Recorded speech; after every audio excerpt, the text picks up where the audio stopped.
Chapter 643, 254 Break Out of the Encirclement, Part 1, _2 The utmost dedicated research group, consisting of 12 people online, including He-Wen, didn't dare to speak. Their eyelashes hung low, and even through the screen, the others could feel the piercing chill emanating from behind young Master Jiang's light-colored eyes shielded by his glasses. When Bai Lian entered, Jiang Fulai was cleansing the laboratory with ruthlessness. He paused at the sight of the figure outside the door. He pressed the mute button, his hand resting on the desk as he slowly lifted his head. What is this? Bai Lian placed the milk tea Xinqing had given to him beside him, knowing he had turned off the mute at his speaking. Aunt made the milk tea, give it a try. Okay. The indifference on his face slightly softened as Jiang Fulai's fingers touched the milk tea cup. Do Ning Xiao and the others have any issues? No, Bai Lian shook her head. You go on with your meeting. She closed the door of the study and left. Jiang Fulai languidly turned off the mute button again, his slender fingers holding the white porcelain cup. His eyelashes raised slightly as he spoke calmly and unhurriedly to his team members. This graph, the ton scale sensitivity at 10 GV, if enhanced from 10 to the minus 40 to 10 to the minus 50, would basically confirm the mass of the WIWP and the size of its interaction cross-section with ordinary particles. On the other side of the computer, He-Wen's expression remained unchanged as his hands busily sent a message to Bai Lian. Thanks with flowers. JPG 303 The Lobby. Source, web novel. Com, updated on Omicron New 0. Bai Lian sent a 1 to He-Wen and continued scrolling. It was a message from Dean Huang. Dean Huang, this is the list we've just discussed. Dean Huang, congratulations, this is the schedule for the Tongfeng class. Dean Huang, Tongfeng class is in Physics Building 307, the last lecture hall. Dean Huang, classes start formally tomorrow. The Tongfeng class had its own dedicated classroom, and the Tongfeng specialized courses had no large-sized classes. Normally, such information should be notified by the monitor of Tongfeng class or the counselor, but Dean Huang had personally informed Bai Lian ahead of time. Bai Lian opened the two images sent by Dean Huang. One was the class schedule, and the other was the list of admitted students to the Tongfeng class. In these past few days, Jiang University's forum was filled with speculation about this year's Tongfeng class admissions quota. At the networking event of the School of Finance and Physics, Ba Shiming was drinking with the president of the School of Finance, and when others mentioned the matter, he couldn't help but look up. If they are admitting two, it's probably those two, there's no suspense about it. Hearing this, the president of the Finance Students' Union remarked with admiration, your school is really lucky this year, holding the first, second, and third places in the national rankings. Your School of Finance isn't too shabby either, with juniors like Song Min and Bai Shaoqi. Ba Shiming politely toasted to the duo across from him on the sofa. Will Bai Shaoqi perform in the freshman show? Next to him, Gu Xiaoge was scrolling through the forum on his phone. Hey, the forum has announced the quotas, seems like it's a bit different from what we expected. As soon as the 8 spots were revealed, insiders leaked the information. While Gu Xiaoge spoke, many people took out their phones to refresh the forum. Song Min remained unmoved, but Bai Shaoqi beside her lowered her head to check her phone, her voice dropping. Sister must have made it into the Tongfeng class? Song Min did not respond, only swirling her drink in her glass.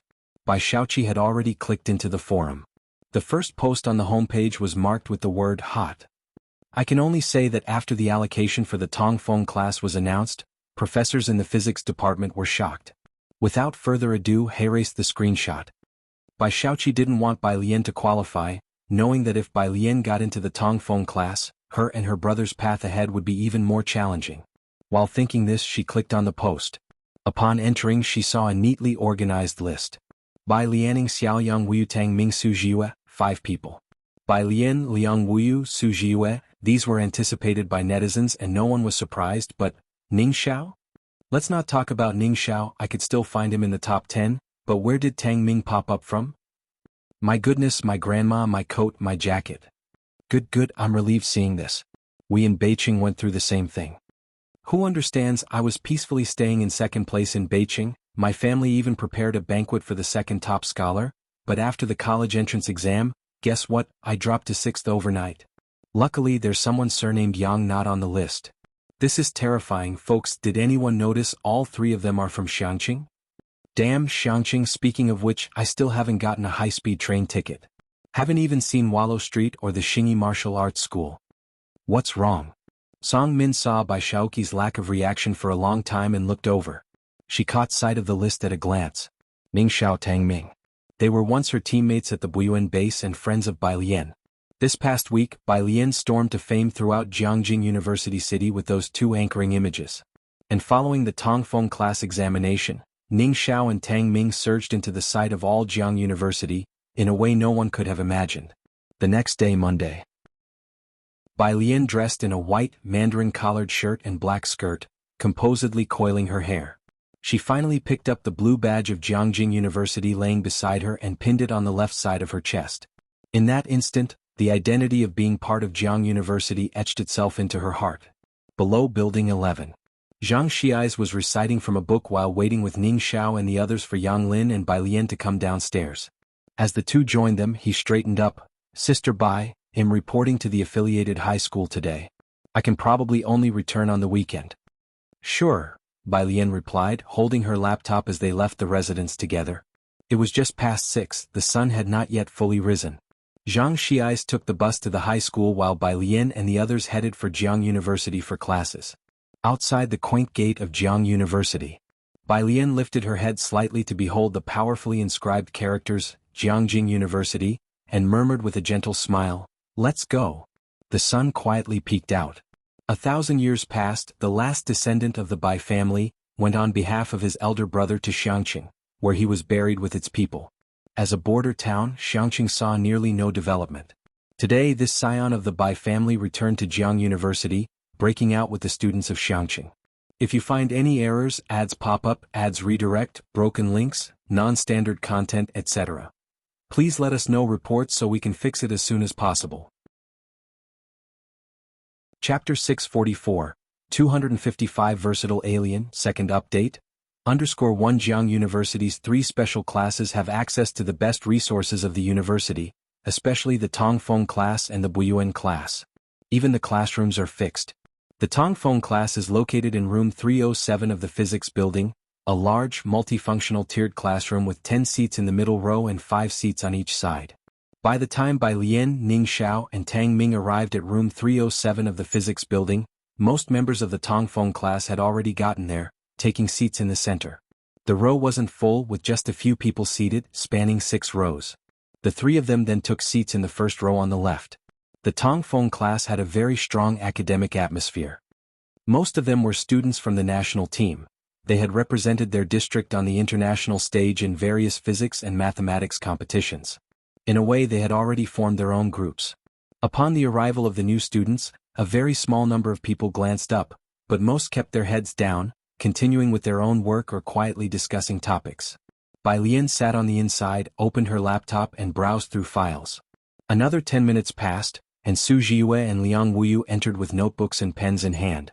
Su Zhiyue, wearing a Jiang University t-shirt, glanced over and immediately noticed Bai Lian, taking the seat behind her with her notebook. A few members of the Buyuan class who were acquainted with Liang Wuyu from the laboratory greeted him.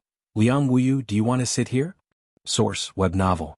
Updated on New Omicron. The boy in the second row in the middle pointed at an empty seat beside him, as the scions of academic factions knew each other. Liang Wuyu scanned the 3 people in Bai Lian's row and noticed Su Zhiyue sitting behind Bai Lian.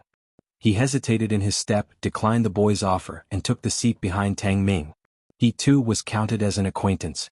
Tang Ming chatted with Liang Wuyu for a bit, while Su Zhiyue didn't really look up much to speak. At 7:50, Zhou Wenqing entered. His gaze first swept towards the left side, and after introducing himself he said, "I am the counselor as well as the head teacher of the Tongfeng class. As everyone knows, our class has exceptionally admitted 5 new students today. Student Bai Lian, please stand up and introduce yourself to everyone." Bai Lian reached out to close the lid of her laptop and stood up. Most eyes in the Tongfeng class turned towards her. "Ning Xiao, stand up and introduce yourself." Zhou Wenqing called on each of the 5 people to stand up and introduce themselves. Finally, leaning on the desk, he inquired, "Which research group has the fewest members? Take in the new students for now." The others in the Tongfeng class looked at each other, and eventually, a bespectacled boy in the third row stood up. "Professor Zhou, it's our group.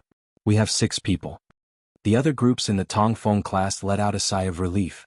The thing they feared most was taking on new students. "All right," Zhou Wenqing glanced at them and nodded.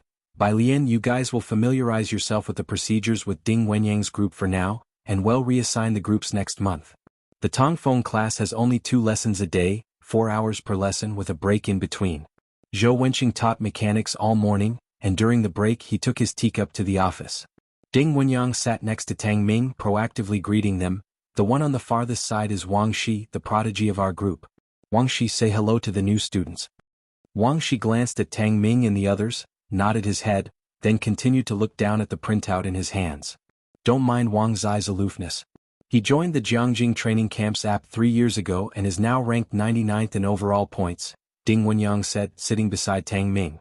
At these words, Su Jiyue and Liang Wuyu both looked up involuntarily. Liang Wuyu had just left the newcomers' leaderboard, now barely passing 1,000,000 points, ranked in the thousands. To break into the overall leaderboard's top 100, one would need around 7 million points. Tang Ming appeared to be much more composed. So, Brother Ding, what does our research group need to do? Ding Wenyang leaned back and spoke casually. Actually, there isn't much to the research group. It's just to familiarize ourselves with the atmosphere in advance. Every 2 weeks, we have to report our learning outcomes and complete the paper reviews assigned by Professor Zhou. The paper review is the important part. We're doing paper reviews now? Asked Tang Ming. Both he and Ning Xiao had a very limited foundation and had almost never read any research papers. Only by Lian Hat he knew. Could it be that these national team members in the Tongfeng class also read them? Yeah, new student. The boy from the second row who had called Liang Wuyu over before walked up, overhearing Tang Ming's question and couldn't help but laugh, then turned to ask Ding Wenyang, has the new student studied advanced physics? Did you ask them? Jiangjing University's advanced physics was not open to outsiders. Saying this, he gave Ding Wenyang a sympathetic pat on the shoulder. Advanced physics? Tang Ming looked up, puzzled. Ding Wenyang also remembered this detail and stood up to fetch 5 books from Zhou Wenqing's office and brought them back. If you find any errors, ads pop up, ads redirect, broken links, non-standard content, etc., please let us know reports so we can fix it as soon as possible. Chapter 645, 255 Versatile Alien, Second Update, _2 Tang Ming greeted Wang Shi amicably and took the book from Ding Wenyang. So this is the book you mentioned? 5 volumes with a familiar gem-green cover and in white lettering on top. Physics at Jiangjing University. Below was the editor-in-chief, Jiang Fulai. As soon as Tang Ming saw the familiar name, he started to speak but stopped midway. Seeing Tang Ming staring at the book, Ding Wenyang thought he was curious about it and instinctively lowered his voice. You must have heard about this book, right? Only undergraduates like us can read it. It contains many experiments from the main institute. We finished it in our 3rd year of high school at the national level. You guys need to work hard to keep up. No, I meant the editor-in-chief of this book. Shu. Ding Wenyang talked freely about other professors, obviously having taboos about this one. He stood up. Class is about to start. Familiarize yourselves with this physics book first. Tang Ming handed the book to Ning Xiao and Bai Lian. Bai Lian received the Jiangjing University physics book. Not far away. Ding Wenyang returned to his seat and the person next to him asked in a low voice, they haven't systematically studied big physics, can they keep up with us? Source, web novel. Updated on Omicron New. Upon hearing this, Ding Wenyang didn't reply but his gaze shifted to the young man beside Tang Ming. Dressed in a long coat, his front bangs were kept long, and he only occasionally lifted his head to reveal a pair of slightly gloomy eyes. Like a cheetah lurking in the shadows. Ding Wenyang diverted his gaze and looked at Bai Lian once more, who was wearing a white shirt with sleeves a bit wider than normal clothes, tapping on the keyboard unhurriedly, a red ribbon falling on the keys. Unsure what she was looking at. Further back, Su Jiyue had hardly lifted her face from the beginning to the end. From the look of it, among these 5 people, only Liang Wuyu, who seemed to have some lab experience, appeared somewhat reliable. I don't know. Don't just not know, his group mate whispered. This also affects our GPA. Don't you want to go to the Ross Summer Camp? The Ross Summer Camp is a sacred place in the hearts of the university students, and the most important thing to join it is a recommendation letter. It will be from the School of Physics and they only recommend students with high regular GPAs. Every 2 weeks the topic group also has a scoring system. To put it simply, everywhere in the Tongfeng class is competitive. Ding Wenyang lowered his gaze. We'll be switching groups next month anyway, we'll talk about it then. Evening. Student Union of the School of Finance. The art department handed the program list to the president of the student union. This is the program list agreed upon with the School of Physics. Take a look. Wait.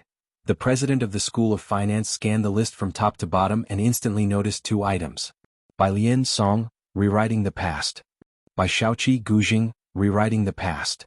Rewriting the Past has been the most popular song since the college entrance exams and is still topping the charts across major music apps. Guaranteed traffic. Although it's a joint orientation party between 2 schools, there is also a silent competition. Aren't these 2 the same? The president of the School of Finance pondered briefly. Go negotiate with the folks from the School of Physics, have them change to another song. By Shaoqi and Song Min are both freshmen at the School of Finance this term. Song Min is the biggest financier of this welcome event as he started a business in Jiangjing this summer, and not just the head of external affairs, but even the president of the finance school would show face to Song Min. Everyone knows the relationship between Bai Shaoqi and Song Min. And Bai Shaoqi's online fame goes without saying. Most people are looking forward to this welcome event just because of her fame. The School of Finance will certainly stand on their own side. Bai Lian returned to the dormitory just after 9 o'clock. Room 407, Kong Wei leaned against her wardrobe, struck a pose and asked the other 2 roommates, "Ladies, what do you think? Is my welcome pose standard enough?" Yu Simin placed a small bouquet in her hand. "With you like this, it'll just clap from the side when the time comes." "Sun Xian, what do you think?" Sun Xian was somewhat diplomatic. "I think Bai Lian is probably not someone who appreciates such formalism." "Forget it, your opinion isn't important." Yu Simin dismissed Sun Xian's remarks. As Bai Lian stepped into room 407, bang, a small confetti cannon burst and Kong Wei shook her bouquet welcoming her in. Sun Xian with arms crossed leaned aside giving Bai Lian a look that said, "She tried to warn them." Bai Lian stood at the door of the dormitory, her posture straight, wearing a white blouse and black skirt with an ancient style, the jade hairpin coiling atop her head gleaming even more amidst the dormitory's light. Her slender fingers plucked off a piece of confetti from her forehead. "Thank you." She sighed, feeling somewhat regretful. When Yi Jingxian came to room 407, Yu Simin and Kong Wei were humming Yen Lu's songs while sweeping. However, she wasn't really in the mood to ask the 2 about it as she looked quite unsettled, having just had an argument with Ba Shiming and some people from the art department. "Junior sister." Yi Jingxian looked at Bai Lian who was leisurely sitting in her spot, unsure how to speak. Bai Lian leaned back in her chair, still holding the phone, and told the person on the other end, Jiang Fulai, "Hold on, my senior sister is looking for me." "Senior sister, go ahead." "It's about the finance department." Yi Jingxian explained the whole situation in one breath, finally turning to Bai Lian, "Junior sister, it's my fault for mishandling this. Why should we be the ones to change the song?" Kong Wei tossed the broom aside and frowned. "The finance department is playing hardball, talking about investments." Bai Lian listened quietly, her cold white fingertips tapping the screen. Yi Jingxian was observing Bai Lian's expressions. The finance department is probably afraid of junior sister's song as well.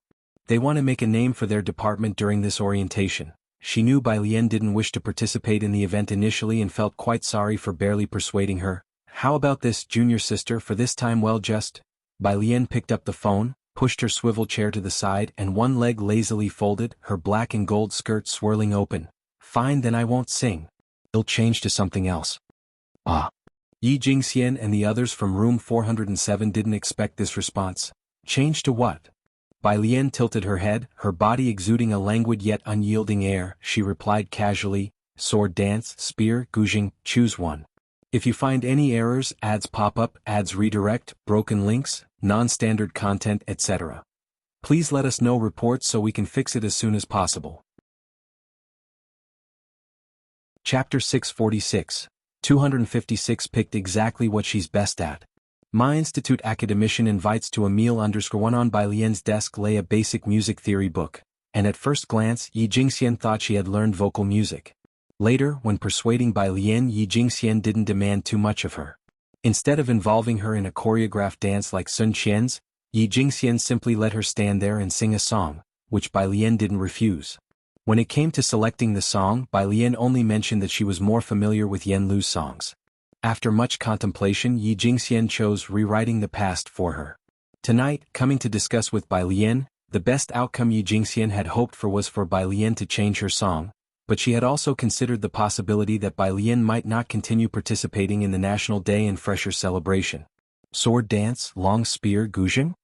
Wait, junior sister. Yi Jingxian looked Bai Lian up and down, her eyes growing brighter. You also know all these? Bai Lian still leaned against the back of the chair, her posture slightly indolent, her features clear and bright. It's been a long time since I've tried. She last handled the long sword at Xiangqing No. 1 middle school. Maybe the guzheng? Sun Qian, who had caught up, suggested, seeing Bai Lian's delicate and languid appearance and her attire which suited the classical beauty of the guzheng well. Knives and spears are too dangerous. She chose a guzheng that matched Bai Lian's temperament. The guzheng won't do. Yi Jingxian had another thought as she had already received the program list and knew that Bai Shaoqi was performing the guzheng at the fresher celebration. Source, web novel. Com, updated on Omicron New. C0 The finance school wanted the physics school to change their song because the two schools' music clashed. Bai Shaoqi was very popular on her short video account. Both she and Song Min were good at winning people's hearts. The students' union of the finance department got along well with them, and Yi Jingxian felt that the finance school students' union president had already started grooming Song Min as the next president. Most importantly, Bai Shaoqi had publicly claimed she studied under a teacher from Jiangyin. Her guzheng playing was definitely strong. This time the program included solo singing, instruments and dance sketches, but what Bai Lian had suggested, sword dance and long spear, were not listed. Not just for this fresher celebration, Yi Jingxian hadn't seen them on other stages either. Quite novel. In the past 2 months, because of Great Yong, there were many edits related to the backhand spear, and Yi Jingxian remembered Bai Lian owned a signed photo of Yen Lu. It seems she was also a fan of Yen Lu. Not just Yi Jingxian, Kong Wei also chimed in. After sweeping the floor, she tossed flowers on the table. Senior sister, why not let her try the long spear or sword dance? I've never seen a performance like that. Bai Lian was fine with either. Resting her hand on the armrest, she said, You decide. Junior sister, are you sure you can manage the long spear? Yi Jingxian thought for a moment. He'll sign you up for the long spear. When asked about this, Bai Lian just raised her eyebrows slightly toward Yi Jingxian. Compared to the guzheng, she was more familiar with the long spear that had accompanied her for years. Her senior sisters had quite the knack for picking. Okay, Yi Jingxian said, seeing her expression and settling the matter, then he'll sign you up for that. Do you have any requirements for the costume and props? Yi Jingxian and Bai Lian finalized the details. Bai Lian squinted slightly. Her old spear had a specific height and hardness, but that was for battlefield use, not for school performances which weren't so detailed. Besides, the material she preferred couldn't necessarily be procured by Yi Jingxian and the others. The spear can be a bit heavier.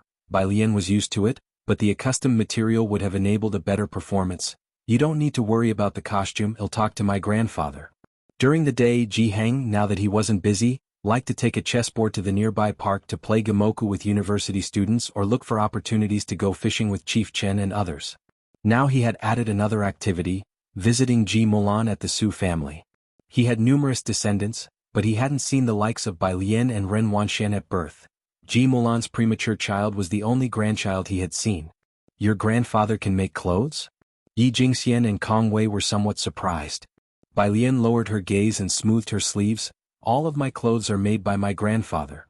This outfit too is made by your grandfather? Kong Wei approached Bai Lian and touched the delicate stitches on her clothing, impressed. Your grandfather's craftsmanship is really good. Sun Qian also bent down to observe Bai Lian's clothes and was surprised. The last time Bai Lian had given each of them a hairpin, Sun Qian had a hunch about something. Bai Lian's clothes had no brand label, but each piece was stitched and tailored to perfectly fit her body. With Sun Qian's discerning eye, it was clear these were privately tailored. Their ready-to-wear clothes were customized a season in advance. Sun Qian had assumed Bai Lian's were too, but to her surprise, Bai Lian's clothes were actually made by her grandfather. If you find any errors, ads pop up, ads redirect, broken links, non-standard content, etc., please let us know reports so we can fix it as soon as possible.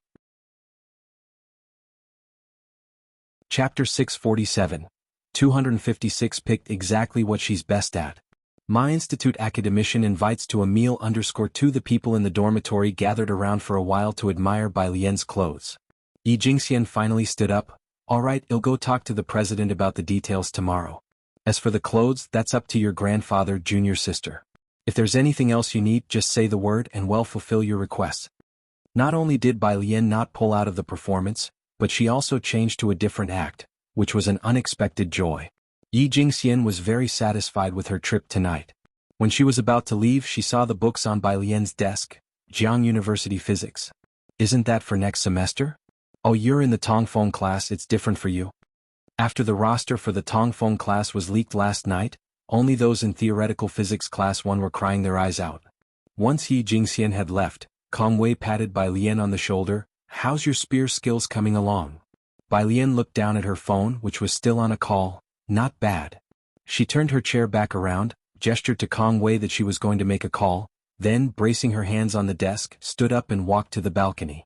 Leaning against the small table on the balcony, she lowered her gaze and continued speaking to Jiang Fulai. It was my senior sister just now. On the other end of the phone, Jiang Fulai had turned on the speakerphone. While Bai Lian was speaking with Yi Jingxian and the others, he leisurely took away the Rubik's Cube from Jiang He, who was sitting on the carpet. Hearing Bai Lian speak, he casually stuffed the partially solved cube back into his hands, stood up, grabbed his phone and turned off the speakerphone. Does your college have a welcome party? The senior sister has been looking for me several times. It was not air-conditioned on the balcony, and Bai Lian lazily stretched her legs. Jiang Fulai asked, when is it? Source, web novel. Com, updated on Omicron New Zero. At the end of the month. I didn't ask for the exact date. In room 302, Jiang He looked at the Rubik's Cube in his hands that was almost completely solved. Looking up at Jiang Fulai, who had his back to him, he got up from the carpet with the still not completely restored cube, opened the door of room 302 and went downstairs. The door of room 301 was open. Ming Dongheng followed Jiang He all the way to room 103 and only went back after the door to 103 was closed. The next day. At 6 o'clock in the morning, Bai Lian got up on time. She changed into a set of sportswear and took out several pieces of iridium to tie on her arms and legs. Wearing Bluetooth earphones, she listened to English while running 2 laps downstairs. Now living at school, she couldn't see Ji Heng every morning, and she couldn't teach Ji Heng as she used to. It was so early that there weren't many early risers at Jiang University. Most of them had gone to the library to reserve seats. Bai Lian ran 2 laps around the dormitory building's main road before going back and took a shower, changing into casual clothes. Physics Building, room 307. At a little past 7 in the morning when Bai Lian arrived, almost everyone from the Tongfeng class was already there. Bai Lian and a few others, including Tang Ming and Ning Xiao, sat in their usual spots. When Bai Lian arrived yesterday, the Tongfeng class was studying seriously. Today the Tongfeng class was more agitated, with groups whispering together about something. In addition to the Tongfeng class, Bai Lian noticed there were 2 rows of non-Tongfeng students sitting in the last 2 rows of the classroom. Tang Ming, as the representative of this group, went to inquire about what was happening. You don't know. Ding Wenyang's group was very excited. When Tang Ming asked, they suppressed their excitement and said, we have topology on Tuesday mornings. Gao Yuan told us that this year's class will be taught by Academician Ma.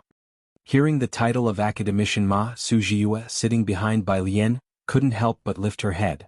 An Liang Wuyu evidently knew that Academician Ma was coming to teach today. After listening, he involuntarily looked towards the door. Ding Wenyang wasn't surprised by his reaction. That group of PhD students in the back are here to listen to the lecture. Do you see that Dr. Gao in the middle? He lowered his voice. Dr. Gao Zhechen?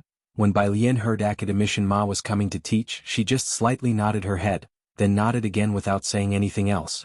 Unlike Bai Lian, Tang Ming's reaction was dull compared to the others. This wasn't Tang Ming's first time hearing Academician Ma.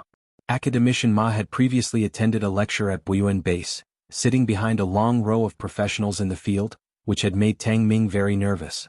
However, during the summer, Tang Ming had seen Academician Ma from a distance, who had also spoken to Bai Lian for a while.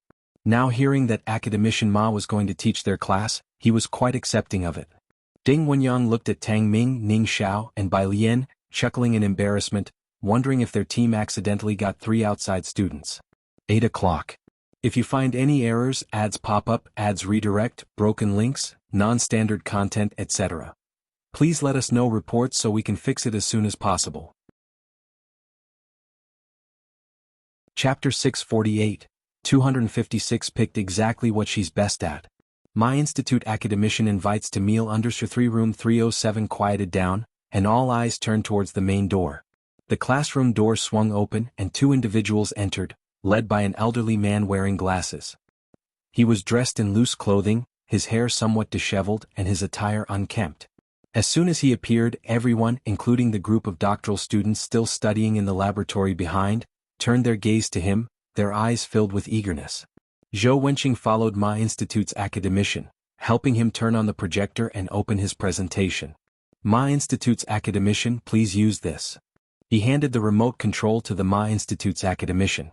Thank you, Ma Institute's academician coughed softly. He hadn't brought a teaching plan or books and just stood at the podium. I didn't bring any books today, but everyone can rest assured, I know all the content in the books.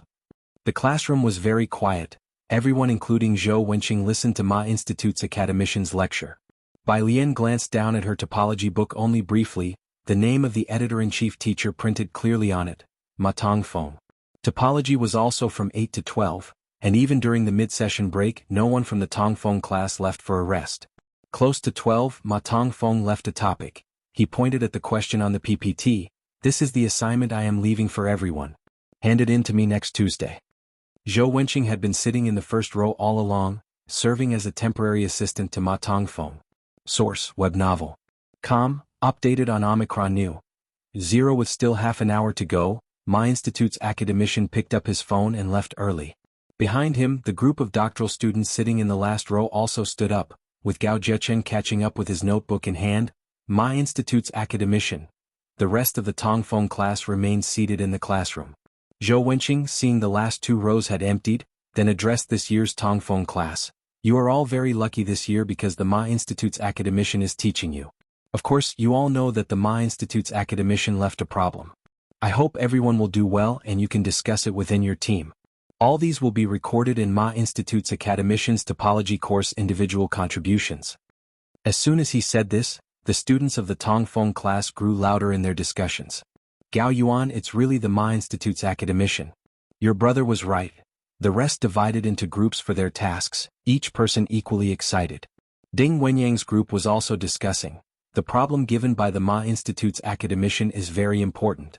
Let's discuss it over lunch together at the cafeteria next door.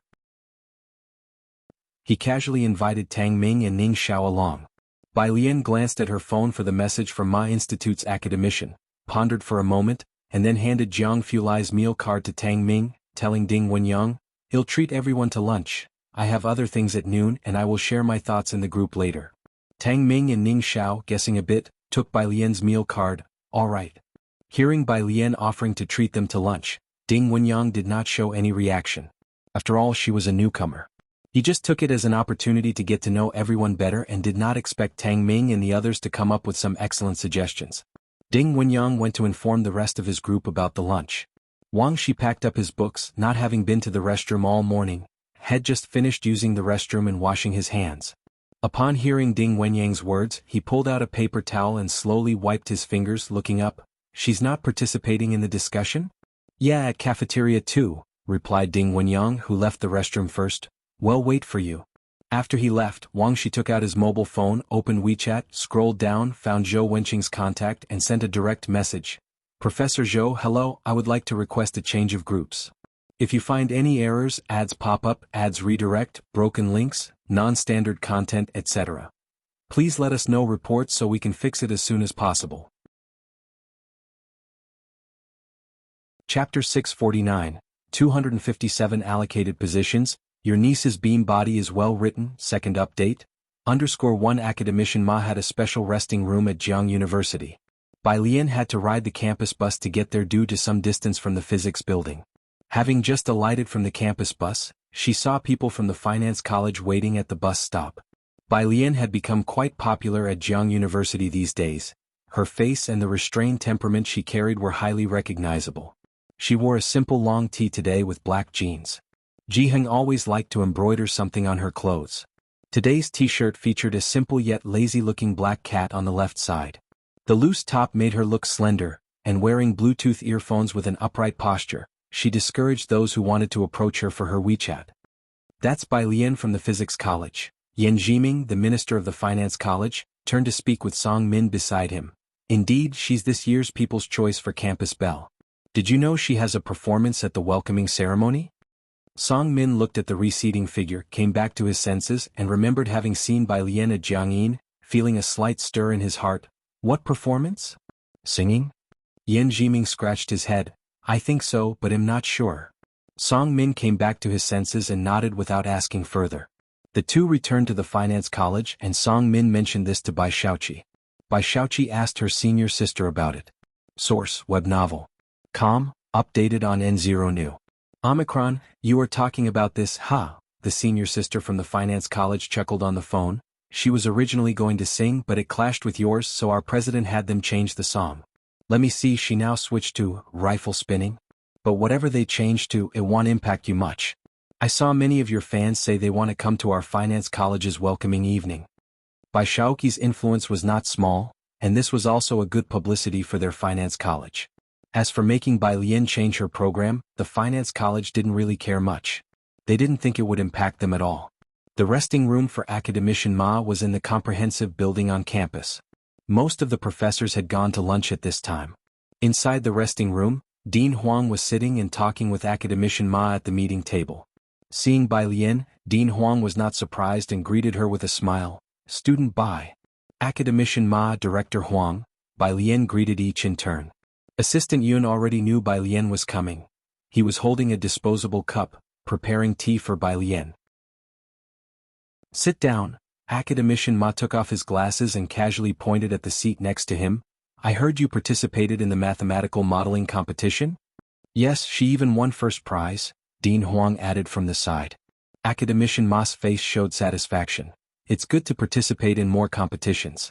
How did you find today's course? Understanding Academician Ma's lectures wasn't easy for a freshman. He had something in common with Jiang Fulai, tending to skip topics he found too trivial and obvious. Being accustomed to Jiang Fulai's teaching style, Bai Lian could keep up with the pace. It was okay. Bai Lian took the tea Assistant Yun poured for her and thanked him. Academician Ma was naturally pleased with someone he had taken a liking to at first sight, and of course he would be even more pleased if Jiang he could be packed up and follow him as well. He had just returned and given Bai Lian several academic reports. Now he asked her several questions which she was able to answer one by one. Dean Huang sat beside Academician Ma, holding his teacup while nodding and watching. There will be a research symposium in the middle of the term where one team from your Tongfeng class will be selected to participate in a project. Academician Ma finished asking questions and brought up business matters. Perform well, there aren't many engineering projects that first-year students can be involved in. At this stage, what is tested is the team's ability to cooperate. I understand, Bai Lian nodded. Also, there's a new quantum field literature that I'll send you later. Academician Ma considered for a moment, analyze it well and try to make a report. By now, Bai Lian had read enough reviews, and Academician Ma hoped she could get more academic exposure. After Bai Lian had left, Dean Huang put down his teacup and exclaimed, her comprehension is really high. The dining hall. Tang Ming and Ding Wenyang's group made a grand entrance and swiped their cards. Having found a place to sit, Ding Wenyang went to order food with Tang Ming. How come Bei's student card is different from ours? The new student cards all featured Jiang University's gates and the sky, exhibiting a blue color. The card Tang Ming had, although also from Jiang University, was predominantly brick red in color. This card belonged to Jiang Fulai, Tang Ming casually said. Bai glued a sticker on hers. A sticker? Why didn't she stick stickers of celebrities? However, Ding Wenyang didn't think much of it because the next second he saw the balance on the card. If you find any errors, ads pop up, ads redirect, broken links, non-standard content, etc. Please let us know reports so we can fix it as soon as possible. Chapter 650, 257 allocated positions. Your niece's beam body is well written. Second update. _2998114. 8. Ding Wenyang was a local of Jiangjing and his family was fairly well off, but no matter how wealthy, he had never seen anyone recharge their meal card as if it were a bank card. Looking at the balance on the card, he fell into silence. Even when a group of people gathered together for a meal, Ding Wenyang still hadn't quite gotten over it. Today's lecture by Academician Ma was too complex. Someone at the table started to discuss the topology class they had attended, with few understanding it. Liang Wuyu, did you get it? Liang Wuyu was beside them, scrolling through her phone while eating, and upon hearing the question she looked up. I followed most of the class content, but the direction for the assignment isn't very clear. Lacking direction was quite normal. Ding Wenyang was also completely clueless. Tang Ming was looking at the group chat he had with Bai Lian and Jiang Fulai when Jiang Fulai sent just 2 words. 8 o'clock. He started to slowly pick at his food, wondering whether he should bring an extra voice recorder tonight. Hey, where's our group's ace, Wang Shi? Seeing that Wang Shi had not arrived, Tang Ming asked Ding Wenyang. Ding Wenyang said that Wang Shi was the key figure in their group. Source, web novel. Com, updated on Omicron New. 0, hell be here soon, Ding Wenyang was saying when he saw Wang Shi coming through the main entrance. He quickly waved to Wang Shi, over here. Wang Shi approached and nodded to them amicably. Hello everyone. The Tongfeng class had lessons from 2 to 5:30 in the afternoon. The subject in the afternoon was electromagnetism. There were no lessons in the evening, but there was self-study time, which was also when study groups exchanged and discussed academic matters. Aside from the assignment given by academician Ma, there was also a literature report assignment for the group meeting. Ding Wenyang and Wang Shi were quite familiar with the process. Professor Zhou asked us to find new literature to report on. I found several, let's go with this one on quantum theory, also need to look up some data to support it. He shared the literature in the group chat, mainly to ask the new students for their opinions. Liang Wuyu and Su Jiyue had no objections. Ding Wenyang turned his gaze to Bai Lian and the other two. Bai Lian was receiving a paper from academician Ma, and looked up briefly. That's fine. Neither Ning Xiao nor Tang Ming had much experience with reading papers, but both had collected data before. Liang Wuyu pushed up her glasses and spoke up. He'll handle the review. Bai Lian can do the main report, Tang Ming suggested. As the regular performers in their group, the reporter was also crucial, someone who could calmly deal with questions from professors. Bai Lian's previous presentation at Buyuan Base had made a memorable impression on Tang Ming and Su Jiyue. Hearing this, Ding Wenyang looked at Bai Lian. She sat in an elevated position, her back straight, her slender fingers resting on the keyboard, looking up as they spoke, her brows like distant mountains, her demeanor quite relaxed. Liang Wuyu and Su Jiyue had both seen Bai Lian's spirited performance at the podium and had no objections. Seeing that even Liang Wuyu didn't object, Ding Wenyang also thought it viable. The professors would certainly appreciate such a clean, attractive and highly intelligent student. Alright, that's settled then. Bai Lian, familiarize yourself with the paper, and make a PowerPoint along with a summary. Okay. Bai Lian had intended to do the data and write the research background. She had reviewed a lot of literature, especially since the topic of this report aligned with her research direction. But since they decided to have her present, she didn't refuse. At 7:30, Bai Lian left with Tang Ming and Ning Xiao. You're leaving already? Ding Wenyang looked up, and Su Jiyue also glanced towards Bai Lian. Seeing the others still studying intently, Tang Ming spoke in a low voice. We're going to learn from the experts. Don't worry when I figure out academician Ma's question, he'll explain it to you. Solving academician Ma's question thoroughly wasn't easy at the moment, unless one had doctoral-level guidance like Gao Yuan. However, Ding Wenyang didn't want to knock Tang Ming's confidence. Alright, I'll wait for you.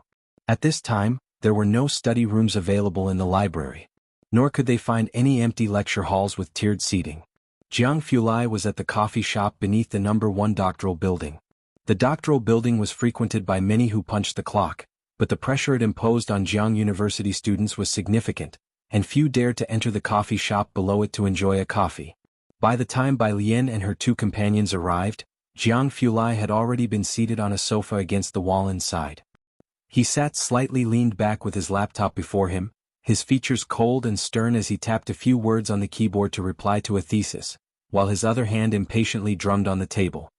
He exuded an aura that warned strangers to keep their distance. The waiter, holding a cup of coffee, hesitated to approach, standing 5 meters away from him. Bai Lian walked over, reached for the coffee on the waiter's tray. He'll bring it over for you. She approached Jiang Fulai, sat down beside him calmly and slid the coffee towards him. Professor Jiang, your coffee. At the sound of her voice, Jiang Fulai looked up, took off his glasses and slowly straightened up. Did academician Ma give your class today? Yes, but he wasn't as clear as you. Bai Lian took out her phone, flipping to the exercises academician Ma had left them that morning. Tang Ming and Ning Xiao sat down opposite them with a hint of restraint. Only then did Jiang Fulai reach out for her phone, his demeanor nonchalant. Oh. After a quick glance, he already understood the gist and with some patience went over it twice. Of course, considering Tang Ming's intelligence on the other side, he was quite thorough. 10 o'clock. The mini-lecture ended, and with Jiang Fulai there, both Tang Ming and Ning Xiao tactfully packed their bags and left first. "Oh, your grandfather mentioned to me," Jiang Fulai casually walked with her towards the female dormitory, recalling the matter, "about the 1-month celebration for his great-grandson. He invited me. Are you going?" No one dared to broach this topic with Bai Lian, except for him with his audacity. Su Jiue had seen Bai Lian for so many days, and although he often harassed her on WeChat, he never mentioned it either. Bai Lian stepped into the shadows of the trees, glancing sideways at him. "Why are you asking me?" Jiang Fulai's delicate brows raised in a manner that suggested, "If not you, then who should I ask?" And he spoke evenly, "If you go, I'll go. If you don't, why should I go?" He took it for granted. He was carrying Bai Lian's laptop while she casually clasped her hands and slightly tilted her head. "Let's talk about it later." Meanwhile, at the Mu family, the butler also conveyed this message to Mu Yining. The 1-month celebration? Mu Yining had just finished her work, still smelling faintly of alcohol. She took off her jacket and considered for a moment. "I'll check my schedule." If nothing else, Bai Lian was someone they had to show respect for. The butler poured her a glass of water, glanced around and mentioned, "The son-in-law hasn't returned for a while. When the time comes, you can't avoid meeting the old master. You should bring the son-in-law to see him." By son-in-law, he referred to Mu Yining's husband, Dong Xiaobai, someone involved in the arts and seldom staying at the Mu family home. The Dong family was also quite prestigious in Jiangjing, a family of literary tradition, ranking alongside the current Lung family. Lately he seems, Mu Yining paused and thought, to be getting quite close with Wan Xian. Miss Rin? The butler hadn't heard that name in a long time. And he hadn't seen Rin Wanxian much in recent days either. "Yes." Mu Yining spoke as she took out her phone and dialed a number, which Dong Xiaobai answered quickly. "Yining," from the other end of the phone, Dong Xiaobai sounded quite surprised. "I'm still out. Did you know your niece's calligraphy surpasses both you and Mu Zhao by a lot? Her Liang style is also full of strength, though there's still room for improvement. I didn't expect your Mu family to have such a talented child with an artistic streak. My old man really likes her." If you find any errors, ads pop up, ads redirect, broken links, non-standard content, etc., please let us know reports so we can fix it as soon as possible. Chapter 651, 258 Big Boss Operation _1 Originally, when Mu Qiong couldn't return from the snowy mountains, the Dong family was very understanding, and allowed Mu Zhao to take the surname Mu and enter the Mu family registers. Mu Zhao did indeed favor the Mu family with his linear thinking. She has studied calligraphy? The Mu family wasn't very concerned about such things, and the apartment butler had never inquired in detail about Ren Wangshuan's affairs. Mu Yining listened with a smile as Dong Xiaobai spoke for a while before clarifying his intention. "When can you come back for a visit? Make some time to meet with Xiaojun and the others." Ji Xiaojun had also studied painting before, sharing common topics with Dong Xiaobai. "All right, I got it," Dong Xiaobai laughed. "It seems your family appreciates Wanxian a lot?" Mu Yining could sense his good mood. "Not really, many in the family write well.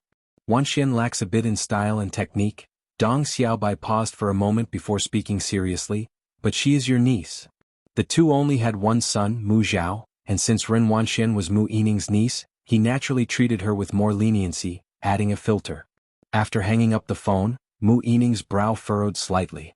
Ren Wanxian was different from Ji Xiaojun and Xin Qing.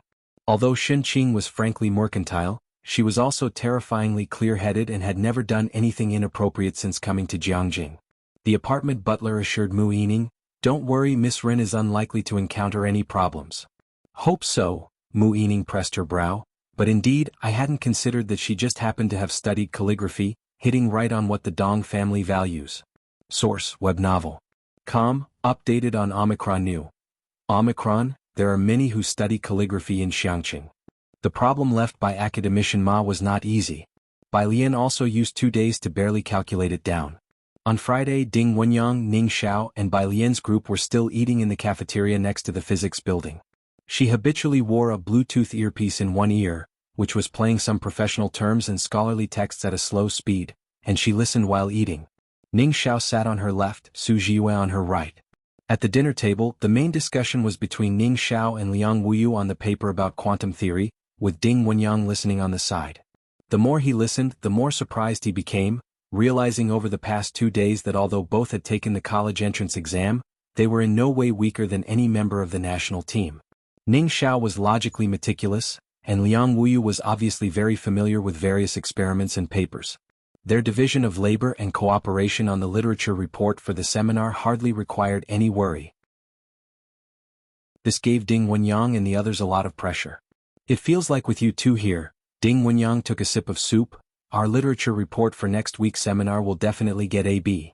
Yes, with Bai Lian presenting, another person also looked up, thinking, as long as you're not nervous facing professors like Zhou and can handle the pressure, even a B+ is very easy. Having been together these past few days, they naturally could see that among the 5 people in Bai Lian's group, Su Jiyue, Ning Xiao and Tang Ming followed only Bai Lian. Ding Wenyang looked thoughtfully at Bai Lian. It's already Friday and we should try to finish all the literature this weekend. Also, don't forget one thing, Ding Wenyang remembered the problem posed by academician Ma and lost his appetite. That topology question, do you guys have any ideas? Su Jiyue shook her head. Liang Wuyu slowly picked at the vegetables in her bowl. I've solved a bit but got stuck in the middle. Wang Shi looked up. I have no ideas either. Tang Ming glanced at Bai Lian. She was holding chopsticks in one hand, and leisurely swiping on her phone with the other, her eyes downcast, remaining unresponsive. He just bowed his head and continued eating his bowl of rice without speaking. After finishing their meal, they arrived at room 307. Only then did Tang Ming take out his backpack from under the table, and from it, he pulled out his roughly drafted process and walked to the center of the room to hand it over to Ding Wenyang. Ding Wenyang was talking with other group members, with Wang Shi in front discussing the topology problem with Gao Yuan and others. Taking the A4 paper Tang Ming handed over, he was startled before realizing it was the topology problem. Study it yourself first, Tang Ming said, in going back to review literature. Ding Wenyang bent over the paper and pen all afternoon and hadn't completely finished when, just before the electromagnetism class, he looked up in shock and moved his place from the center to beside Tang Ming. Tang Ming was gathering data on the computer, and when he saw Ding Wenyang move over, he looked up to greet him. Hey brother. We can. Bai Lian, Ning Xiao and a few others didn't stay on campus. Every weekend Zhang Xiais would come back, and Xinqing would also rush over from the neighboring area. Shanghai apartment would be bustling at this time. If you find any errors, ads pop up, ads redirect, broken links, non-standard content, etc., please let us know reports so we can fix it as soon as possible. Chapter 652, 258 Big Boss Operation _2 Xinqing was holding a flexible ruler, taking Bai Lian's measurements. You've lost weight. While measuring Bai Lian's waistline, Xinqing jotted down the measurements. Jiang Fulai was sitting on the sofa. He was dressed in a white shirt, his fingers casually resting on the armrest without cufflinks. His sleeves were rolled up twice, revealing his somewhat bony wrists as his phoenix-like eyes lazily rose. With a teacup in his other hand, he nodded along upon hearing the remark. Ji Heng and Jiang He were sitting on a small carpet nearby playing Go. Jiang He carelessly placed a piece, then looked up at Ji Heng. Holding a black stone, Ji Heng looked back at Jiang He expressionlessly. By the time Bai Lian had been fully measured, Ji Heng handed her the black stone and took the measurements from Xinqing. Alien, you're going to perform with a spear. Do you have any requirements for the costume? Bai Lian bent down, unhurriedly placing the black stone on the board and methodically picked up another. White, mainly simple. What? Ji Heng had originally planned to prepare a red performance outfit for her. Okay, said Ji Heng as he walked into the yard, his gaze lowered as he lit a cigar, thinking about the performance costume. By the glass doors, Bai Lian sat cross-legged opposite Jiang He, with the last black stone between her middle and index fingers. Her fingers appearing even whiter, she placed the black stone in one spot and said leisurely, Jiang Xiaonyao, watch closely. This move is called cabbage array. Source, web novel. Updated on Omicron New. Opposite her, Jiang He, on the side, Jiang Fulai from the sofa, set down his teacup and came over to admire Bai Lian's cabbage array. Good, play like this next time. Speaking of cabbages, Xinqing asked Ji Heng, can the cabbages in the flower pots outside be eaten yet? After finishing the game with Jiang He, Bai Lian looked down at her phone and saw a message from a friend. Ding Wenyang. Ding Wenyang, file? Ding Wenyang, so you're also a fan of Pick God. She had sent the documents for the research group to discuss. Bai Lian told Ji Heng, then returned to the third floor to start working on the PowerPoint presentation based on the files Ding Wenyang had sent. After she left, Ji Heng added more tobacco to his pipe.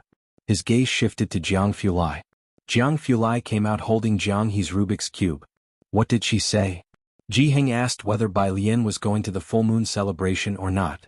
He always felt that Bai Lian had a weak kinship bond, and while she got along well with those friends, Ji Heng couldn't help but think that if he were to pass away in 100 years and Bai Lian's friends had all started families, how many people would still be by her side then? Su Wenyao and Su Jiwei got along quite well with Bai Lian. Ji Heng hoped that the child born to Ji Mulan would take a liking to Bai Lian, so that she wouldn't be left with nobody behind her. She has an orientation at the end of the month. Jiang Fulai idly spun Jiang He's Rubik's Cube. If she can't make it because of that, she won't go. When is the orientation? Ji Heng also planned to attend. The afternoon of the 30th. Bai Lian didn't know the time yet, but Jiang Fulai had already found out in advance. Ji Heng exhaled a ring of smoke, the wisps spiraling upward. He'll tell Su N. 303, study. When Jiang Fulai entered, Bai Lian had just opened PowerPoint. She had never made a PowerPoint before. The previous ones were always done by Wang Su and the others. She had just opened PowerPoint, and the cover only had the words quantum theory written in large letters. A literature report? Jiang Fulai leaned on the table with his hand, bent over slightly and considered for a moment. I have a template. I'll copy it to you and you can just fill in the content directly. Being involved in scientific research, he often needed to make reports and wasn't surprised. He used his own template, which was straightforward and clear. Jiang Fulai took out his own laptop, sent Bai Lian his usual literature report PowerPoint template, sat down in Bai Lian's place, turned his head slightly. Shall I demonstrate it once for you? He opened the data report organized by Ding Wenyang and Liang Wuyu and the others. Just one glance at the abstract and his brows furrowed. He Wen's papers would be heavily critiqued by him, and the reports sorted by Ding Wenyang, Ning Xiao, Liang Wuyu, and the others made him question his own knowledge with just one more glance. Bai Lian leaned in to watch his operation, then noticed his expression. Ding Wenyang and Ning Xiao are just freshmen, Professor Jiang. Jiang Fulai, with a stern face, filled in the PowerPoint, pointing at a replicated line. Look, this data is a standard mistake. Bai Lian. After Jiang Fulai finished the entire PowerPoint, he stood up to give Bai Lian her place. Want to try? I won't change yours. Bai Lian sat down, opening the paper my institute scholar had given her. I'll use this one for practice. Jiang Fulai glanced at it. Amplitude of spatial 2-photon states. If you find any errors, ads pop up, ads redirect, broken links, non-standard content, etc.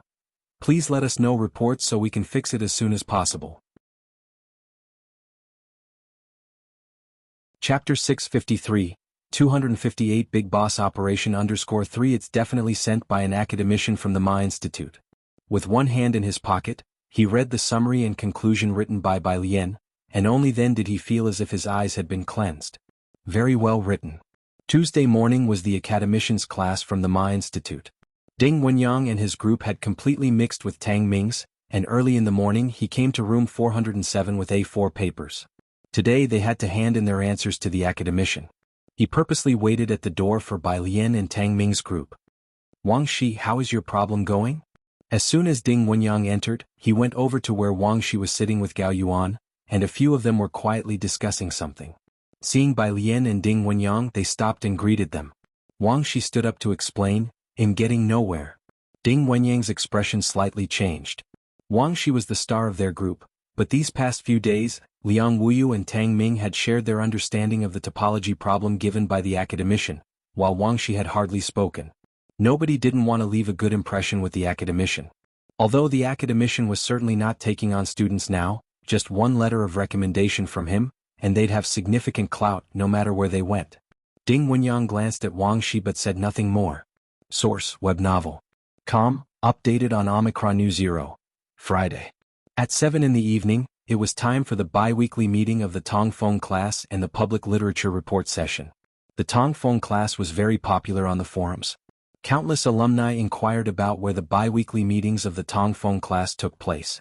It's in the auditorium of the comprehensive building, Kong Wei and Yu Simin both said while holding their phones. Jiang University typically didn't have many classes on Friday nights. People from the school newspaper will be there to report, and a lot of people from the forum will come to cheer for you. We'll also go to support you.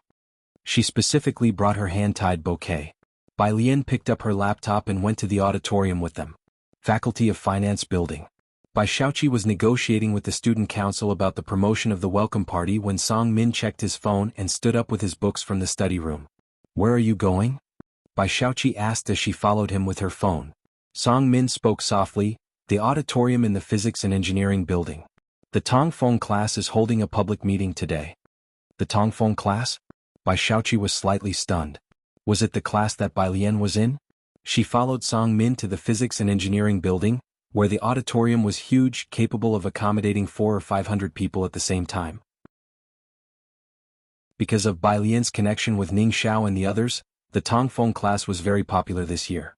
By now, the back of the auditorium was already packed with people, and everyone's gaze was focused on the students sitting in the middle rows. Almost all the gazes contained a sense of respect. Everyone knew that these were the individuals who represented the pinnacle of intellect at Jiang University. Wang Su and Pei Qin were among those observing from the back, and upon noticing Bai Shaoqi and Song Min who they recognized, they spoke in hushed tones. "You guys came too?" Reporters from the Jiang University school newspaper were already on site taking photos. Song Min, observing the unusually expressive crowd, inquired about it. "Do you see that first row? That's Dean Huang sitting there," Wang Su explained to Song Min, "the dean of the physics faculty, the second disciple of academician Ma.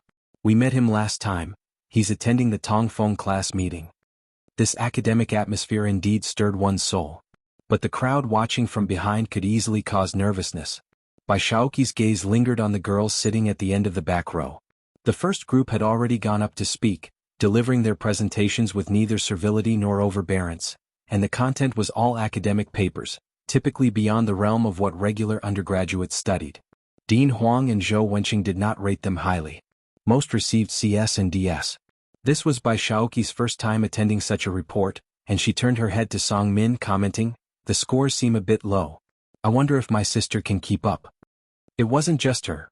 Most of the students who came to watch were curious about the performance of Bai Lian and the other new students. The back of the middle row. After Gao Yuan's group finished their literature report, Dean Huang looked up and nodded rarely. "Very good, I give you AB+. This research exceeds what you can currently study." Bai Lian's group was the last one. However, ever since Gao Yuan's group presented, Ding Wenyang and his group had ceased discussing. Since Gao Yuan's group had chosen the same topic as Ding Wenyang's and had not only built upon the ideas of Liang Wuyu and Ning Xiao but also enhanced and optimized each detail and step, further exploring the subject. Zhou Wenqing smiled at Dean Huang. "It's time for the next group." Dean Huang nodded as well. At the back row, Ding Wenyang's face turned pale. Not only were the regular session marks added to the total, but also the crowd that had gathered today, in addition to the school newspaper people reporting on the event. But more importantly, Zhou Wenqing and Dean Huang were present. It was already a problem that their group had chosen the same topic as Gao Yuan's group, with identical data, and Gao Yuan's group had even done optimizations. To make matters worse, Gao Yuan's group presented first, setting a precedent. Others might think that this group had borrowed the data and topic from Gao Yuan's group. Ding Wenyang's gaze fell directly on Wang Shi beside him, his hands clenched tightly. "He'll go and explain to Professor Zhou. Do you think he'll listen to you?" Tang Ming held him back, his eyebrows showing a commanding presence. "The professors only need the results, and besides, we're not convincing enough." "But the data is ours." Ding Wenyang knew this better than anyone. The probability of choosing the same topic was practically zero, and the other group had done better than theirs. This group hesitated to go on stage, and the students watching from behind had already started discussing the situation. Bai Shaoqi narrowed her eyes slightly. "What's the matter with him?" Song Min also frowned. At the back row, Liang Wuyu looked up. He was somewhat familiar with Zhou Wenqing. "He'll tell Professor Zhou that we want present this time." The pressure to go up and present now was immense. Bai Lian pulled out her Bluetooth earphones, took out her laptop from her backpack, stood up, and wore a neat and tidy long green dress. "No need. When the professor asks questions later, you don't have to answer, just leave it to me." It just so happened that she had made 2 PPTs. If you find any errors, ads pop up, ads redirect, broken links, non-standard content, etc., please let us know reports so we can fix it as soon as possible. Chapter 654, 259 This year's top scholar's strength, second update. _1 Today's regular meeting is particularly buzzworthy because of Bai Lian, Ning Xiao, and a few others. For this reason, Liang Wuyu decided to hold off on giving a lecture.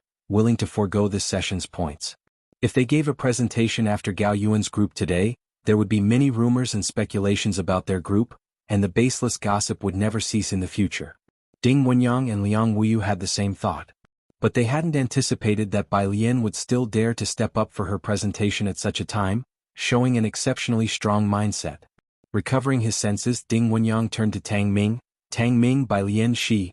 Lian has her own considerations, Tang Ming said, looking at Bai Lian. He never doubted her. Let's just watch and see. Ning Xiao nodded. The two had weathered many storms and were composed even now. But Ding Wenyang wasn't as composed as them. He worried not only about the effectiveness of Bai Lian's presentation but also about the loss of the usual points and what it would do to their final estimated scores. Especially since the content of the PowerPoint presentation was almost identical, if not inferior to Gao Yuan's group, he could almost imagine the reactions of the onlooking alumni. At this moment, Bai Lian stepped up to present against the storm, and even Ding Wenyang felt her inner strength was too formidable. Source: Web Novel. Com, updated on Omicron New. 0 Bai Lian was already standing at the podium. In university, Bai Lian seldom wore the school uniform. Ji Hung was keen on making all kinds of clothing for her. Today she wore a long dress of celadon-colored silk with patterns outlined in crimson threads at the hem, which undulated with her movements. Behind her, Kong Wei held a hand fan but hadn't started waving it yet. Merely tilting his head, he asked Yu Simin, "I remember her PowerPoint was on a flash drive, why did she bring her computer up?" Yu Simin was also nervous, her eyes on Ding Wenyang's group, sensing something wasn't right. With so many students watching and facing the cameras from the school newspaper, not to mention the dean of the physics department, Huang Yushua, being present, the pressure was immense and not something just anyone could handle. On the stage, Bai Lian had already connected her computer to the projector. There weren't many applications downloaded on her computer, aside from the video software from Jiangjing TV station. The rest were social and learning applications with only 2 PowerPoint icons on the left side. One was named 1, and the other was titled 2. Bai Lian reached out and clicked on the 2 icon. Ding Wenyang had briefly looked up at Bai Lian, but upon seeing her open the PowerPoint, he didn't dare to look up again, worried about seeing a title similar to the previous groups. Wang Shi sat on the far right, watching Bai Lian open the PowerPoint presentation with an expressionless face. Meanwhile, Gao Yuan and others sitting near the front squinted their eyes when they saw Bai Lian step up to give her lecture. Liang Wuyu and Su Jiyue watched Bai Lian without shifting their gaze, their hands on the table tensing slightly. The opened courseware displayed a simple page in pale blue, with clearly divided colors and lines. There were no fancy icons, just blue dots and dividing lines. Zooming in on the image revealed 7 blue brush script characters. Real-time photonic quantum entanglement. The focus of our group's lecture this time is on twin photon digital holographic imaging technology. Bai Lian held a red laser pointer, casually lifting it, the red light pinpointed on the section she discussed, her tone completely relaxed. These scientists applied the more advanced digital holography developed over the years to the entangled superposition state of twin photons. This camera's resolution is at the nanosecond level. This quantum entanglement paper was very new, and it was given to Bai Lian by academician Ma, who told her to ponder it thoughtfully. Nowadays, academician Ma rarely sent papers to Bai Lian. It was usually he one who sent them, and Bai Lian needed to invest a lot of time to fully grasp each one that academician Ma sent. Bai Lian had spent basically all of the past 10 days studying this paper. She was accustomed to using the Feynman technique, and her approach to explaining papers was the same. She interspersed explanations of quantum entanglement phenomena, so even the first-year students, Kong Wei and Yu Simin, understood the main content of her presentation. The moment she mentioned twin photons, Ding Wenyang felt unfamiliar because it wasn't their topic. Ding Wenyang suddenly looked up. Bai Lian had already moved on to the next page, half leaning on the podium, pointing at the image with the laser pointer in her right hand, gently tapping on the image in the PowerPoint. This image displays the interference pattern left behind by a pump beam through a yin-yang-shaped stencil. Another image is that of entangled photons which have reconstructed the amplitude and phase structure of the image. Bai Lian stood on the stage, clad in a blue attire, unflustered by the changing situation. With a gentle lift of her hand, the slide changed to the next. Sitting below were professors and the dean of the physics department. Members of her class from Tongfeng were seated, and a crowd of other students stood at the back, there to watch the excitement. The lecture hall, which had been bustling just moments before, was now silent as a grave. All eyes were focused on her, her demeanor clearly mild, but with every move, there was an unrestrained elegance exuding from her, soft yet with a trace of fierceness. Bai Lian spoke slowly and calmly, starting from the front and moving to the back, until she reached the last page. All PPT presentations usually end with a thank you, or thanks for watching, to conclude the session. But it was already quite polite of young Master Jiang to share his scientific research results with others. His signature style for the last page of his PPTs was always just one word, and not even a punctuation mark was included. For the quantum theory PPT, Bai Lian had changed the last slide to a thank you page, but she didn't plan to present this PPT, so she left it unchanged. She looked up, slowly staring at the blue English word, pondering for a while. After a long pause, she turned casually to the first row where professors like Zhou Wenqing were seated and politely said, "My presentation ends here. Thank you for watching." In the first row, Zhou Wenqing stared at the watermark in the bottom left corner of the last PPT slide with the words, CRFS Dark Matter Research Institute, and didn't dare to speak right away. Even Dean Huang fell silent for a moment. Bai Lian switched the PPT back to the cover page. She didn't wait for a response from Zhou Wenqing or Dean Huang, paused briefly, and looked questioningly at the more familiar Dean Huang. As the class advisor for Tong Feng, Zhou Wenqing had seen some reputable projects and heard summaries of Jiang Fulai's projects. His project reports always featured PPTs he made himself, a template ever unchanged among science students. He was no different. Almost immediately, he and Dean Huang recognized where the template came from. Professor Zhuolan, sitting beside Zhou Wenqing, didn't recognize it. He simply looked up at the words real-time photonic quantum entanglement, and then his gaze became very gentle when it landed on Bai Lian. So the purpose of these few diagrams is to analyze the wave function? Bai Lian looked towards Professor Zhuolan, who had posed the question, and answered with poise. It indeed portrays a wave propagating along the positive x direction with angular frequency. As she spoke, Professor Zhuolan couldn't help but nod along, the smile on his face barely concealed. It was all admiration for her. Professor Zhou Dean Huang, said Zhuolan, turning his head after she finished answering, I think Bai Lian's analysis is very good. Real-time photonic quantum entanglement was published less than a month ago. Very few people in the country truly understand what this paper is about. A given. Zhou Wenqing's gaze finally moved away from the PPT and settled on Bai Lian. After a few questions, they confirmed the capabilities of the girl before them. It is. The professors had no objections at this point. After all, Gao Yuan's group had received AB+, and Bai Lian's report exceeded theirs in both quality and depth, making a simple A seem insufficiently low. Dean, what do you think? Zhou Wenqing looked towards Dean Huang, previously expecting an average performance from the new students, yet the outcome surprisingly exceeded expectations. It's not easy for this group of students to achieve this level. Dean Huang looked in Bai Lian's direction. Zhou Wenqing thought that this PPT was made by Ding Wenyang's group, but Dean Huang knew that this paper had been given to Bai Lian by academician Ma. It was not likely to be a topic from Bai Lian's group, which meant this high level of completion was achieved by Bai Lian alone. He delivered the verdict. Once Dean Huang spoke, he finally set off the previously quiet crowd in the back. The silent lecture hall began to stir. And at this moment, Ding Wenyang's group finally realized, having barely interacted with Bai Lian, that this was their first experience witnessing her miraculous approach, and they all turned to look at Tang Ming. Having been published less than a month ago meant that Bai Lian had completed this PPT in recent times. So, while she was in the Tong Feng class discussing quantum theory literature with us, she also took the time to study real-time photonic quantum entanglement on her own? Is this the strength of this year's top scholar of the college entrance examination? If you find any errors, ads pop up, ads redirect, broken links, non-standard content, etc., please let us know reports so we can fix it as soon as possible. Chapter 655. The 260 forum is about to blow up again. Come and catch on to Sister Lan _1. Tang Ming looked at Ding Wenyang and thought for a while. Then he shook his head deeply. Not exactly, she still has to do long-distance running during this period, and she will practice the spear at night, Tang Ming explained to Ding Wenyang.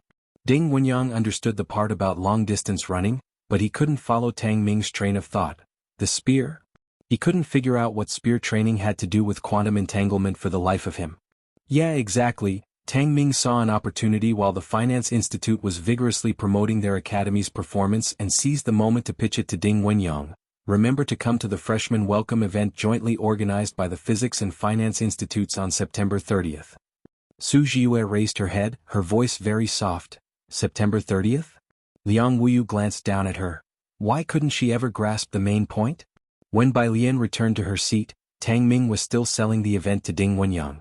The people in Ding Wenyang's group were all very excited, and as they looked at Bai Lian they all wanted to say something. Her presentation on the amplitude of spatial biphoton states was simply too brilliant. Source: web novel. Com, updated on New Omicron. The people in her group hadn't even bothered to greet the professors in the first row, instead crowding around Bai Lian. Sis, from now on you're my big sis. Ding Wenyang said, his peripheral gaze falling on Wang Shi, who was sitting alone to the right. It didn't take a genius to figure out who in this group was closer to Gao Yuan's group. You're just too cool. Kong Wei and Yu Ximin finally squeezed through the crowd, and after complimenting Bai Lian, they greeted Liang Wuyu, Ding Wenyang and the others with trepidation. Standing with them amidst this group of people certainly brought its own pressure. Behind them, the school newspaper team finally came to their senses and carried their camera over to interview Bai Lian. I just knew it, she definitely wouldn't be weaker than the previous group, Wang Su said excitedly in the crowd. Song Min, I'm going to find Bai Lian and the others, are you two coming? They all had been to Buyuan base and were familiar with each other. As soon as Wang Su spoke up, Song Min snapped out of it, you guys go ahead. Wang Su and Pei Qin didn't mind and went forward to find Bai Lian, Tang Ming and the others. After the last group had finished their presentation, the professors seated in the first row still seemed to be relishing the experience, as listening to a high-quality academic report was a pleasure in itself. Gao Yuan went to greet the professors and Dean Huang. Gao Yuan, Zhou Wenqing got up with his documents in hand. Your group was very good, keep up the good work. The rising tide lifted all boats in the Gao family, and the professors were all giving face to them. However, today the professors were all discussing Bai Lian's group's literature report, with admiring tones, and interacted less with Gao Yuan. Dean Huang didn't have any special relationship with the Gao family. He walked in the front, occasionally being greeted by students. Zhuolan packed his things and thoughtfully followed behind Dean Huang. He was already imagining how proud he would be to have Bai Lian as his student, leading her through various academic battlefields, watching her from below the stage. Zhuolan spoke to Dean Huang in a low voice about the possibility of this happening. Upon hearing this, Dean Huang's lips twitched and he gave Zhuolan a look. I advise you to dismiss that thought. Why? Zhuolan guessed. Have you taken a fancy to her too? Dean Huang touched the top of his head and didn't reply. This was his junior sister after all. Master Jiang didn't even compete with the Ma Institute for her. Fancy her? How could he dare to fancy her?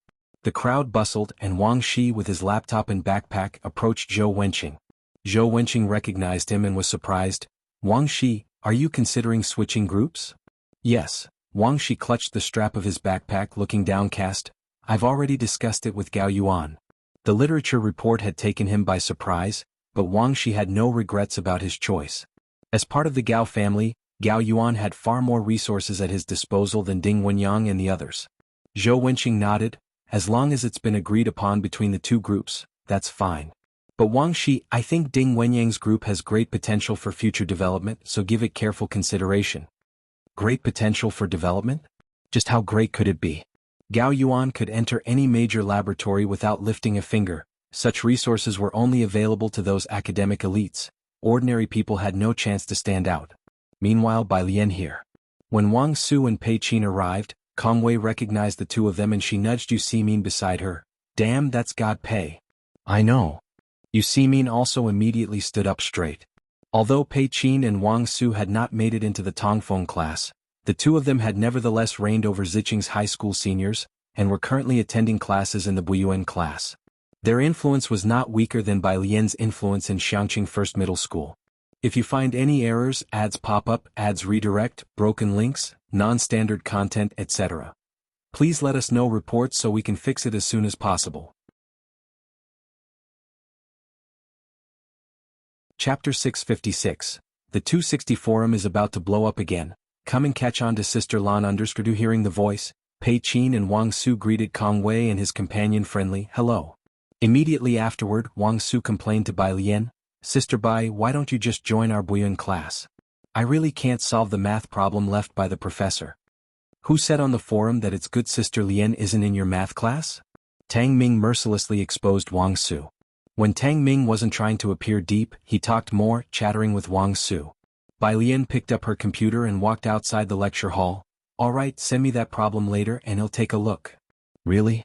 Wang Su perked up. Why wait for another day, I'll send it now. Without Bai Lian speaking up, Wang Su usually didn't dare to bother her. After all, Bai Lian rarely replied to messages, killing all conversations with a single one, aura. She seemed gentle but somehow intimidating. He opened his phone and just sent the difficult question left by the Buyuan professor to Bai Lian. Ding Wenyang's group glanced at each other upon hearing that someone from Buyuan class had to send a question to Bai Lian. The Buyuan class was asking Bai Lian for help with a math problem? They're from the Tongfeng class, right? Source, web novel. Updated on Omicron New. As this group gathered and chatted, Kong Wei took the opportunity in the crowd to add Pei Qin and Wang Ze's WeChat IDs. Ding Wenyang offered to buy everyone milk tea. Kong Wei held his phone looking at the newly added contacts. He exchanged glances with Yu Ximin. Pei Qin and Wang Su were the leaders of Xiqing High School and first-year students of the math department. They were also the new stars of the math department this year. However, it seemed that all these new stars were being led by Bai Lian. Hey! Ding Wenyang looked at the red slogan outside. Is the welcoming party on 9:30 the one you mentioned before? Tang Ming looked over. The finance department was mostly made up of capitalists, the richest department in Jiang University, naturally willing to spend money on advertising. 9:30 in the Great Hall, the finance department welcomes you to celebrate the National Day with high mountains and flowing water. Meet the Zither Master. While Tang Ming was not familiar with the finance department, Kong Wei and Yu Ximin were staff members of the student union and knew most of the details.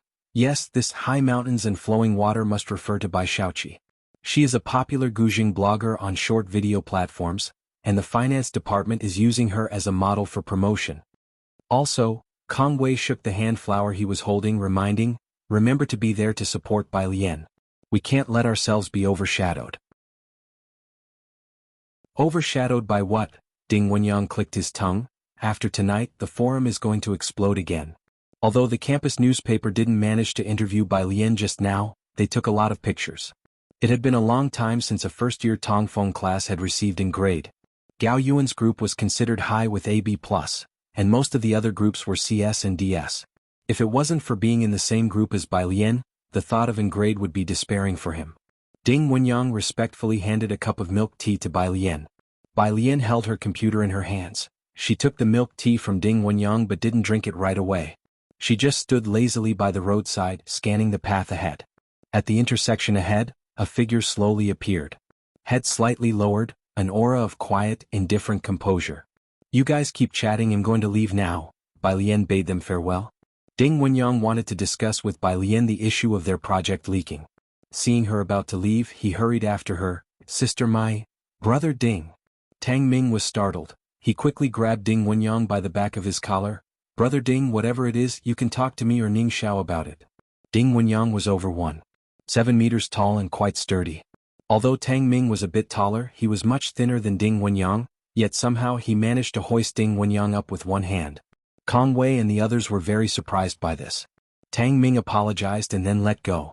It's about Wang Shi. Ding Wenyang rubbed his neck, unfazed, and showed his phone to Tang Ming. Wang Shi had already left their group chat just now. In the past 2 weeks, Wang Shi hadn't interacted with them, but had grown closer to Gao Yuan's group. The topology problem given by academician Ma was difficult, and Ning Xiao and Liang Wuyu had been discussing it. Yet Wang Shi had been avoiding them the whole time. Ning Xiao took one look and said, if you mind that we are newcomers, we can talk to Professor Zhou about forming our own group. How could that be? I just didn't expect Wang Shi to do such a thing. The capabilities displayed by Ning Xiao and Liang Wuyu were enough to convince Ding Wenyang, not to mention the display of skill from Bai Lian that evening. If you find any errors, ads pop up, ads redirect, broken links, non-standard content, etc., please let us know reports so we can fix it as soon as possible. Chapter 657. The 260 forum is about to blow up again. Come and catch on to Sister Lan Undershri. Actually, it's kind of expected, a person in Ding Wenyang's group whispered. I've heard that in Gao Yuan's group, Gao Yuan's doctoral brother helps them with the topology problems assigned by academician Ma. Scoring high surely gets them noticed. Doctoral brother? Tang Ming heard this for the first time.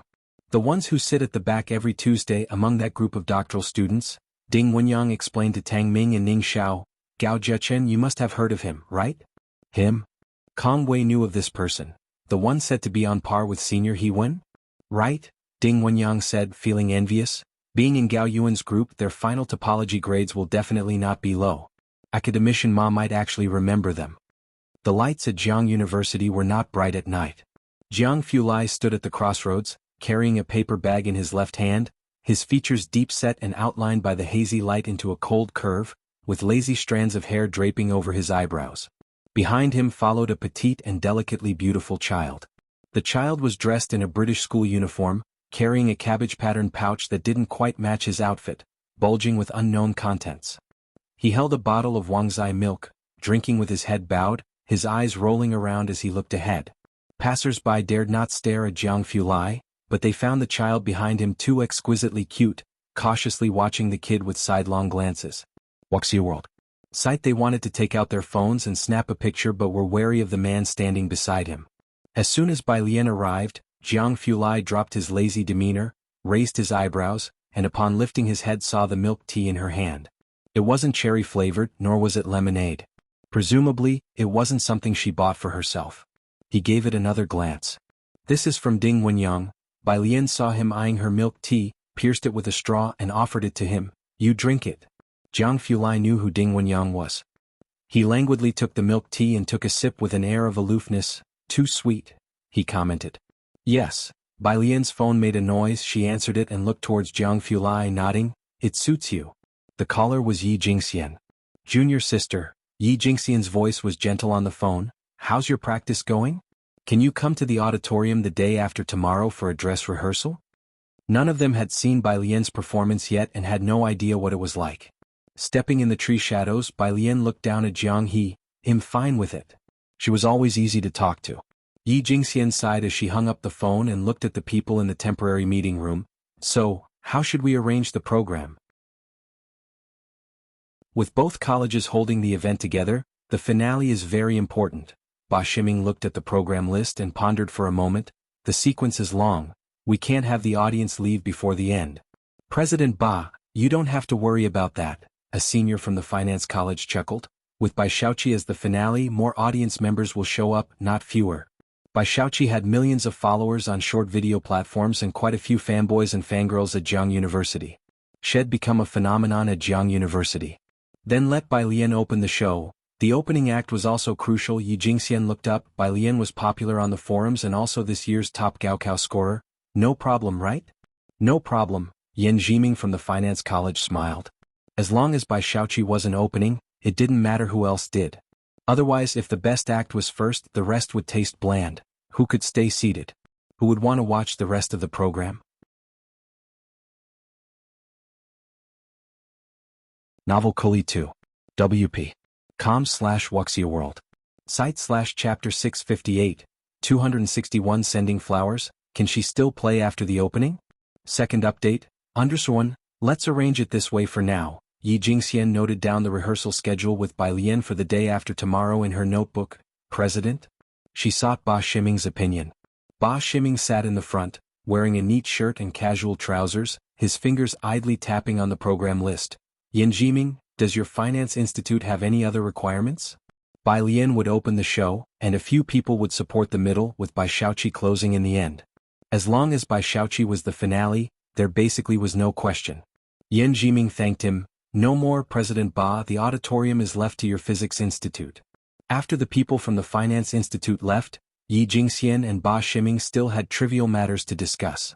They were behind the people from the finance institute, and when they were going downstairs, they happened to meet Dean Huang and Professor Zhou Wenqing, who had just returned from the lecture hall.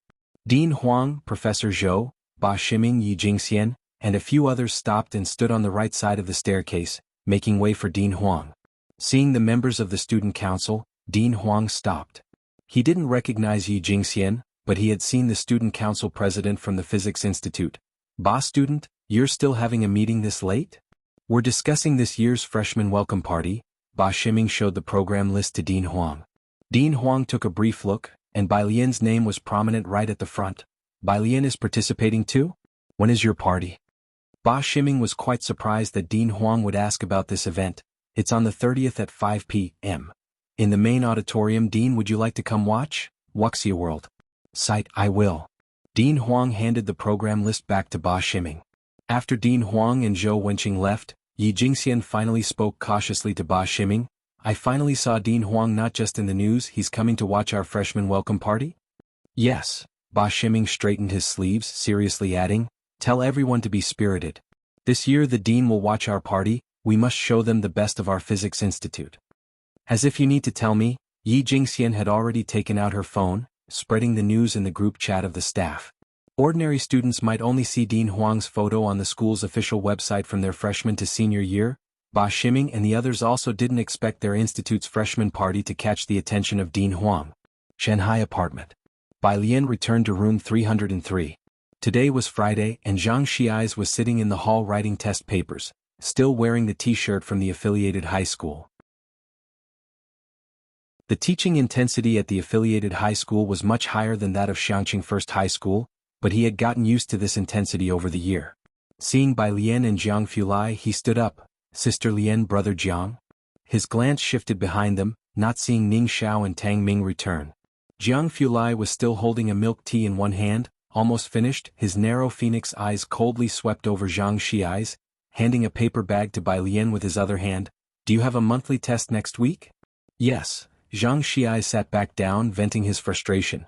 I was ranked last in the recent test. Everyone in my class is so abnormal. Bai Lian took the paper bag handed to her by Jiang Fulai. These were books listed by an academician from my institute. She couldn't find them online or in the library, so she had Jiang Fulai buy them on her behalf. Bai Lian went back to the study room, and Jiang Fulai glanced at Zhang Xiai's, speaking with a cold face to explain the problems he didn't understand during this week living in the school. Inside the study room, Bai Lian placed her laptop on the desk, lazily opened the paper bag, and was about to take out the books inside when she unexpectedly found a touch of red. She slightly lowered her head. 2 white books. A single rose lay diagonally across the white cover of the books, with its crimson petals spiraling open like rosy clouds. Bai Lian reached out, slowly and deliberately pulling the rose from the bag. There was no vase in the study, nor in room 303, and Bai Lian couldn't be bothered to look for one. She leaned against the window, holding the rose in one hand and texting her dog-loving friend on her phone in the other. Dog-loving friend, dead tired. JPG, dog-loving friend, I want to blow up Jiangjing, dog-loving friend. Drink this week? Both were in Jiangjing, but it was obvious that the dog-loving friend was also very busy and hadn't had time to see her. Bai Lian, 1, dog-loving friend, you, 1, me again? Outside the door, Tang Ming and Ning Xiao had already returned, taking over from Jiang Fulai to explain problems to Zhang Xiai's. Jiang Fulai threw the empty milk teacup in the trash. Not seeing Bai Lian in the hall, Jiang he sat cross-legged next to Pu Xiaohan, watching Xiaohan clumsily solve a Rubik's Cube. Chapter 659. 261 Sending Flowers, Can She Still Play After the Opening? Second update, _2 He went to open the door of the study. Bai Lian still lazily leaned against the window, squinting at the outside. The community lights were on. On Friday, most of the alumni renting rooms were at home, and the street lamps on Zier Avenue were as bright as daylight, now reflecting in her dark eyes. The fair hand loosely held a bright red rose, like looking down at the city's ramparts, gazing back at the sea of lights. Jiang Fulai's hand rested on the doorknob, silently watching her. Mountains and rivers, vast human world full of stars. Just one. Jiang Fulai turned sideways, closing the study's door, looking at the rose in her hand, suddenly smiled. Luckily it's not crushed. Bai Lian turned to look at him. No vase.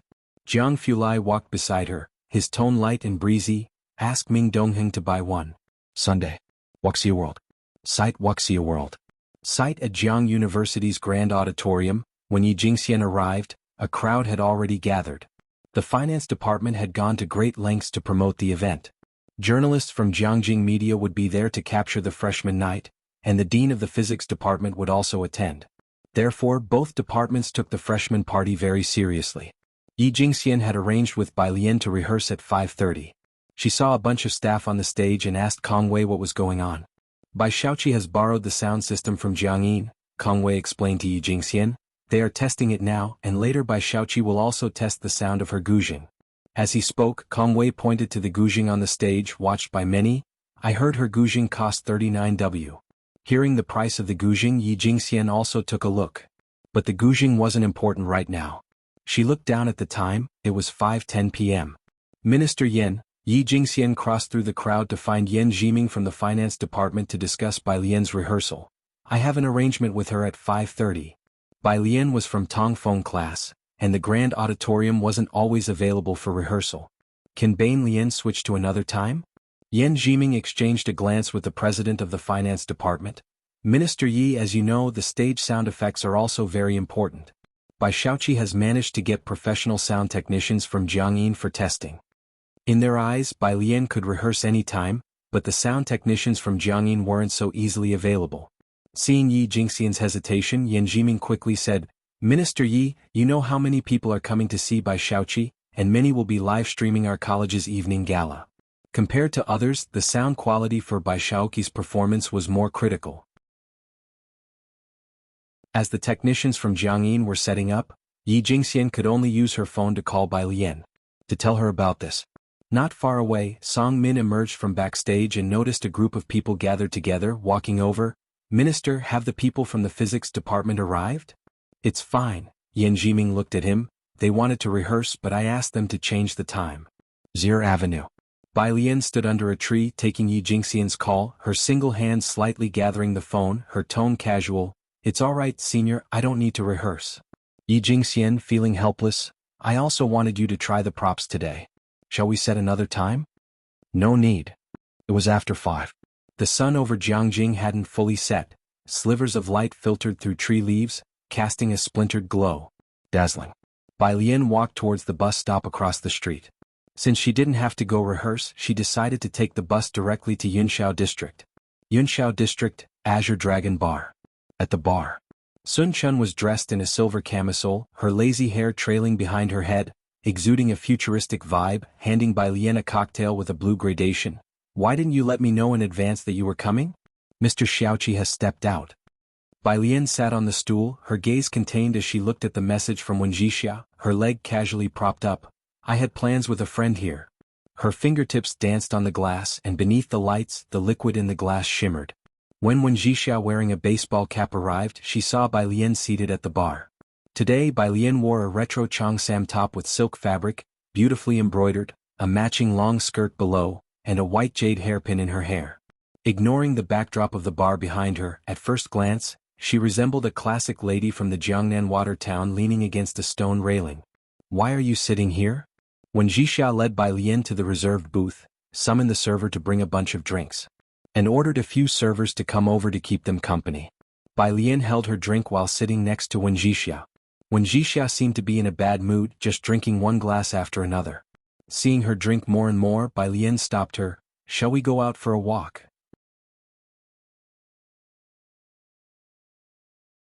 Chapter 660.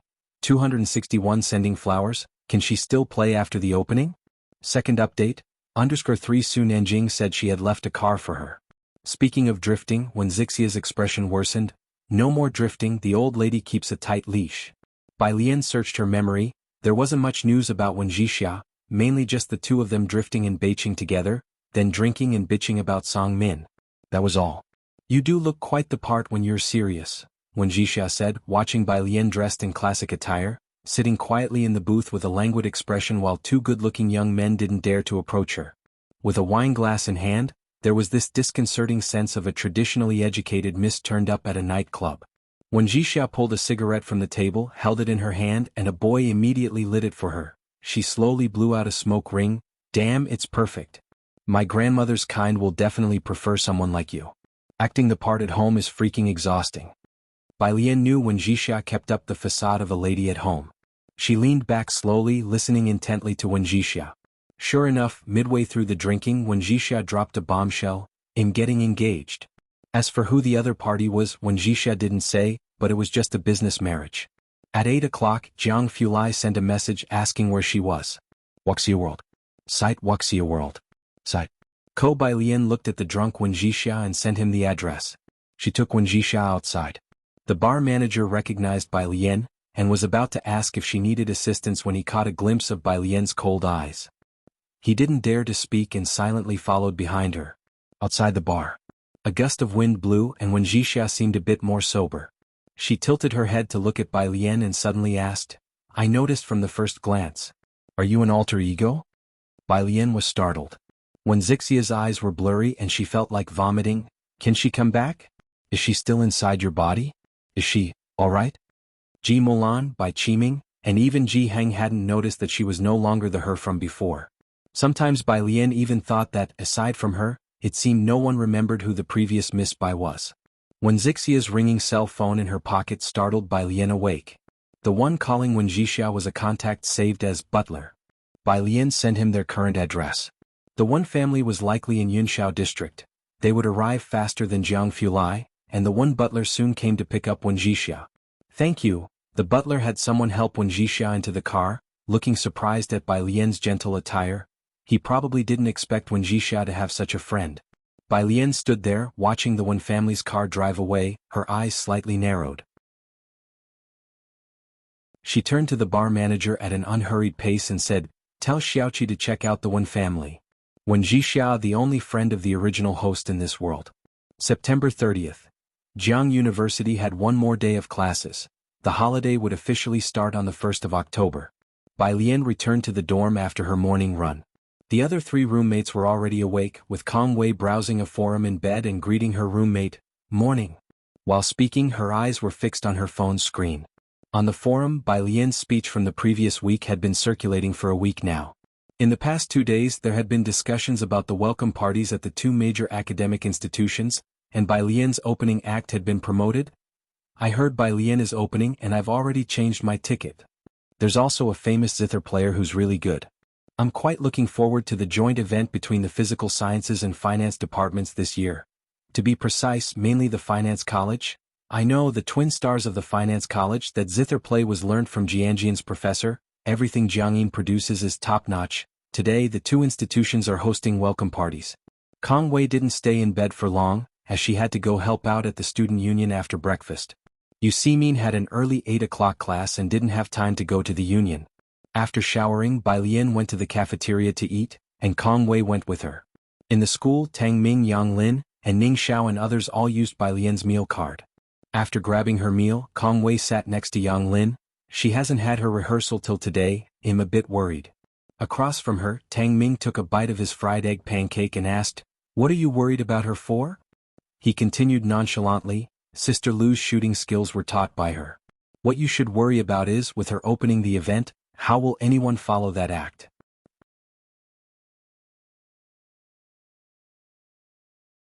Chapter 661. The charm of this 262 gala. Brother Jiang and Dean Huang present the performance costume. _1 Yen Lu had practiced with a long spear in the Zhang family's backyard for over a month, and Pu Xiaohan had filmed some raw video material. At that time, Tang Ming was not acquainted with Yen Lu, but he was aware of it. After Great Yong was aired, Yen Lu's rise to fame was unmatched, and during the filming she never used a stunt double. The production team even revealed that no action director could give her any guidance. In the University Town Forum, Ning Xiao would not take a second glance, and Bai Lian had no time for it. However, Tang Ming was all eyes and ears. He knew the hottest topics recently discussed on the forum. The finance department spent time promulgating the event, so there were many attendees specifically for Bai Xiaoqi today, but there were also a substantial number of students who had long heard of Bai Lian. Bai Lian's famous posts on the forum had become 3.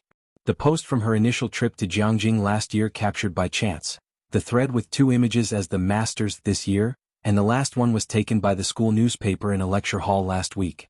The program list for the joint event of the two institutions was posted on the forum. After seeing Bai Lian would open the event, Tang Ming forwarded the news to Pu Xiaohan, and both discussed whether such an arrangement by the student union was really appropriate. In the morning the cafeteria was crowded. Kong Wei, with Bai Lian's matter on her mind, didn't really catch what Tang Ming was saying. "Wuxia World. Site Wuxia World. Site. But she pinpointed the words Sister Lu with accuracy. "Sister Lu?" Tang Ming? He didn't continue speaking.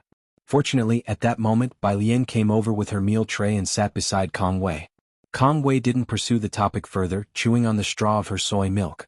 After all, Ever since Bai Lian had given her and Yu Simin Yen Lu's autographed photos, they had speculated how Bai Lian got them. And to give away 2 large photos at once, along with that intimidating black-clad bodyguard who handed them over. Even someone with a background like Yu Simin was unable to guess the ins and outs of Bai Lian's connection. Kong Wei sipped her soy milk, glancing over at Bai Lian who rarely spoke during meals, her back always impeccably straight. Something that seemed etched into her genetics. Even when reading in the dormitory she maintained the same posture, a lazy kind of grace. She was that kind of person always giving others a sense of security. Reflecting on what Tang Ming had said earlier, Kong Wei also felt assured. After eating, Kong Wei, as an officer of the student association, needed to help set up the auditorium for the event. Bai Lian was off to her Tongfeng's class, while Yang Lin hurried to the biology building. Shen Qing had packed her things early in the morning and headed to Shanghai apartment. Ji Xiaojun was busy with work and felt sorry that he couldn't go to Jiang University to watch the program today. Last year, during the anniversary of Xiangqing No. 1 High School, Bai Lian did not inform them. This year she had mentioned it, but unfortunately Ji Xiaojun didn't have the time. Take plenty of photos, Ji Xiaojun, putting on his suit jacket, said as he smoothed out his dark red tie, and videos. Like you need to tell me. Shen Qing was in a hurry to leave, not even waiting for Xiaojia's car, choosing to take the subway to Shanghai apartment instead. At this hour, traffic was bad, so she'd rather squeeze onto the subway. After she left, the butler asked about Bai Lian's performance in the welcoming party tonight, expressing surprise. Is Miss Bai going to perform on the guzheng? He remembered Bai Lian learning the guzheng, even frequently reviewing basic music theory during the summer. No, Ji Xiaojun shook his head. But he didn't elaborate on Bai Lian's performance, instead taking his briefcase and leaving. The butler had come today indeed for a reason. Miss Mulan's child's first full month is today, the young mistress and her husband will be there, and neither you nor the elder have met the groom yet. The groom? Mu Yining's husband? Ji Xiaojun greatly disliked dealing with these affairs, along with the inheritance issues he shouldered. Settling into the back seat of the car, he began contemplating. He didn't even consider Ren Wanxian. Bai Lian could take over some affairs, but Ji Xiaojun thought about Shunyu who had traveled to Xiangqing, and there was talk of a dean from the Ma Institute. Even Dean Jian returned defeated. Reluctantly, Ji Xiaojun silenced the thought. There was still an option, the child born to Ji Mulan, but that would require waiting for a significant amount of time. It was 4 o'clock in the afternoon. Jianghe's school let out early. Ming Dongheng took Ji Heng to pick him up. A row of first graders, like little turnips, came out holding hands one by one, with Jiang He the cool big brother among them, carrying his own backpack with both hands in his pockets, chin up and proud. Ji Heng, who habitually carried his smoking pipe, stood aside. Since this was a place full of children, he didn't light up. Upon spotting Jiang He, he lifted his other hand to show him. In that hand was a bag of sugar-coated hawthorns, dusted light with sugar frost. Ever since learning that Bai Lian favored sugar-coated hawthorns, those from the Ji family would always pick some up when they saw them on the street. Today was no different.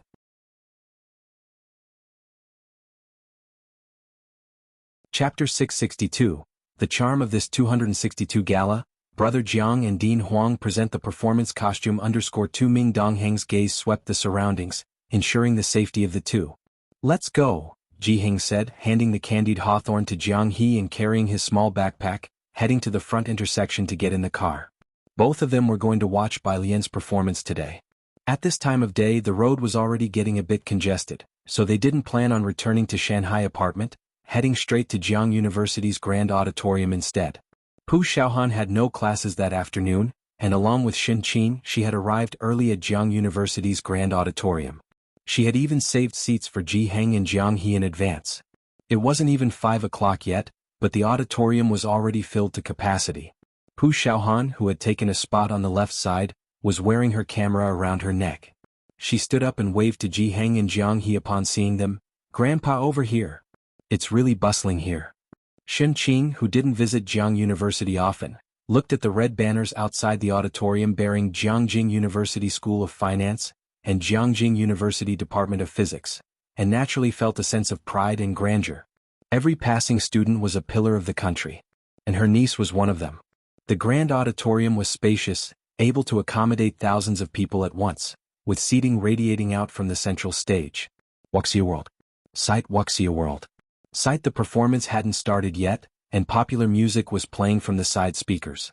Ji-hung took a seat to the side, resting Jiang He's backpack on his lap, while Jiang He sat next to him, nibbling on his candied hawthorn.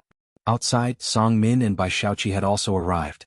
Bai Shaoqi was dressed in haute couture today, wearing a purple gown that revealed her fair clavicles, her demeanor cold and composed, neither humble nor arrogant. Even as an illegitimate child, the etiquette her mother had taught her since she was young was impeccable. Mrs. Song looked at Bai Shaoqi appreciatively and nodded, "I told you this dress suits you." The two of them entered with Mrs. Song. Song Min had distinguished himself as a member of the student union of the School of Finance, and the student union had reserved the two front rows in the middle, with the second row set aside for some of the key personnel, naturally including seats for Song Min and his companion. By this time, more than half of the first row had already been filled. The first row was reserved for some leaders and investors. Two spots were also set aside for photographers, and the reporters had already arrived, making the scene extremely lively. The president of the School of Finance's student union was up front, speaking with Ba Shiming about crowd control. "There are too many people, we need to put up a banner to restrict the flow." When they saw Song Min and Bai Shaoqi, both of them greeted them. It was at that moment that the president of the student union's phone rang, and after taking the call, he froze for a moment and then immediately turned to walk towards the entrance. Soon after, he returned respectfully with a middle-aged man with a leather collar suit. Ba Shiming recognized the man at a glance.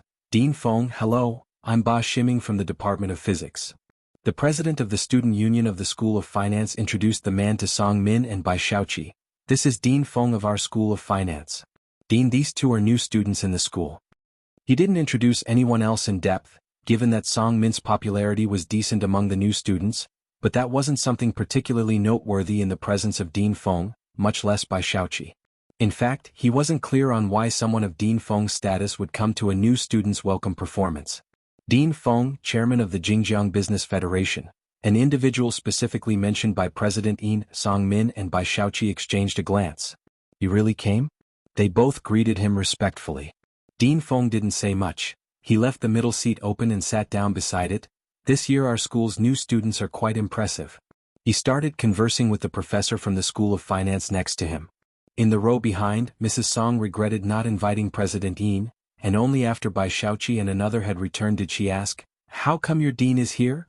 It might not only be Dean Feng. Song Min looked at the two empty seats next to the dean, shaking his head. "I just found out too. It's really strange." Ba Shiming also felt something was odd about this time, as Dean Huang had asked him to reserve two seats, and now Dean Feng had arrived as well. What exactly is so attractive about our new student orientation this time? Bai Shaoqi? Ba Shiming thought it unlikely. "Ah, the junior sister is still in class." Yi Jingxian glanced at the time on her phone. "She's always in class with no time to rehearse, and I haven't seen her performance outfit either."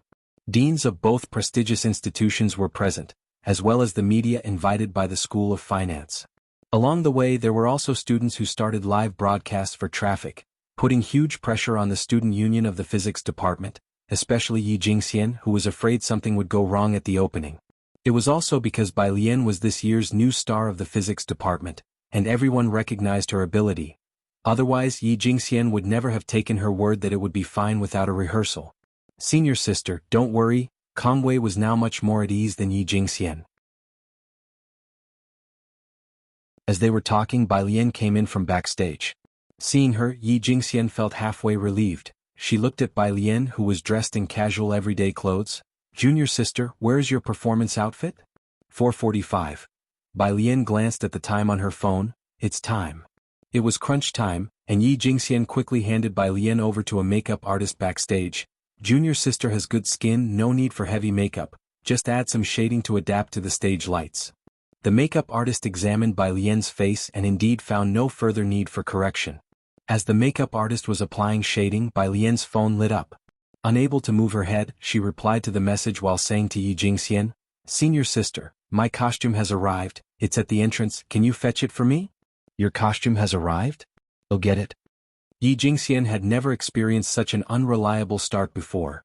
There were only 15 minutes left, and she hadn't even seen the performance costume. She hoped there would be no mistakes today. She went out to get Bai Lian's outfit. At this point there weren't many people at the backstage entrance. Most were at the front. Yi Jingxian only saw two people as soon as she went out. One was a middle-aged man, scholarly but with a somewhat balding crown. She recognized him as Dean Huang. The other was a young man standing beside him, lazily stationed behind Dean Huang, his black casual pants accentuating his long, straight legs, his pristine white shirt with sleeves casually rolled up a bit, and his extremely sharp profile exuded an air of nobility and inaccessibility. He was holding a bag, lazily conversing with Dean Huang. Dean Huang was slightly behind him. This was the first time Yi Jingxian saw Dean Huang speaking to someone with such politeness. But the young man's overpowering presence prevented her from stepping forward. Jiang Fulai glanced at his phone, his pale phoenix eyes lifting, and upon seeing Yi Jingxian he stepped forward, extended the bag to her with a polite yet distant tone. "Hello, this is Bai Lian's performance outfit, please take it in to her." Dean Huang, with hands clasped behind his back, also nodded kindly towards Yi Jingxian.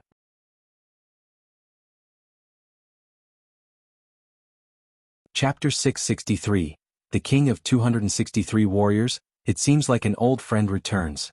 Second update, _1 Yi Jingxian did not immediately react. Dean Huang, accustomed to such occurrences, gently reminded the girl in front of him, "Isn't it almost time?" "Right, it was almost time." Facing that cold gaze, Yi Jingxian steeled herself and took the white paper bag from Jiang Fulai's hand, not forgetting her manners as she bowed to Dean Huang. "Dean Huang, goodbye." She took the paper bag and went backstage. It was only then that Dean Huang turned around looking at Jiang Fulai. "Mr. Jiang, shall we go to the front?" Jiang Fulai's gaze lingered on the curtain at the back for a long while before lazily following Dean Huang toward the auditorium. At this point, the student council members outside the auditorium had already closed the doors, no longer letting spectators in. The financial college had overpromoted the event, and with Bai Lian naturally attracting a large following at Jiang University, the auditorium was packed early on. After Dean Huang entered, the doors were shut completely, yet outside there were still many people holding up their cell phones to record. The main lights had been turned off, leaving only the ambient lights on the stage. Only 2 seats in the middle of the first row were vacant. Dean Feng had been sitting in his place early on, and when he looked up and saw Dean Huang come in through the door with a tall man following him, he quickly got up to greet them. "Dean Huang," he greeted Dean Huang in a low voice, his eyes then shifting to Jiang Fulai. "Mr. Jiang?" Source, web novel. Com, updated on N0 New. Jiang Shijue, a financial prodigy from Jiang University's Financial College and the executive president of Zhongxing. But everyone knew who was behind Jiang Shijue. It was this student whom Dean Feng relied on to sit in the position of chairman of the Federation of Industry and Commerce. "Dean Feng," Jiang Fulai nodded to him lazily, sitting down in the empty seat beside Dean Feng, leaning elegantly against the chair back, his fine features slightly composed, exuding a sense of aloof indifference. He didn't speak to anyone. Dean Huang sat on the other side of Jiang Fulai. Dean Feng only sat down slowly after the two of them had taken their seats. It was clear that he didn't fully sit back, showing his restraint. The noise of conversation in the front 2 rows quieted down around him, and the volume of talking decreased significantly. The students in the row behind who had witnessed this scene, all took notice. Given Dean Feng's current status in the financial college, getting up to greet the guests and the presence of 2 deans seated next to him, just who was this person? With the front row lights off, one could only see the back of the person in the middle, which seemed particularly somber under the lighting. Backstage. The makeup artist was not that professional, but Bai Lian's complexion was fair enough. She only added some shadows and applied some lipstick to Bai Lian. "This face, I dare not add anything more to it," the makeup artist remarked as she looked at Bai Lian's face, sighing. Yi Jingxian took out the clothes from the bag. They were not as lavish as Yi Jingxian had imagined, but simple white silk garments. Without much time to ponder, she passed the clothes to Bai Lian. "Junior, let's change first." The 2 hosts were already waiting behind the curtains, ready to go on stage to announce. In the changing room, Bai Lian lowered her eyes to spread out the white gown, putting on not only the outer robe but also the practice pants underneath, before picking up the white sash and loosely tying it around her waist. Outside, Yi Jingxian was waiting for Bai Lian to change. She was still not entirely at ease when her phone rang with a call from Ba Shiming. "Today both deans are present and there's a distinguished guest," Ba Shiming said seriously over the phone. "It's strange that they all came. The financial college is responsible for the conclusion. We won't have any issues, right?" A distinguished guest? Yi Jingxian naturally thought of the person she had just met. President, rest assured, the junior won't have any issues, she reassured Ba Shiming. After hanging up, she continued to wait for Bai Lian to come out. Where is the prop, the long spear? Yi Jingxian remembered this and Kong Wei hurriedly brought over the spear. Bai Lian came out of the changing room. She was wearing a simple white gown, bound at the waist by a white silk ribbon, her demeanor casually nonchalant. Yi Jingxian handed the long spear in her hand to Bai Lian. Junior, try this spear. This was the prop Yi Jingxian had prepared for Bai Lian. It had arrived last week and she had wanted Bai Lian to practice with it during the rehearsal, but the rehearsal hadn't happened due to sound equipment issues. Some of the student council members nearby overheard Yi Jingxian and exchanged glances. Bai Lian hadn't even practiced with the spear? Would that be alright? As these people were pondering, Bai Lian stretched out her hand to take the red-tasseled spear, placing it upright on the ground. The spear was even taller than herself. The red tassel at the tip of the spear slowly fell with her movements, and the silver spearhead gleamed coldly. Everyone around noticed that the moment she took the spear, the atmosphere around her changed. She became like a lazy white tiger sunning on a rock that suddenly senses an intruder, inspecting her territory with majestic dignity. If you find any errors, ads pop up, ads redirect, broken links, non-standard content, etc., please let us know reports so we can fix it as soon as possible.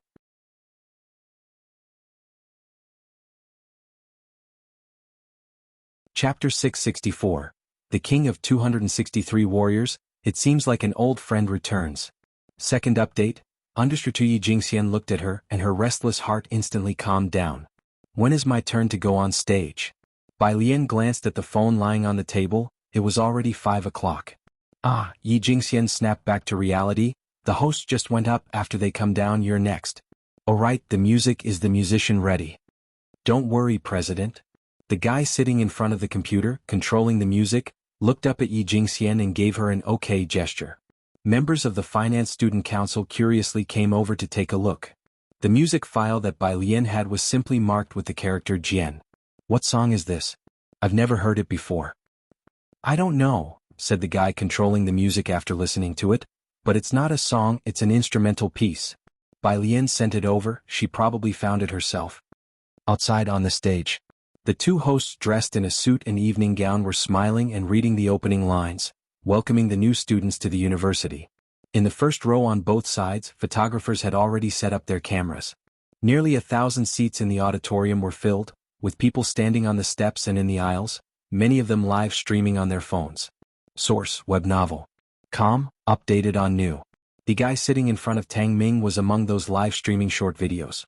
Holding a selfie stick, he was doing self-media at Jiang University, usually live streaming meals and study sessions. Now, with 700 viewers watching online, his live stream was attracting more and more traffic after being promoted. I couldn't get in, so I can only rely on the broadcaster to relay it. Watching a bunch of valedictorians perform for us is really something. I heard Bai Shaoqi will be there, is that true, broadcaster? While streaming, the guy said, I've posted the program list, yes, Bai Shaoqi will be the last one. No worries, I deliberately changed my ticket to go home tomorrow morning so I can wait with everyone. The backstage area was small, so Kong Wei and Yu Simin didn't stay there. Instead, they returned to the front to watch the performances. Without seats, they squeezed together with latecomers Tang Ming, Ning Xiao, and Yang Lin. Yu Simin, seeing many people live streaming the event, said to Kong Wei, won't there be any trouble? Kong Wei patted the back of her hand, signaling her to be at ease. While they were talking, on the left side of the stage, the two hosts had already bowed and exited. The stage lights went out. The evening had just begun, and the crowd couldn't stop moving, greeting, eating, and talking continuously. On the pitch-black stage, a beam of light shone down, directly illuminating the person standing in the center of the stage. Everyone saw the girl standing in the middle, dressed in a white robe with a belt of the same color tied around her. Her ink-black hair entirely bound at the back of her head with a red ribbon, a strand of which hung down her neck, shining against the white collar of her dress. Above the stage, a huge screen displayed her figure. Her long black eyelashes drooped, and in her right hand she held a long spear, the tip resting on the ground. She wasn't heavily made up, but even with just the spotlight on her, her face could captivate an era. The crowd fell silent for a moment before erupting into cheers. In the front row, Jiang Fulai, who had been lounging lazily, finally sat up straight, his narrow phoenix-like eyes turning toward the stage. Dean Feng, who was conversing with a professor to his right, noticed that the young master of the Jiang family had suddenly become serious. He ceased speaking and lifted his gaze to the stage along with the other leaders in the front row, who also stopped their conversations. In the second row, Song Min's wife, sitting beside him, recognized Bai Lian and was slightly startled. Bai Lian is also participating in the evening party? Yes, Song Min said, looking at the stage unconcernedly. Seems like it's the spear. Song Min's wife nodded, no longer concerned, and bent her head to remind Bai Shaoqi about the precautions. Boom! A drumbeat sounded, the stage's wind machine blowing the girl's skirt and hair, the tassel on the spear beside her fluttering frame by frame. She lifted the spear to begin. The drumbeats were majestic, like the inspiring war drums before 1,000 troops set off. The stage's sound system, borrowed from Jiangyin, was extremely effective. The awe-inspiring drumbeats of the first half caused everyone present to stop what they were doing and involuntarily turn to watch the stage. The girl pulled back the spear, pressed down its tip, then twirled around twice, the spearhead trembling slightly with her movements. As the drumbeat abruptly fell, the sound of the flute began to rise. The spotlights on top of the stage went out for a second with the disappearance of the drum's sound, then violently focused on her just as she took a leaping step, thrusting the long spear into the air. Above the stage, on the huge screen, everyone could see the moment the spear was thrust forward, the flexible spearhead shaking continuously. The frosty spear tip reflected a chilling light, flickering between solidity and void, breathtaking. The intense and ominous sounds of a peep arose as the girl turned around, the long spear swirling like a dragon in her right hand, her left hand suddenly pressing down on the spearhead, stepping forward to drive the spear. The audience in the auditorium held their breath. The girl still held the spear in her right hand, lifted the end of it over her head, the spear tip spinning to her left as she took the spear with her left hand under her arm, hiding it as she continued to pass it behind her back, the spotlight flashing again. Under the lights, she leapt into the air with the beat of the drum, her white dress billowing, the spear striking like thunder. The moment she hung in the air, captured by the camera, was like a slow-motion frame, pausing in mid-air before thrusting forward with the spear. The music tugged at the audience's hearts, the waving long spear captivating their gaze. It was like a prelude to a battle on the campaign field. The sound of the zither subsided, and in the middle of the stage, the girl faced the audience and retrieved her spear. Just as the audience finally started to relax, the final drumbeat fell and the girl thrust the spear backward, spinning around at the same time. The sound of slicing air arose, filled with aggressiveness. A spear longer by an inch is stronger by an inch. This was Yen Lu's back-thrusting spear, recently famous throughout the network. Countless people had recreated it online, yet only the audience present today could feel the killing intent behind this thrust, king of all weapons, truly deserving of the title. In that moment, the entire auditorium fell into absolute silence. On the big screen, the moment was frozen in time. Behind her was a black backdrop with only one beam of white spotlight above. The girl's almond eyes were dark and profound, a strand of black hair with a red ribbon falling beside her rosy lips, quivering slightly. As the drum sound faded, she casually retrieved the long spear, bowed slightly to the camera with a composed and serene smile, her eyes lazy yet enigmatic, exuding a wild tension magnified on the big screen. Behind her, the group holding phones live streaming, the barrage in the chat room paused for a moment, then started exploding with activity. In white clothing with a cold spear, the young spirit carefree and audaciously unrestrained. As if an old friend had returned. If you find any errors, ads pop up, ads redirect, broken links, non-standard content, etc. Please let us know reports so we can fix it as soon as possible.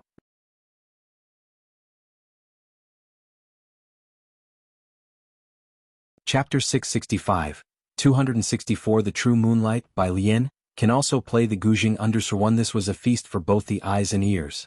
Jian Zhongyo and the group of teachers from Jiangyin made professional arrangements. The spear technique demonstrated control and fluidity, strength alongside softness, without any unnecessary flourish or reliance on wirework. It was only that final move, the unreplicable turnabout spear which could not be replicated by anyone else, that made one truly feel the oppressive aura on sight, unmatched. The show ended, curtains closed.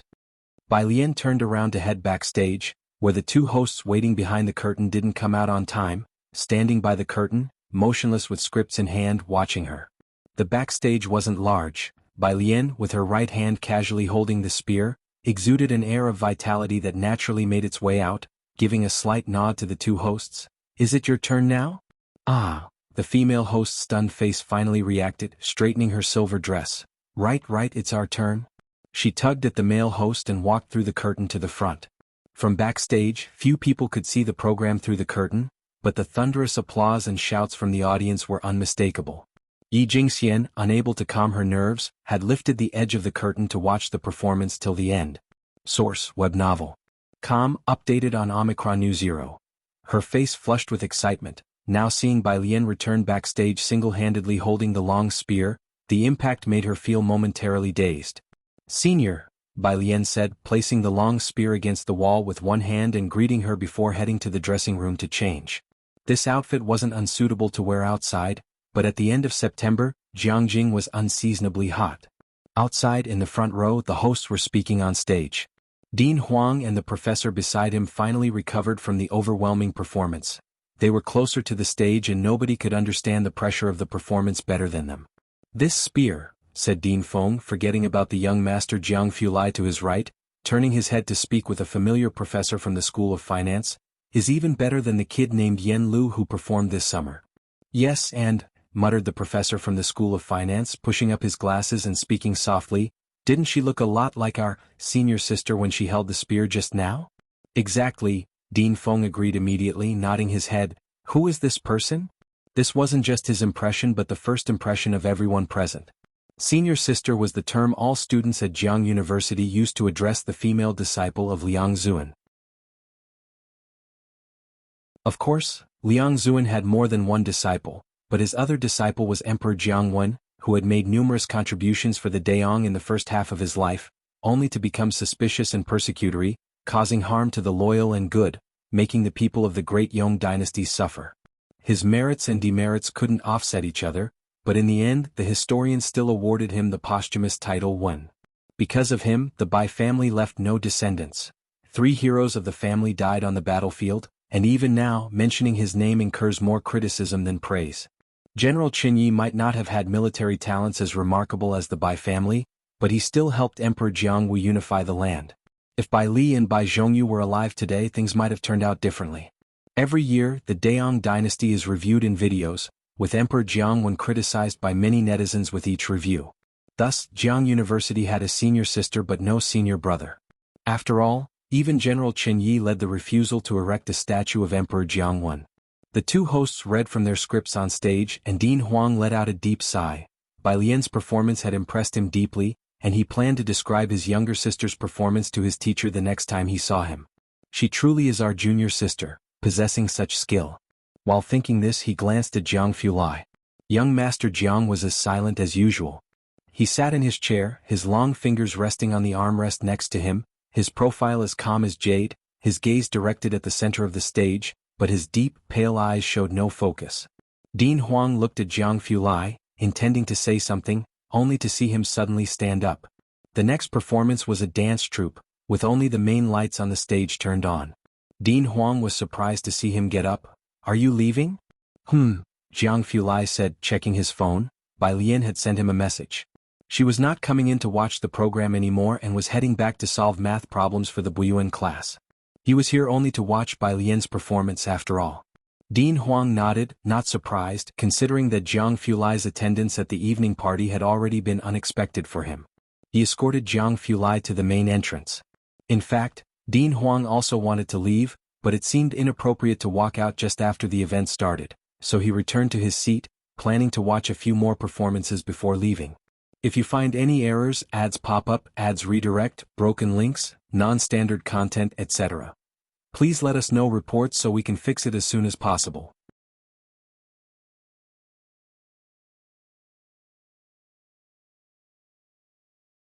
Chapter 666, 264 The True Moonlight, by Lian, can also play the Guzheng _2 Jiang Fulai walked out the door to the outside, where quite a few people were still gathered, watching in groups. Occasionally he heard words like spear, video, and Bai Lian. Jiang Fulai glanced at them and with a cold face, went to wait for Bai Lian down the road behind them. Bai Lian had changed clothes and came out with her backpack, Yi Jingxian holding onto her arm the whole way out.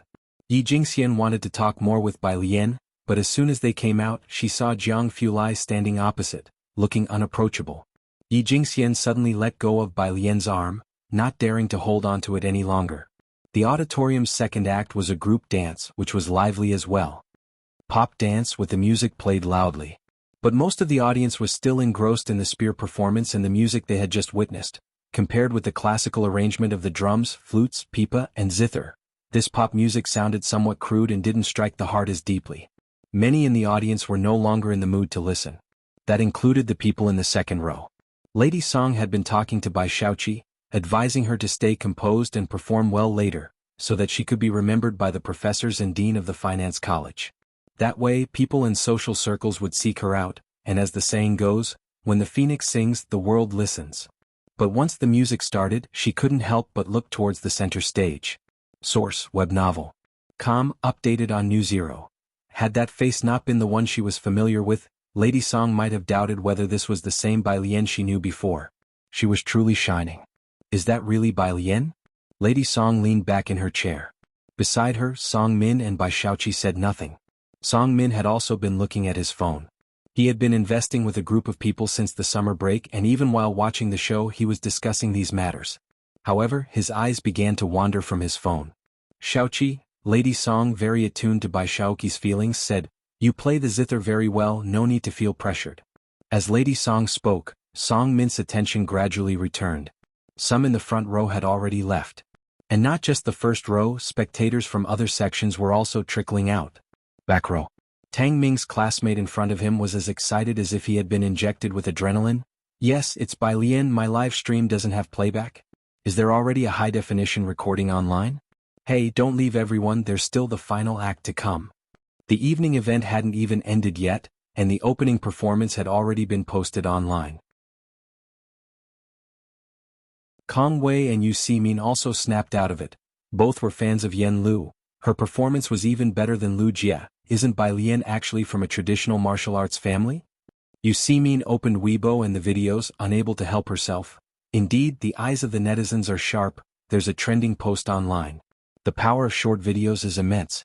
The words Jiang University and Bai Xiangjuan were already popular on their own. Once Jiang University's opening performance came out, it shot up to the top 5 on the trending searches. When Tang Ming heard what Yu Simin and Kong Wei said, they all clicked into the trending searches and saw various videos of Bai Lian from different angles, with the most popular being shot by 2 reporters in the front row. The full version, 28 minutes long, had already received 1 million likes and 120,000 comments. Wow, did you see that smile she had at the end? She's not just a sister, she's my husband. Please let this girl act in a movie. You'll definitely watch whatever she's in. Wake up, guys. She's this year's valedictorian from Jiang University. If you want her to enter showbiz, will the university's president and professors not cry themselves to death? Indeed, I knew all the beautiful people were claimed by the state. Who is this lady? She's so compelling, it's like truly seeing my white moonlight who died a millennium ago coming back to life. Who knows, after watching Daong, Bai Li dying in the snow, the brother dying in battle, the princess being married off far away. Seeing her on stage today, the moment the light shone on her, I felt even my beloved Lu Jie was outshone.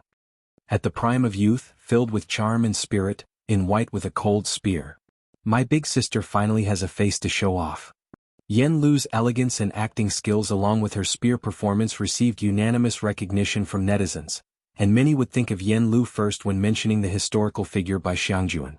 As long as she didn't disappoint, this role would ensure her enduring fame in the entertainment industry. However, today the professors at Jiang University and the students who were present felt as though they had truly seen the statue from Celebrity Square come to life. She didn't need to conquer everyone with superb acting like Yen Lu did. Just standing there with a cold spear appearing before them was enough to win everyone over.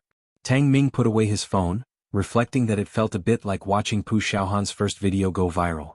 He put his phone away and turned to ask Ning Xiao and Yang Lin, "Are you leaving? The homework the teacher gave today is tough and brother Jiang is here." Ning Xiao, always aloof, nodded, "Let's go." As for Yang Lin, there was no need for discussion. She had a part-time job in the evening, and she had come only to support Bai Lian. The students from Xiangqing were scattered but united in spirit. Seeing Tang Ming and the others getting ready to leave early, Kong Wei and Ding Wenyang said, "You're all leaving like this?" Bai Shaoqi has the finale, she plays the zither beautifully with millions of fans. Many are still waiting for her performance. Aren't you going to listen? After watching the opening performance, even the most exquisite dances and songs seemed somewhat lackluster. Some people had already left from the back rows, but others, burning with excitement, stayed on, convinced that if the opening was this thrilling, the finale wouldn't disappoint. The Finance College had been heavily promoting this year, and with such a thrilling opening performance, numerous spectators were looking forward to the final act. Tang Ming, upon hearing Kong Wei's words, scratched his head. It's nothing special, she doesn't play as well as Sister Bai. He had also been involved in that incident involving director Jian in Xiangqing and had specifically listened to Bai Xiaoqi play, Gambling with Liquor. To be honest, even he could feel the gap. It wasn't a problem of technique, but of emotion. What? Bai Lian never brought a zither to their dorm, and Kong Wei was hearing this for the first time from Tang Ming. Bai Lian can play the zither too? And she's good? Of course, Ning Xiao and Yang Lin had already left, and Tang Ming, carrying his backpack, smiled at Kong Wei. Sister Bai became famous in our school precisely because of her zither performance. Pu Xiaohan gained popularity because of that video, and director Jian traveled all the way to Xiangqing. Was there even a need to discuss Bai Lian's skill level on the zither? If you find any errors, ads pop up, ads redirect, broken links, non-standard content, etc., please let us know reports so we can fix it as soon as possible.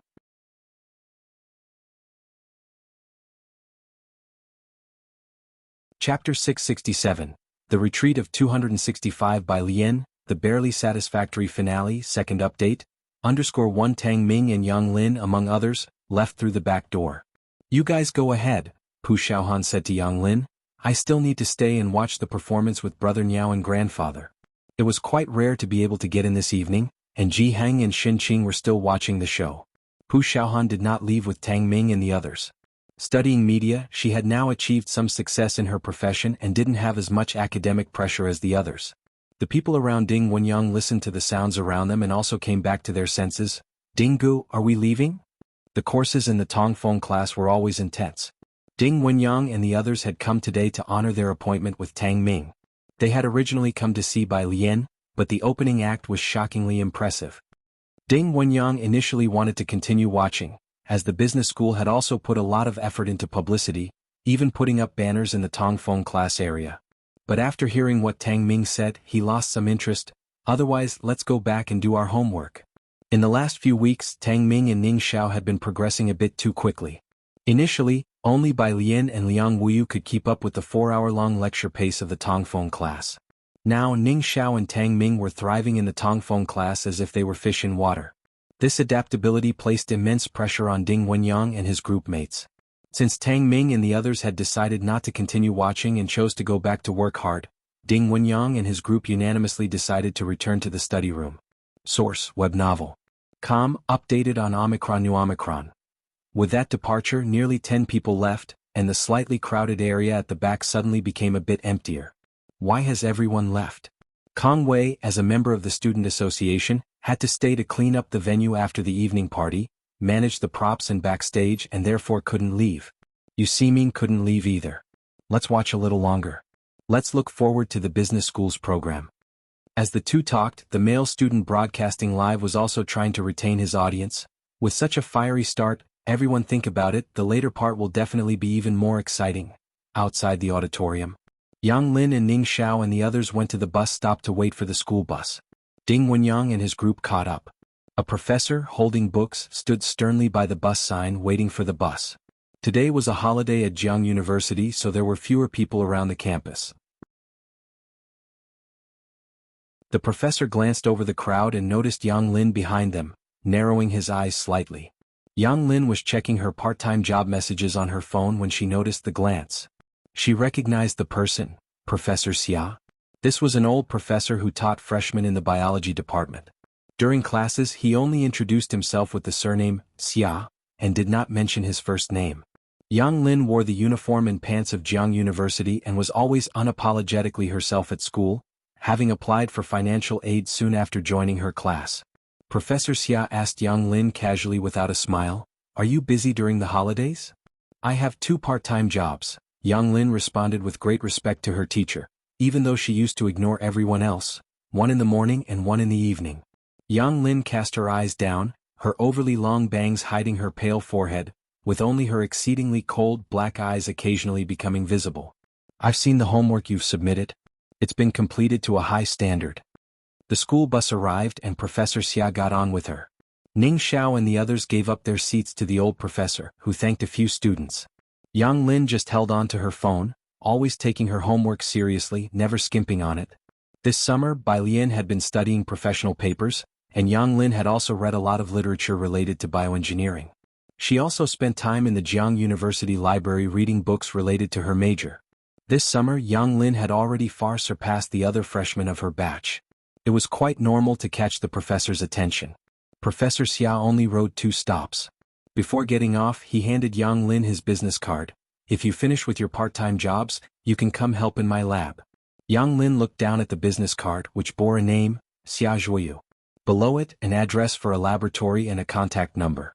Ming Dongheng was still waiting at the auditorium for Jiang He and Ji Heng. Bai Lian and Jiang Fulai returned to Shanghai apartment first. Jiang Fulai had come in Director Huang's car and the two did not wait for the school bus but walked out through the west gate. It was only 5:30, and the sky was still light. Jiang Fulai flipped through his phone. It seemed Su Nanjing had come across a video of Jiang University and was cautiously asking on WeChat why no one told him about Bai Lian's welcome party. Jiang Fulai glanced at it but ignored it. He was still holding the bag with Bai Lian's performance clothes. Bai Lian walked on the left side, scrolling through WeChat.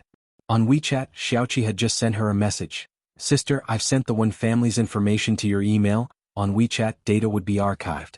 Bai Lian had been interacting more with academician Ma and had learned to use Jiang University's email service to receive files and send data.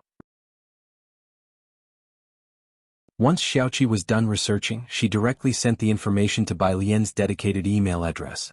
"If you find any errors, ads pop up, ads redirect, broken links, non-standard content, etc. please let us know reports so we can fix it as soon as possible."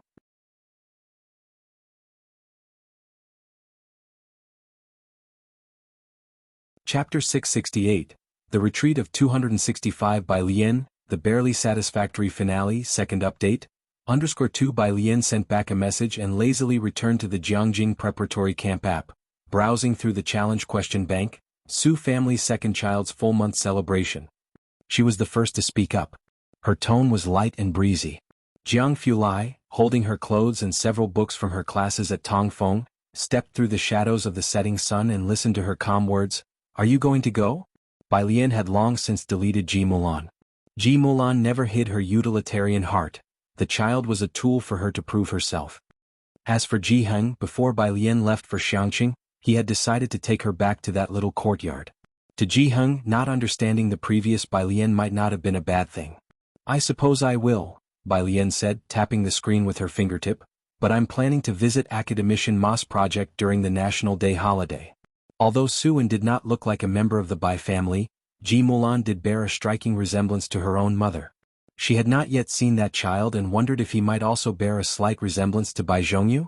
Jiang Fulai nodded slightly, not surprised by this, and walked to Bai Lian's right side. His eyebrows and eyes were cold and his tone also appeared lazy. "Go after you're done with your commitments. It's fine even if you really can't make it." He said nothing else, which made Bai Lian finally turn to look at him. Source: Web Novel. Com, updated on Omicron New. Jiang Fulai always gave Bai Lian the feeling that she still had a way out. In her 2 lifetimes, the only time she was driven to a dead end was the final battle in Xiangqing. Even then she had managed to find an escape route for Qin Yi and the army of the Bai family, allowing them to defect to Jiang Yi. She wasn't acquainted with Jiang Yi, but at that time as she and Jiang Sui were learning the Qin from Qin Jiu, she knew that the renowned 7th prince, a peer in reputation and age, lived next door. After Bai Li went to the battlefield and did not return, Bai Zhongyu and Qin Yi went off to distant battlefields, and no one came to fetch her back to the general residence anymore. She had once received a lantern sent by a young servant by his side.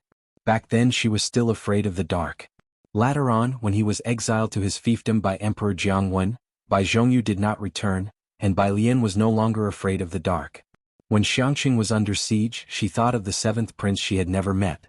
The Bai family was a thorn in Emperor Jiangwen's side, and wasn't this brilliantly talented 7th prince also a thorn in Emperor Jiangwen's heart? She asked Qin Yi to take Bai Li's token and seek him out, and fortunately, neither of those 2 men disappointed her. Bai Lian slowly withdrew her gaze, remaining calm and collected as she said, "It won't do, I can't miss it. My grandfather will overthink and be upset." Because she remembered this, she became somewhat silent. The two walked towards the gates of Jiang University. The setting sun cast a golden glow on Jiang Fulai's profile. He looked noble and haughty like a prince with his features of jade, though sometimes his words seemed to carry a mocking tone. "Your grandfather is watching a performance right now and is not the slightest bit upset." He took out his phone and showed Bai Lian that Ji Heng had just liked a post in Xinqing's social circle. Bai Lian looked down, and as Jiang Fulai spoke, his long, cold and pale fingers leisurely liked the post from Xinqing. The post from Xinqing was a photo of Bai Lian's performance. Bai Lian looked at Jiang Fulai, and under the dim yellow sunset, his stunning features were somewhat blurred. She couldn't help but smile, and the melancholy that arose from thinking of Bai Zhongyu and Chen Yi dissipated a bit. At 6:30 in the evening, the auditorium.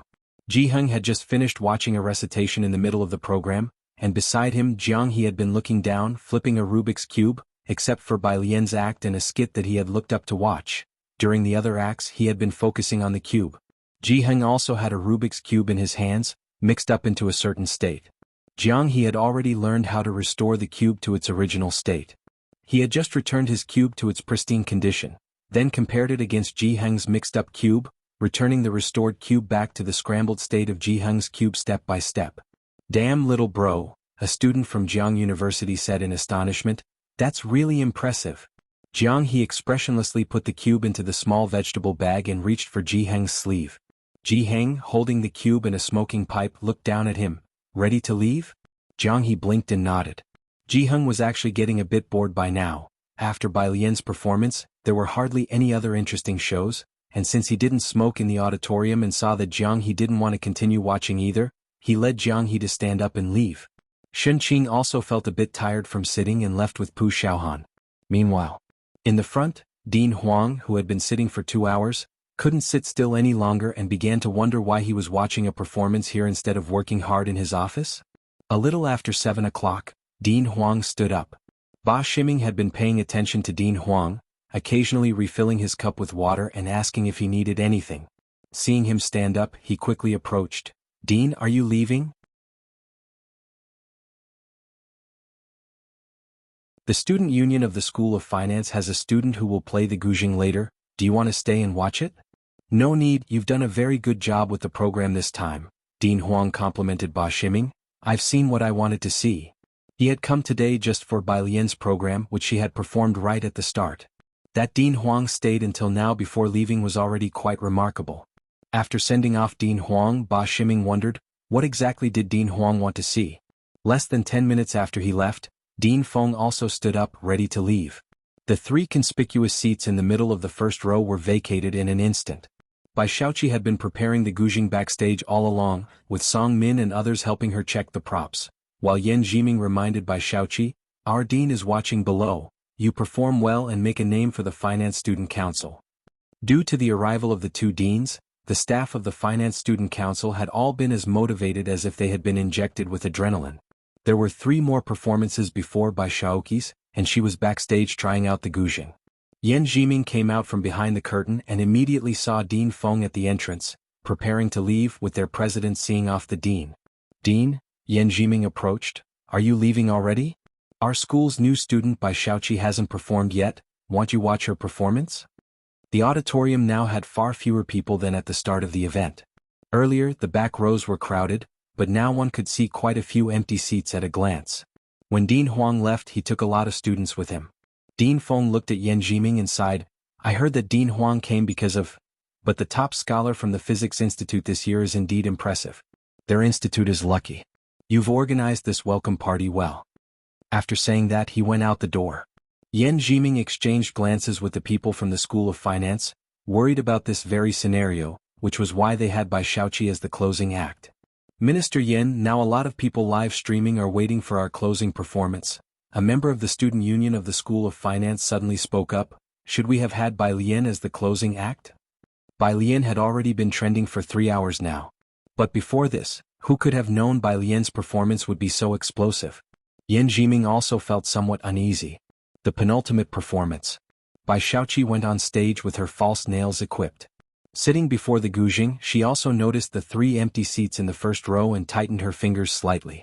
In the last row, a boy who had been streaming with his phone the whole time perked up. Look quickly, the much-anticipated live stream of Bai Shaoqi is on. Bai Shaoqi played Rewriting the Past as she struck the strings in time with the beat of the drum. The song was already an inspirational type, and the sound quality in the venue was good, but, I've been waiting for so long, but why doesn't it sound as good as the opening accompaniment? Professional speaking, do not compare this guzheng piece with the BGM of the opening dance. There is no comparability. Taken on its own, Bai Shaoqi's performance was very good, but in comparison, not to mention Bai Lian's spear dance, even her opening music was composed with the involvement of Jian Zhongyo, with flute and xiao melodies, all recorded by teachers from Jiangyin. Do you understand the value of a piece co-created by so many masters of Jiangyin? If you find any errors, ads pop up, ads redirect, broken links, non-standard content, etc., please let us know reports so we can fix it as soon as possible.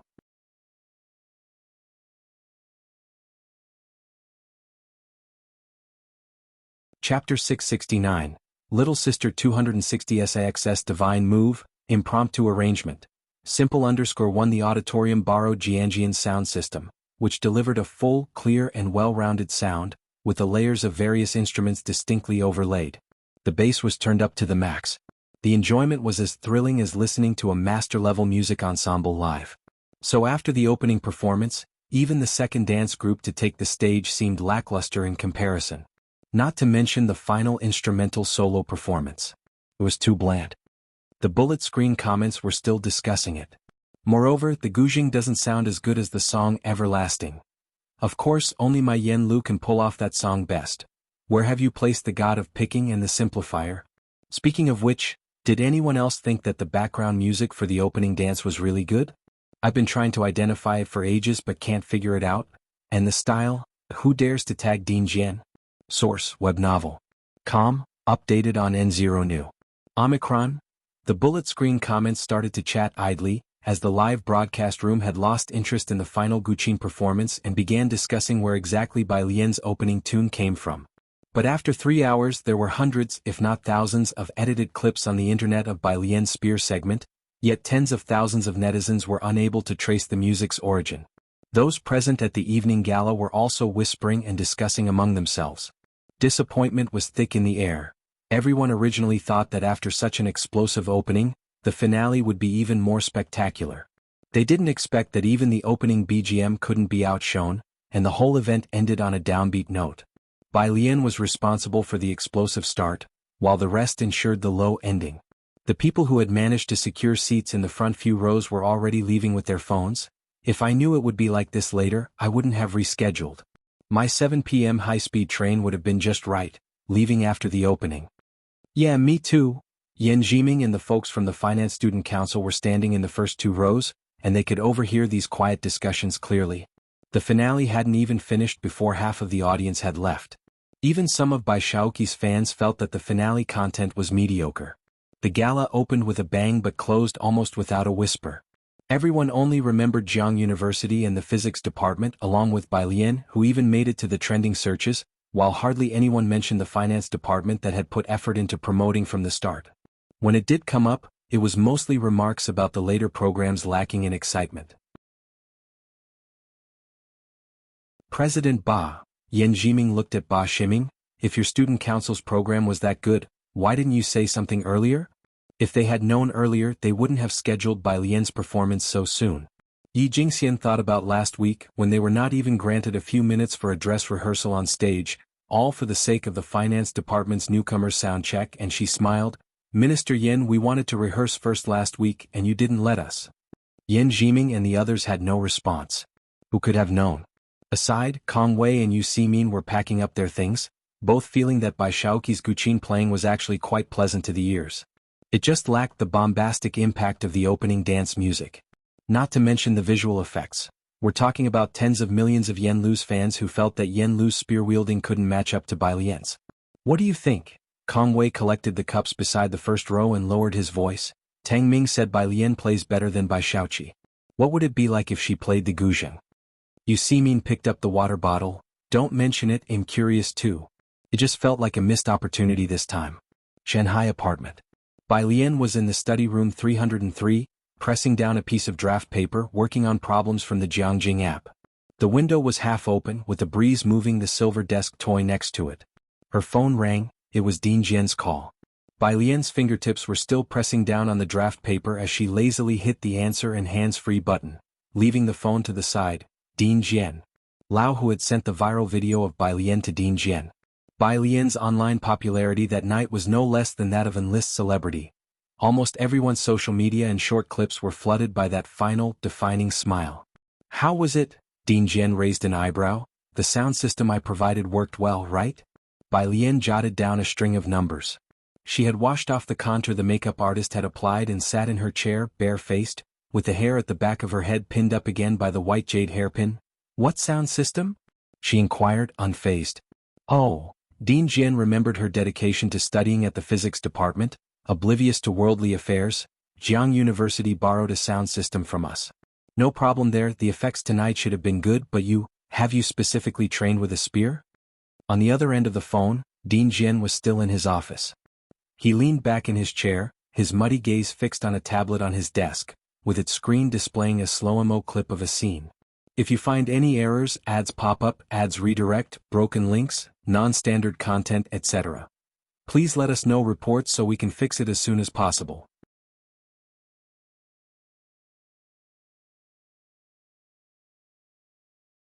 Chapter 670, Sister 260 SIXS Divine Operation, Impromptu Arrangement. Simple _2 Bai Lian's 4-minute and 28-second spear performance was edited into various shots, mostly featuring the final still frame. Some included the spotlights at the beginning and her retreating spear move. No matter which edit it was, each video garnered at least 200,000 likes, with the most popular one reaching several million. The one director Jian was watching featured her final aerial turn and retreating spear move. The comments on this video were, "Now I finally understand what my sister Heron meant when she said her skills were far from perfect. Compared to her, my sister Heron is out of her league." Spear and Guzheng. As it happened, Bai Lian was skilled at both. "I've studied them," Bai Lian said, somewhat surprised. "You called me so late just to ask about this?" "Of course not. There is an international music exchange being held in Jiangjing," Director Jian began on the main topic. "A gathering of the masters from the musical instrument field. You should come and find some inspiration when the time comes." This was Director Jian's unique way of urging her to write a new song.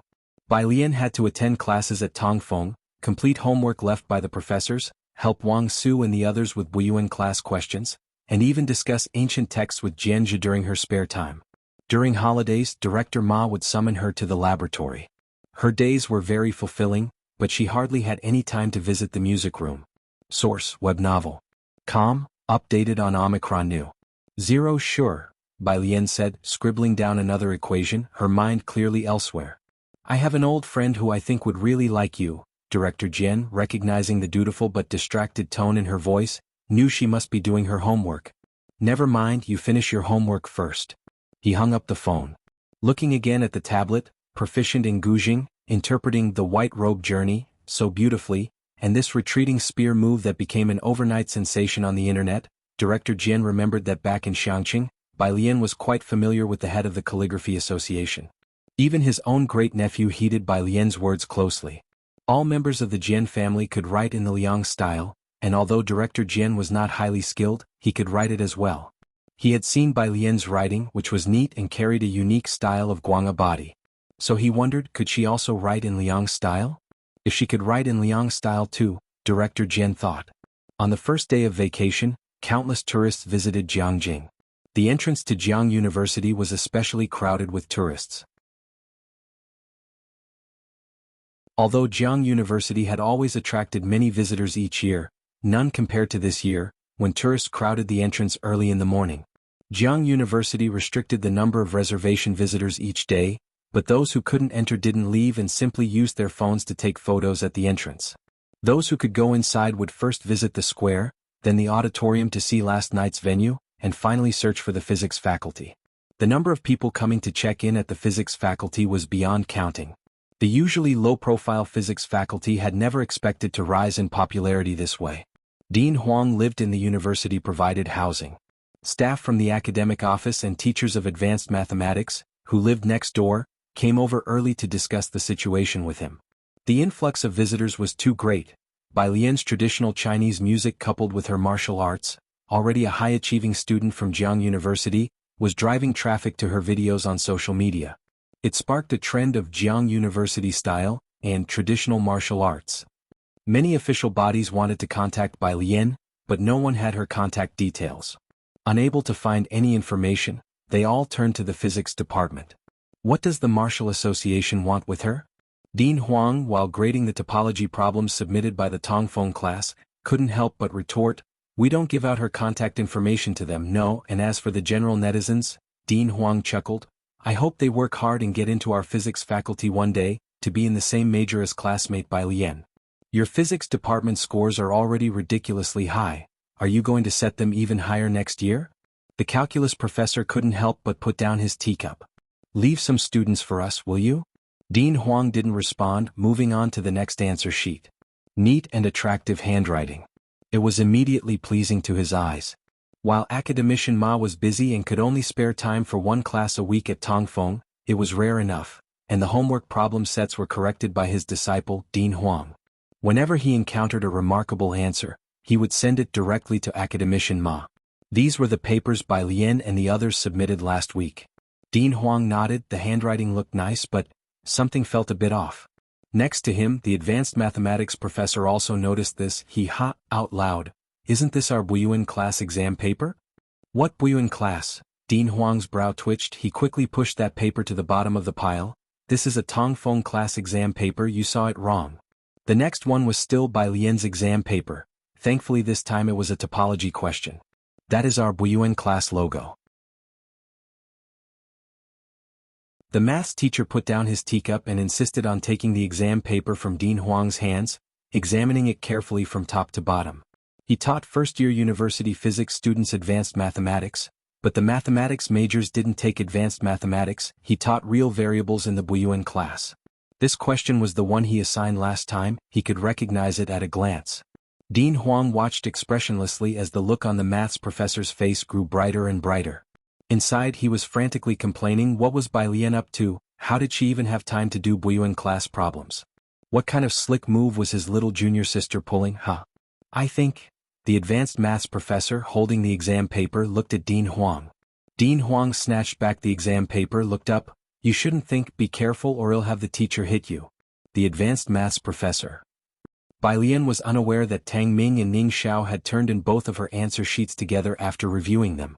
She was popular these days, but her high school and university classmates were nice, and they didn't sell her WeChat info everywhere. Her phone number also wasn't exposed. Basically, nobody was harassing her. Bai Lian herself was very relaxed. Of course, that was except for the daily harassing messages Su Jiyue sent her on WeChat. Su Jiyue. JPG, Su Jiyue. Sister, are you coming today? Su Jiyue. Sister, are you coming today? Su Jiyue. She began flooding Bai Lian's screen again. Today was the 2nd. The Su family was holding a full moon celebration for Su En's child, with the banquet set at noon.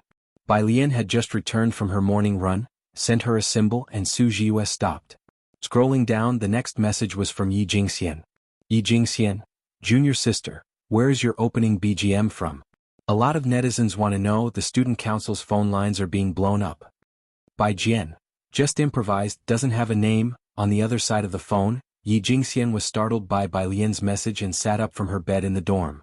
Such a rhythmic music that had caused so much noise among netizens and could be called a divine composition was actually made up on the spot? Yi Jingxian looked at the student council's group chat, thought for a bit, then asked Bai Lian, "Junior sister, can you post this music online? Netizens are all begging for the original track." The student council had the original audio sent by Bai Lian.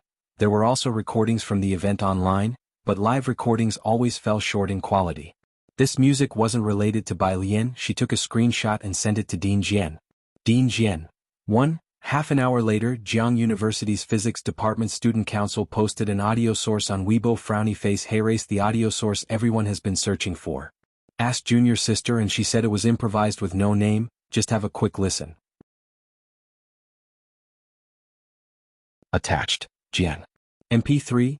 If you find any errors, ads pop up, ads redirect, broken links, non-standard content, etc., please let us know reports so we can fix it as soon as possible.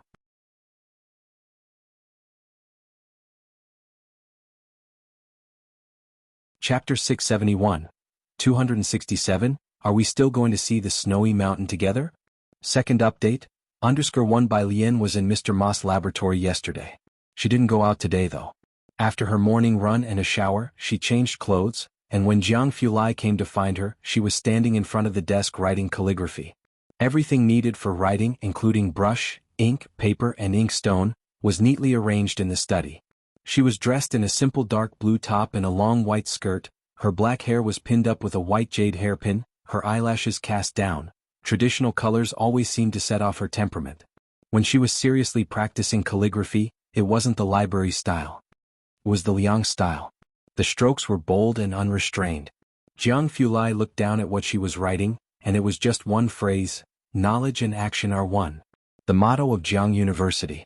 The Calligraphy Association has many interpretations of Liang style nowadays, emphasizing the balance of solid and void, penetrating deeply into the wood.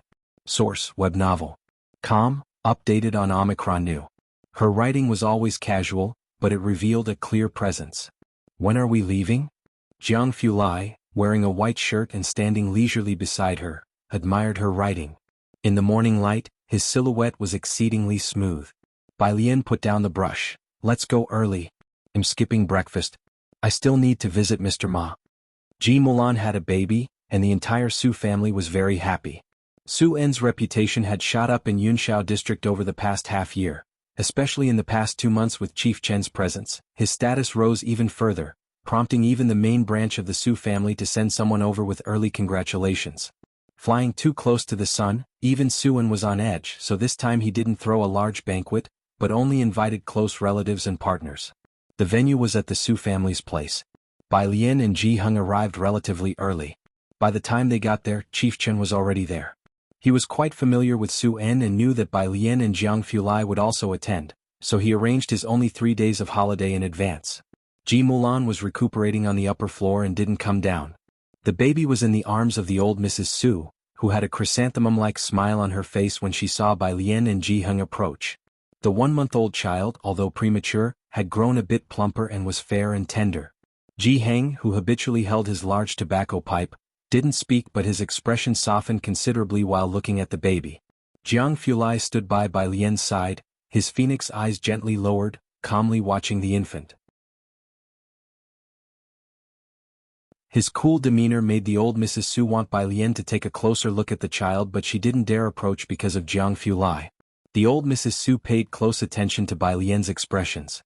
Bai Lian always carried an easygoing and elegant air that made it hard to guess what was on her mind. The old Mrs. Su sighed. She hoped Bai Lian would take a liking to the child. Even if she didn't like the baby, the old woman hoped Bai Lian wouldn't despise it. Su Wenyao and Su En bore no blood relation to Bai Lian, who was never formally inducted into the Su family genealogy. Such relationships maintained by feelings alone were too fragile. After all, the child was born preterm, the old woman thought, while handing the baby over to the nanny. She had the nanny take him to the nursery above. Uncle Ji, Chief Chen talked with Ji Heng, let's go fishing tomorrow, I still have 1 day of holiday left. With his hand rhythmically tapping the pipe, the other hand leading Jiang He and Chief Chen being a vigorous new official, it had been a long time since they had made arrangements to go fishing together. Alright, I have the fishing rods. It's summer, let's choose a different spot to fish, Chief Chen suggested. Su En poured tea for the two. His demeanor was refined. I'm fine with any location. Let's go and talk in the back. Someone just brought over a few tiger fish. Since leaving Xiangqing, it had been a long while since Su En went fishing. Busy for so long, the Su family was gradually settling into the right track, and Su En could finally take a breather. All 3 men were fishing enthusiasts, so they headed to the back to admire the tiger fish Su En had just received. In the hall, the old Mrs. Su took the walking stick passed to her by the butler, staring in astonishment at Ji Heng's retreating figure. She had never expected that the Ji family would be knowledgeable about such ornamental fish. Bai Lian and Jiang Fulai didn't go to see the tiger fish, as Bai Lian was not particularly interested in fishing. She and Jiang Fulai went upstairs to the nanny's room to see the child. Jiwe was also upstairs, leaning on the crib. The child's name had already been decided. Su Siki. Siki, the great responsibility, the mother of King Wen.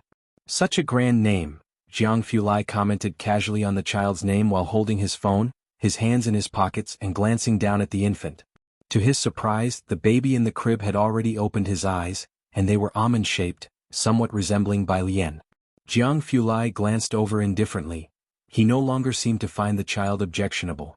"Let's go," Bai Lian said to Jiang Fulai after looking at Su Siki. "Aren't you eating?" Su Wenyao had been leaning on the doorway all the while, not disturbing them. When he heard Bai Lian say they were leaving, he approached. "If you find any errors, ads pop up, ads redirect, broken links, non-standard content, etc. please let us know reports so we can fix it as soon as possible."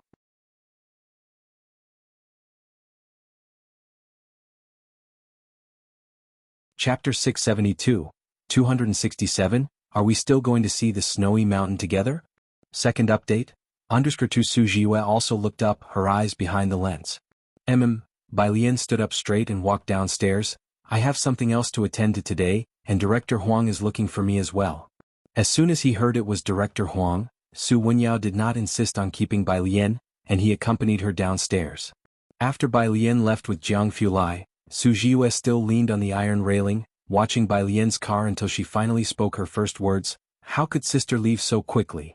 "You don't talk when alien is here," Su Wenyao said, looking down slightly. Su Ziyu's hands did not loosen as she uttered hesitantly, I didn't dare to speak." Now she regretted it. Su Wenyao expressed his inability to assist her. He returned to entertain some other relatives, while Su Jiue stood at the door for a while. Just when she was about to leave, she noticed the child squatting at her feet. He held a Rubik's Cube in his hand, squatting beside her, leisurely twisting it. A white t-shirt with overalls that had cabbage pockets stitched on both sides. Su Jiue knew this was a child who often followed Bai Lian closely. Thinking Jiang he was concentrating on the Rubik's Cube, she squatted opposite him and took the cube from his hands. To help restore it. Source, web novel. Com, updated on Omicron New. 10 minutes later. Jiang he extended his hand to take back the Rubik's Cube from Su Ziyu's hands without any expression. In Su Ziyu's doubtful gaze questioning her own scholarly status, he restored the Rubik's Cube. Su Jiue. She took out her cell phone and sent an exclamation mark to Bai Lian. Mu Yining was at her temporary residence in Yunshao district. She looked at Dong Xiaobai sitting on the couch. She and Dong Chuan? Dong Chuan was Dong Xiaobai's brother's son. They knew each other because of Dong Xiaobai and walked together. Taking advantage of the National Day holiday, they invited Ren Wanxian to the Dong family. It just so happened to be the 2nd of the month. The Dong family was known for its scholarly heritage. Mu Yining had never expected these two to come together. "I just found out too." Dong Xiaobai was also frustrated. "She's going to the Dong family? You know my dad really appreciates her. It's not right for me not to go, so we'll have to visit your granduncle another day." "Sure, then she probably can't make it today either." Mu Yining glanced at her phone. Xiaojia was already downstairs waiting with Ji Xiaojun. She picked up the gift box in her bag and went downstairs. Dong Xiaobai saw her off. "How is the old man's health?" "He always stays in the ancestral hall." The family doctor said his health is about the same as that of the Chen family. Mu Yining stepped into the elevator. The medical summit is in Jiangjing and several researchers from the MTR and WMA will be coming. "We'll see then." Dong Xiaobai sighed too and asked no further, escorting Mu Yining to the car. Today Xiaojia was the driver, with only Xin Qing and Ji Xiaojun in the car. Mu Yining handed the gift box to Xiaojia and sat in the passenger seat. The car drove towards Mingfeng district. Most of Mingfeng district was populated by fringe families. Neither Xiaojia nor Mu Yining paid much attention to it. At 11 o'clock, the car arrived at the Su family's front gate, a very ordinary villa district. Zu's assistant had been waiting by the iron gate early to welcome Ji Xiaojun and Xin Qing. Seeing Mu Yining, who got off from the driving seat dressed in a professional style, he was a bit startled. His gaze shifted to Ji Xiaojun. "Mr. Ji, this lady is?" Ji Xiaojun briefly introduced Mu Yining. "Hello, President Mu." Zu's assistant bowed and invited them in. "The old master and the others are at the back watching tiger fish. Would you like to head back first?" "Sure." Ji Xiaojun nodded to Zu's assistant. Xin Qing quickly noticed Jiang He squatting next to Su Jiue, and he went to find them. Xiao Jie meanwhile followed Mu Yining, feeling puzzled why the Su family didn't come out to welcome Mu Yining and Ji Xiaojun and instead let the two guests go looking for them at the back. Quite pompous, he thought to himself. Beside him, Ji Xiaojun and Mu Yining discussed some business matters. By the artificial pond in the backyard, an official named Qin held a lit cigarette, pointing at a tiger fish swimming in the pond and turned to Ji Heng above him. This one indeed has good quality. The smoke twirled around. Qin caught a glimpse of Ji Xiaojun and waved at him. Ji brother, you've arrived just in time. I was discussing with Uncle Ji about fishing tomorrow. Are you free? I am free. Ji Xiaojun approached, greeted Su En and introduced Mu Yining beside him. As I mentioned before, the guest I brought today, my cousin Mu Yining. Su En had not met Mu Yining before. But, having attended countless banquets with the Chen family, Qin knew Mu Yining. He snuffed out his cigarette in the nearby ashtray. He politely smiled at Mu Yining, somewhat surprised inside. Miss Mu, I didn't expect you to be Ji brother's cousin. If you find any errors, ads pop up, ads redirect, broken links, non-standard content, etc., please let us know reports so we can fix it as soon as possible.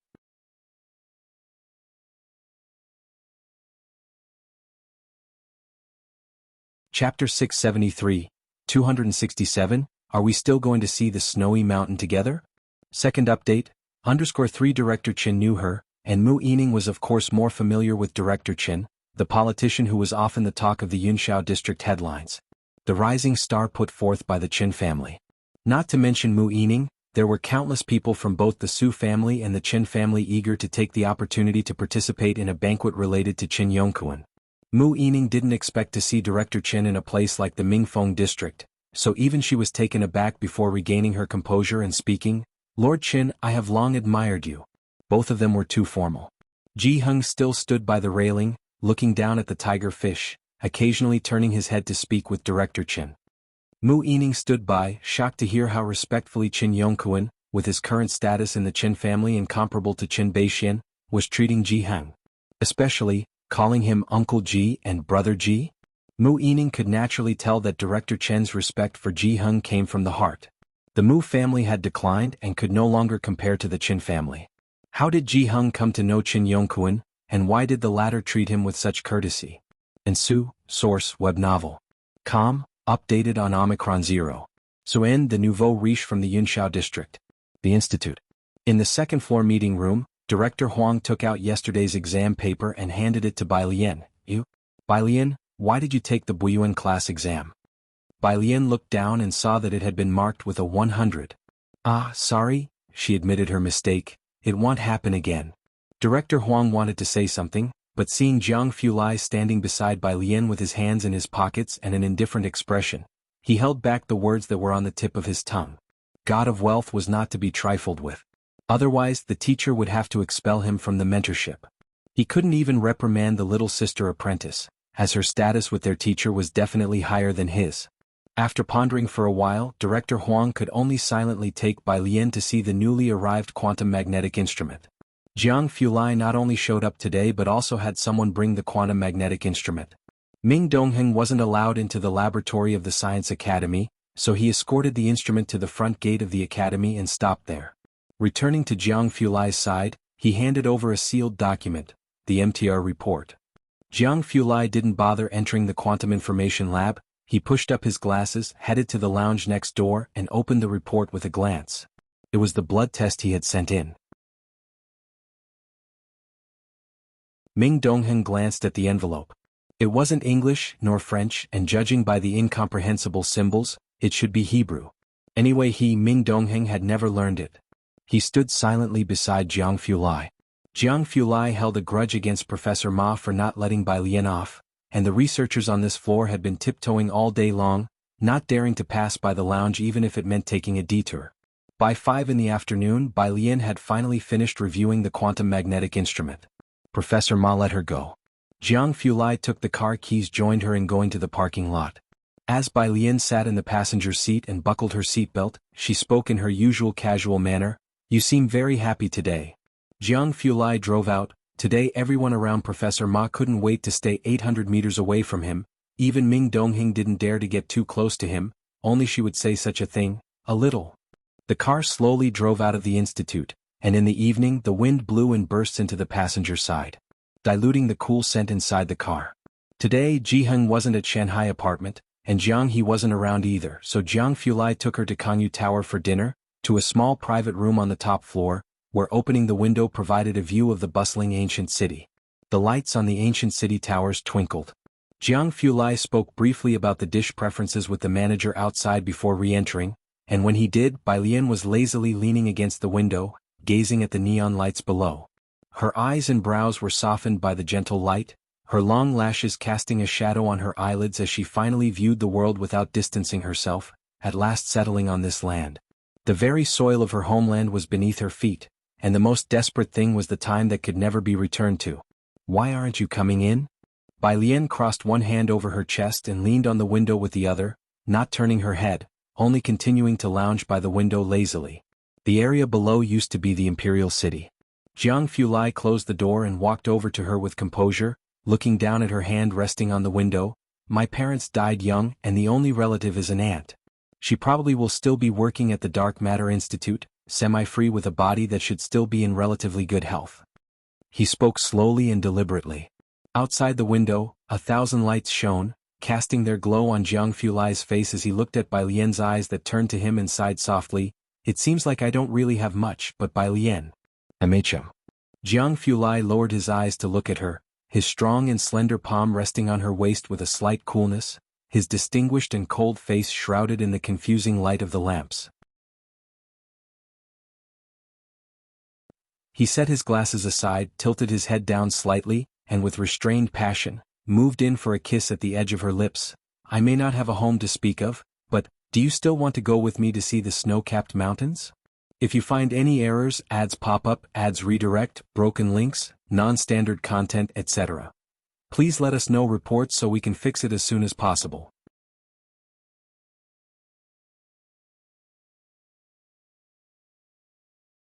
Chapter 674.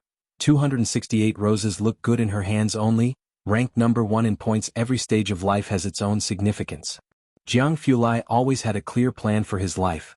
Wanting to show her the beautiful and mysterious side of this world was true, as was his desire to take her to see the snow-capped mountains. As time stretched on, Jiang Fulai thought, he was not someone who pleased others, but he could not hide it when it came to her. He hung his head low, blocking the light from the side, casting his profile in a distinct chill, while his usually profound and aloof features now seemed somewhat softer.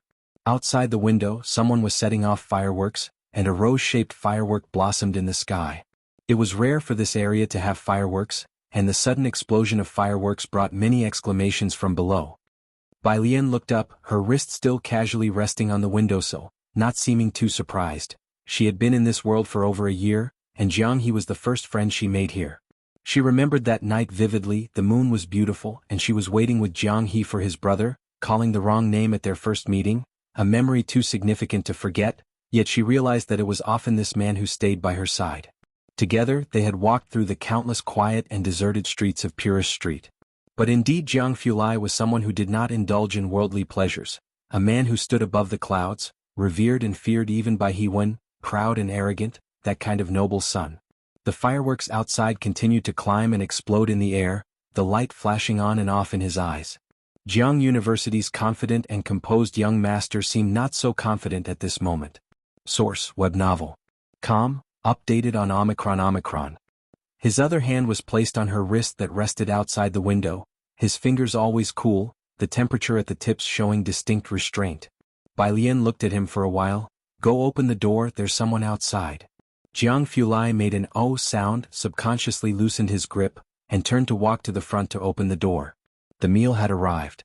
The manager bowed his head, conscientiously serving the dishes with respect. At this window, one could still see the last fireworks blooming.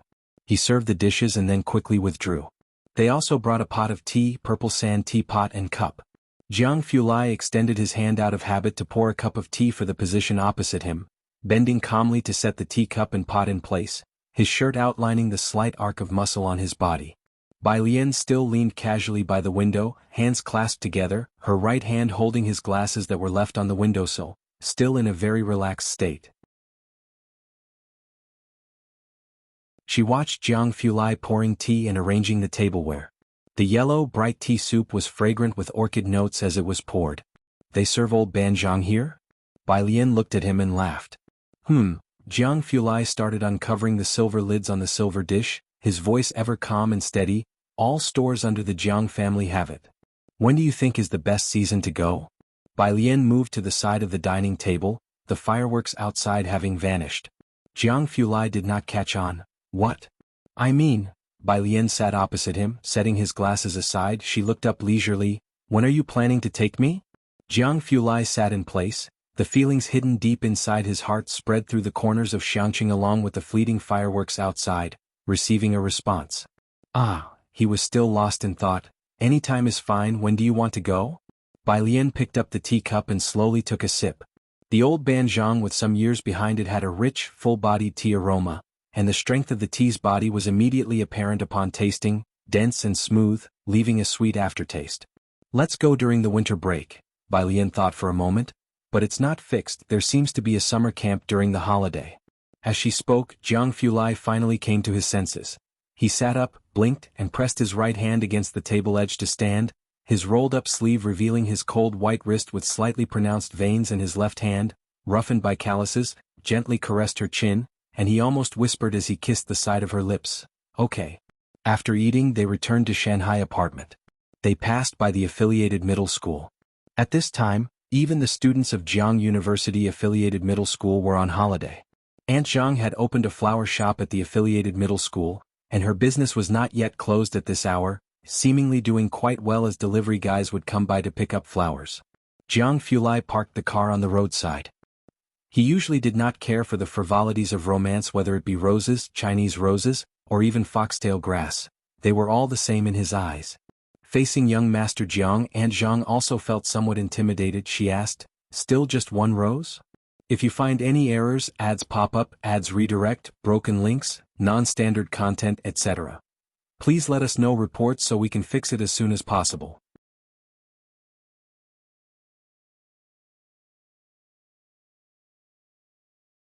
Chapter 675, 268 Roses look good in her hands only, ranked number 2 in points. Jiang Fulai nodded reservedly, his distinct knuckles holding a mobile phone, scanning the WeChat QR code laid out on Auntie Zhang's counter.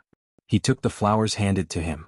Very fresh roses, unwrapped, with petals in the shape of wine cups dotted with droplets on their snow-white underbellies, making the rouge-colored roses even redder. Jiang Fulai returned to the driver's seat and handed a rose to the person sitting in the passenger seat. Today the car's Bluetooth was not playing tedious academic papers. Instead, it played the guzheng music of Principal Jian, a representative of both gentleness and passion. His music was the same. Jiang Fulai tilted his head slightly. Bai Lian held the rose in her hand, casually pressing it against her cheek, while her other hand rested askew on the car window. Her face, both restrained and bold, was just as the internet described. Vibrant in her youth, like a horse galloping across a slanting bridge, with red sleeves beckoning from every floor. Indeed, roses look best in that person's hands. Ji Xian's residence. Mu Yining had brought Ji Xiaojun and Xin Qing back, and after such an eventful day she accepted Ji Xian's invitation for a cup of tea. Xin Qing had little to say to the Mu family, so she left Ji Xiaojun to talk with them while she went to the balcony to collect laundry. Source: web novel. Com, updated on Omicron New. Dong Xiaobai had just brought Ren Wanxian back when Mu Yining had not yet left. Since Ji Xiaojun and Dong Xiaobai both were involved in the arts, they struck up a conversation and stayed for a cup of tea with Mu Yining. The tea was rich in flavor.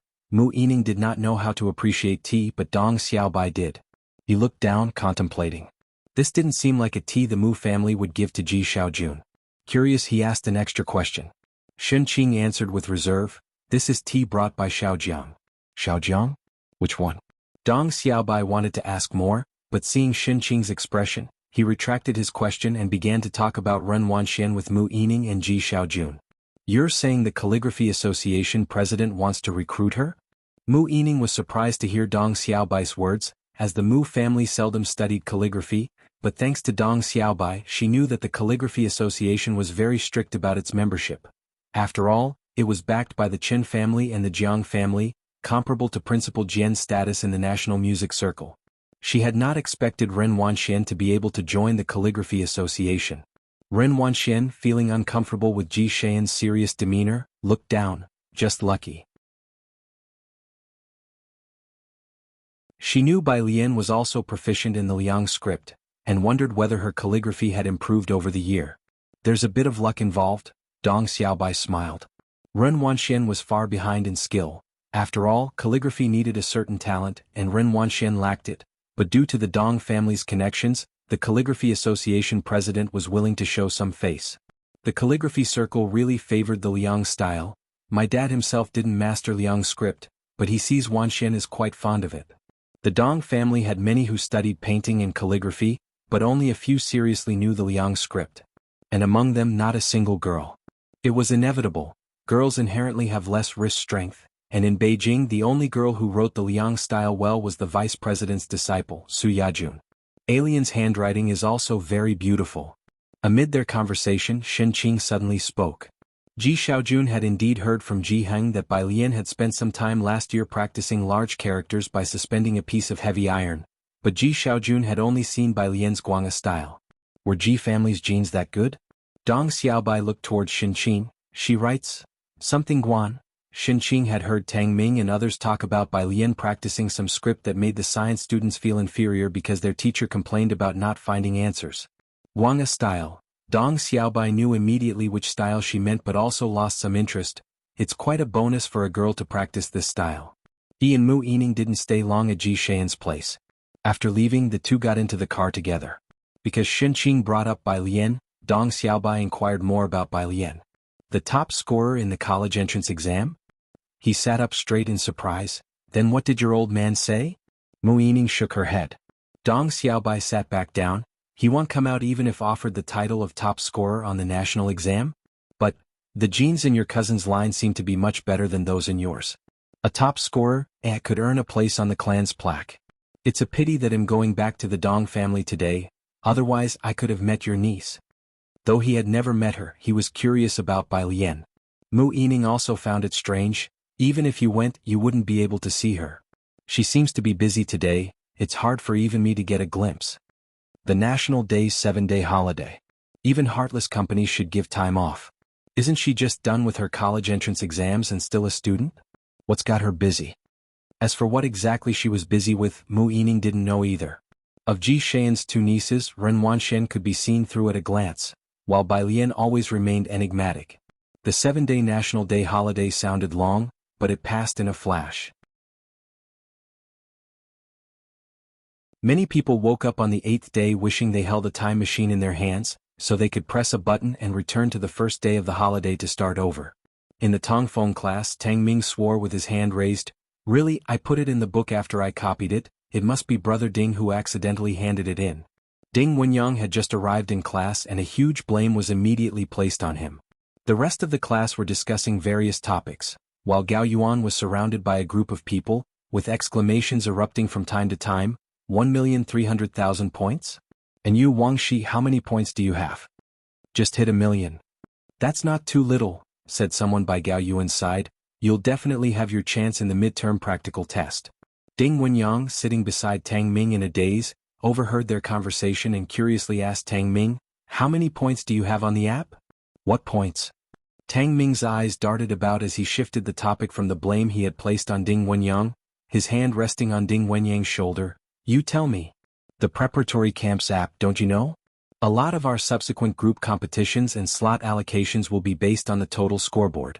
"I'm at 900,000 points, said Ding Wenyang, rather proud of his score.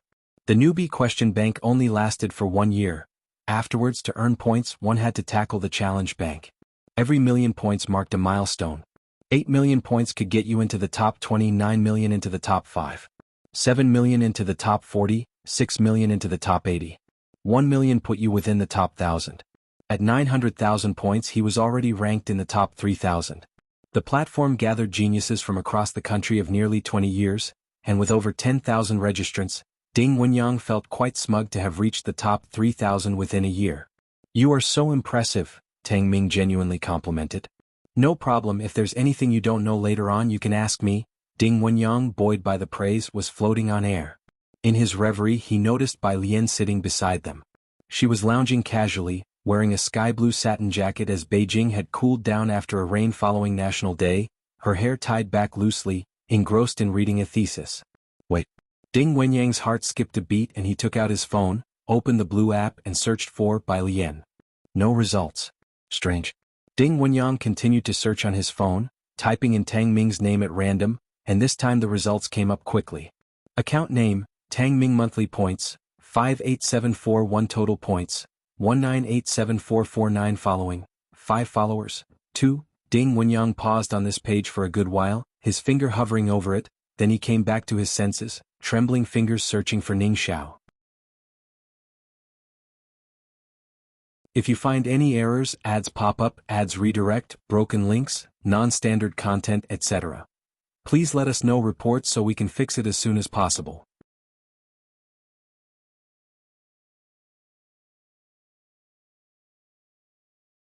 Chapter 676, 269 by Jian. The arrival of Lance. Second update, _1 The campus network was SOSO, but Ding Wenyang managed to refresh the page pretty quickly. Account name, Ning Xiao monthly points, 0 total points, 2717458 following, 2 fans, 3. Total points, 2717458 almost 3 million. How arrogant, Ding Wenyang thought. The warning bell rang and Ding Wenyang snapped back to reality. He exclaimed, ah, and poked Tang Ming. So this is the legendary top student, huh? Not bad. Tang Ming shrugged. Last night he was criticized by Jiang Fulai for stretching his leg too far. Ding Wenyang, were these people really from Xiangqing? Source, web novel. Com, updated on N0 New. His gaze shifted to Bai Lian next to him, who was still holding the original document in her hand. This morning was all about mechanics. The professor had already come in with a USB flash drive. Normally, Ding Wenyang was among those who listened attentively, but today he was somewhat distracted. His phone was still on the app page of Ning Xiao. Ning Xiao, aloof as he was, rarely interacted with others besides Bai Lian. Ding Wenyang came back to his senses and suddenly thought of something. He opened Ning Xiao's following list, just 2 people. Bai Jian, pretty normal, everyone on the app follows that arrogant top scorer, but this godsend of a picker who burst onto the scene this year, every day there were posts about him on the app. Even Ding Wenyang had discussed with others, guessing which lab's newcomer he was. But now Ding Wenyang opened his WeChat, found Bai Lian's name and clicked on it, seeing her WeChat name, Bai Jian. At first, when he added Bai Lian's WeChat, he thought she was a fan of the other person, but now it seems, with Ning Xiao's nearly 3 million points. Among the 3 of them, it's needless to say who is the center. Bai Lian would never score less than Ning Xiao. Considering the timing, the sudden emergence of the picker god coincided with the new students joining the app. Ding Wenyang tried to calm himself. But he wasn't very calm at all. At noon, while taking advantage of Bai Lian's meal card for lunch, Ding Wenyang couldn't help but observe Bai Lian and Ning Xiao, especially Bai Lian. Bro, are you secretly in love with both of them? You're always looking. Tang Ming sat next to Ding Wenyang with his legs crossed, warning him, it's fine if you have a crush on Ning Xiao, but don't you dare have any ideas about Sister Lian. Ding Wenyang? What exactly are you thinking? Oh, just a heads up, Tang Ming shrugged. There are too many people expressing their love for Sister Lian on the confession wall every day. Even after National Day, the buzz around Bai Lian at school did not cool down. The BGM released online by the Physics Academy Student Council was repeatedly analyzed by netizens. It had a style similar to that of Yen Lu's go-to composer, Jian, and the name was simply Jian. In the last few days, it had garnered a little fame, and it became a choice BGM for many video edits. It had been uploaded to various music app platforms. When Bai Lian returned to her dorm in the evening, the other 3 roommates had already finished their washing up, with Sun Qian sitting in her spot reading. Yu Simin was on the balcony on the phone with someone from the association. She was part of the student union's external relations department, had joined the College Students' Entrepreneurship Association, and was now also involved in club activities as busy as Bai Lian. Only Kong Wei seemed to be the most typical college student among those in the dorm. As soon as Bai Lian came back, she put down her tablet, let her legs down off the bed and got up to walk over to Bai Lian. Alien. What's up? Bai Lian placed her book on the desk, opened the wardrobe to get a towel and clothes to shower. Do you want to create a Weibo account or a video account? Kong Wei asked her. So many people are looking for you online, you know. Your popularity is comparable to that of a second-tier celebrity now. No, I want. Bai Lian headed to the bathroom, explaining gently to Kong Wei, "I don't have the time." "Alright then." Kong Wei felt it was a bit of a pity. Another person in her place might have already signed with a live streaming company by now. She followed Bai Lian towards the bathroom. "Also, about that BGM you sent to Sister Yi, a lot of people online are saying it's very similar to the style of Yen Lu's main composer. Right?" Bai Lian stopped at the bathroom door, leaning lazily against the doorframe, waiting for her to finish. Then she calmly lifted the bath towel in her hand, her delicate brows and eyes raised playfully. "I'm going to take a shower, do you want to come in together?" Kong Wei blushed slightly and took a step back. Bai Lian closed the door to shower. Behind her, the phone Bai Lian left on the desk rang. It was a WeChat voice message. Kong Wei glanced over, and it was a WeChat call from someone named Lance. And looking at the profile picture, it seemed to be a foreigner. Foreigners often use their own photos as profile pictures. Bai Lian came out after her shower, wearing pajamas and drying her hair with a towel. "If you find any errors, ads pop up, ads redirect, broken links, non-standard content, etc. please let us know reports so we can fix it as soon as possible."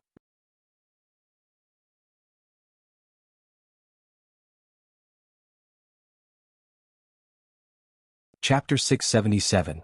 269 by Jian. The arrival of Lance. Second update, _2 Kong Wei sat back in his chair and reminded her, "Just now, a Lance sent you a WeChat voice message." Bai Lian looked down, picked up her phone and walked to the balcony to call Lance back. On the other end of the phone, Lance, still wearing the dark blue robe Ji Heng made for him, nodded at the welcoming officials and then took out his phone, his Chinese as awkward as ever. "Hi Bai, I've arrived, I'm going to look for NI. Lance had a summit in the middle of the month. I'm at school." Bai Lian leaned against the balcony, slowly wiping her hair. "Are you looking for my grandpa?" "Exactly." Bai Lian hung up the phone and sent the address of Shanghai apartment to Lance. After thinking it over, she also sent a WeChat message to Ji Heng, telling him that Lance would be visiting that evening. Friday. In the private residential area of Jiangjing, the cemetery. A shower had just passed and it was nearly autumn, the sky as if washed clean. Source, web novel. Com, updated on new. This was a joint tomb. The woman bent down to place the chrysanthemum she held in her hand, then took a handkerchief to wipe the photo of the woman on the tombstone, mumbling to herself for a while before stepping down the stairs. At the bottom of the stairs, Jiang Fulai was wearing a black trench coat, one hand in his pocket, the coat making his figure look extremely slender, his brows and eyes as clear as the rain-washed sky, deep, cold, and serene. He didn't look friendly and his presence was strong. Ming Dongheng held a long-handled black umbrella, standing a meter away. "I've heard from Yen Yen," said Gao Shu, dressed in a cheongsam, the deputy head of the National Theater, holding a high position, having recently gone abroad with the theater for international exchanges, and having just returned home. She exuded a graceful and elegant air. "I didn't bring anything back as gifts, so I bought her a hairpin, but I don't know if she'll like it." She wasn't very tall but had a gentle demeanor. She had seen the photos sent by Gao Yen. Walking down the stairs with her, Jiang Fulai's voice was cool and clear. "You should change the gift." He didn't explain why. Gao Shu was slightly surprised. She glanced at Jiang Fulai and after a long pause smiled. "All right, I'll discuss it with Yen Yen again. But when do you plan to take me to meet her?" "She's busy." Jiang Fulai stood tall and straight, his features like jade. He was always concise no matter who it was. The two walked down a few paths and reached the old Jiang family mansion. The Jiang family estate was too big, and Gao Shu hadn't quite figured out which way to go, so she left with Jiang Fulai. Outside the door, the two's cars were parked. Jiang Fulai's black car was also parked quietly, with Jiang AG6 starting its license plate. Gao Shu's car had the license plate of Jiang AG9. Ming Dongheng, holding the car keys, opened the rear door of the car, and from Gao Yan's car, a young man and woman got out. The girl, with a clear and beautiful face, politely greeted Gao Shu, "Aunt Gao." "Shuha." Gao Shu smiled at her. "You and Xiaojiu wait for a moment, I'll be right there." Jiang Fulai didn't greet the others, giving only a slight nod to Gao Shu before bending over to get into his car, his black trench coat hem wrapped in a layer of cold frost. Gao Shu wasn't surprised because she was his aunt, and his politeness to her was already quite adequate. The black car drove off and at the other car the driver lowered the window. "Mom. How did you explain it to Shuha?" Gao Shu got into the back seat, looking at Lu Jiao in the driver's seat. "Does your teacher have time today? Mom wants to invite him for a meal." Gao Shu didn't delve into the scientific research field like the Gao family, and her son Lu Jiu was also in the theater and at the same time studying the Guzheng. Lung Shuhe, sitting in the passenger seat, explained to Gao Shu, "Auntie, my teacher is not available today, he seems to be going to have fish soup." Fish soup. Gao Shu didn't quite understand for a moment. Had there been some delicious private kitchen in Jiangjing this year that had become as famous as Qingxin Building's desserts? The car drove off. Soon they were at a stoplight, and as the Gao family lived in Xinjiang district, Gao Shu glanced at Jiang Fulai's car, which was heading toward Jiangjing University Avenue, to Chang'an district. At the Mu family branch, Ji Xiaojun planned to head to Shanghai apartment as soon as his workday ended. Shen Qing had gone earlier that morning. Mu Yining and Dong Xiaobai had just come here to check on the business. Seeing Ji Xiaojun, they stopped to chat for a bit. President Zh's private fund were planning to invest 80 million. Xiaojun, you go and communicate with him. After the last National Day, the Mu family and Su family had started cooperating gradually. Su-en had a good eye. His private fund could not only find financiers but also find people for post-investment, backed by the Federation of Industry and Commerce and the Qin family tree. Okay, Ji Xiaojun carried his briefcase looking down at the time. Seeing his hurried actions, Mu Yining was struck with a thought. Going to Shanghai? Yes, Ji Xiaojun nodded, speaking with Mu Yining. My dad and old Jian went fishing, so there's fresh fish soup and fish head hot pot. Do you want to come? Old Jian? This seemed to be a new person. Mu Yining felt a bit of regret and shook her head. I need to go to the state guest house. Say hello to my great-uncle and the others for me. Several researchers from MTR had arrived, and she, along with the butler, planned to go ahead and make reservations with them. Dong Xiaobai wasn't very fond of fish head hot pot either. He'll go to the state guest house with Yining. Ji Xiaojun nodded, still with Xiaojie driving him.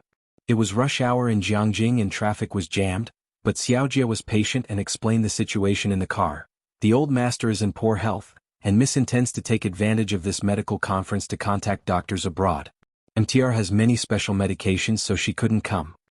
However, with this conference inviting people from families like MTR, there would be many, and Mu Yining might not be able to secure a reservation. Is he very unwell? Ji Xiaojun fell silent for a moment, remembering that the old master was a little younger than Ji Heng. Xiaojie shook his head, harboring long-term pent-up feelings could only deteriorate one's health, couldn't it? Passing by a small supermarket, Ji Xiaojun had Xiaojie park the car and bought a bottle of soy sauce.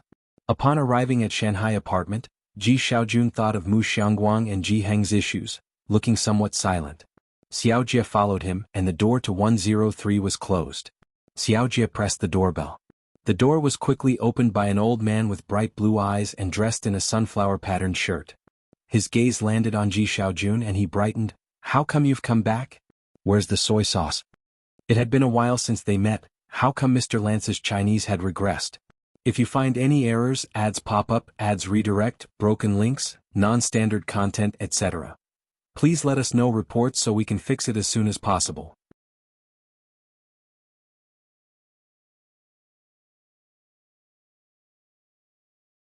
Chapter 678, Jiang Family's Unique Ruler. The invitation from President Jian_1 Ji Xiaojun carried the soy sauce in, and the voice of Director Qin from the kitchen promptly came through, instructing Ji Xiaojun to quickly bring him the soy sauce. Lance wasn't familiar with Chinese cuisine, so he immediately went to watch Ding Jian and Ji Heng play chess. It wasn't the elegant game of Go they were playing but the more common 5-in-row chess. The two were evenly matched, and after covering most of the board in 5-in-row chess, a victor had yet to be decided. Xiaojie, not acquainted with Ding Jian and Lance and seeing them for the first time, recognized the voice of Director Qin cooking in the kitchen. He cautiously entered, greeted Ji Heng and then left. As he walked out, passing by the door, he noticed 2 suit jackets hanging on a wooden coat rack.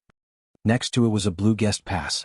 Xiaojie gently closed the door behind him, and just before it shut, he saw the line of words at the top of the blue guest pass and the emblem, X4 Annual Global Medical Summit. The door closed and Xiaojie, standing outside, suddenly realized. Wasn't this the medical summit that was particularly popular in Jiangjing recently? This year the summit was held in Jiangjing, so since the National Day holiday, Jiangjing had attracted a large number of visitors. The medical summit was a gathering of the elite, and many patients' relatives took this opportunity to seek appointments. Source: Web Novel. Com. Updated on Omicron New 0. Neither the Ji family nor the Mu family had anyone in medicine, which was a bit odd. As he walked out, just exiting building number 5, he saw Su En carrying 2 jars of alcohol, not the whiskey loved by top-end clubs, but 2 jars of aged wine wrapped in red cloth. Knowing Su En was this year's new face of affluence in Yunshao district, Xiaojie stepped aside. President Su En had set up a private equity fund. Mu Yining herself had thrown in 80 million to join their game, not much but still indicating her stance. Su En was originally from the hotel and catering business, and this time starting a private equity, despite his familiarity with Director Chin, faced many internal skeptics. Mu Yining was currently the highest investor. The name of the fund was quite interesting, Little Grape. A small fund stock that had just started to be listed. Su En greeted Xiaojie amiably. Jiang University. Today was still the bi-weekly literature presentation. Giving the presentation was still by Lien, but this time the main body of the literature review was written by Ning Xiao and Ding Wenyang, not achieving an A but getting AB+, which was enough to excite them as their best expectation was only AB. Each Tongfeng class literature presentation was public, not restricting students from other majors to observe. Today there were even more onlookers than last time, with seats filled with students from other majors. At 8:30 p.m. the presentation ended and Bai Lian left with her group. On the road to the left outside the lecture hall, Jiang Fulai had been waiting there for 10 minutes, with the western gate of the university closer to Shanghai apartment. He hadn't driven, instead walking over. The evening brought another sprinkling of autumn rain, moistening the air. Grass and trees along the path were covered in droplets, and the pavement was still damp, occasionally with a small puddle reflecting the sheen of the streetlights. The atmosphere of the school was always serene and harmonious. Jiang Fulai stood lazily by the roadside, his gaze fixed on the distant gate, about to take out his phone when a group of students burst through the gates. He straightened up slightly and soon Bai Lian came into view. The weather had gotten cooler, and today she wore a beige sweatshirt that was somewhat long. Its collar featured 2 red decorative buttons and the cuffs were spliced with a band of red split embroidery. The hem of the sweatshirt was irregularly stitched, draping lazily, perfectly highlighting her casual and gentle temperament. Many female students had taken a liking to this sweatshirt. While chatting they asked for the link to the sweatshirt. Bai Lian then paused and patiently explained to them, looking down at her mouse, that it was a custom modification by her grandfather, without a link to buy. Fulai waited patiently not far away, the girl under the lamp looking unbelievably pretty and gentle. As people came and went along the road in front of the lecture hall, her silhouette was reflected by the light behind her. Tang Ming and Ning Xiao didn't dare walk with Bai Lian at this time, so they took another route towards the cafeteria with Ding Wenyang and others. It's a bit cold today, are you just wearing that? Once Bai Lian approached, Jiang Fulai took her computer in one hand and with the other, gently took her right hand, his fingers leisurely weaving through hers to hold tightly. I'm not cold, he was wearing an extra coat, and his fingertips were even cooler than hers. Bai Lian turned to him and said at an unhurried pace, "You should dress warmer, young Master Jiang. The cold's going around, be careful." Jiang Fulai felt a bit gloomy and changed the subject. "My auntie is back. If you find any errors, ads pop up, ads redirect, broken links, non-standard content, etc. Please let us know reports so we can fix it as soon as possible."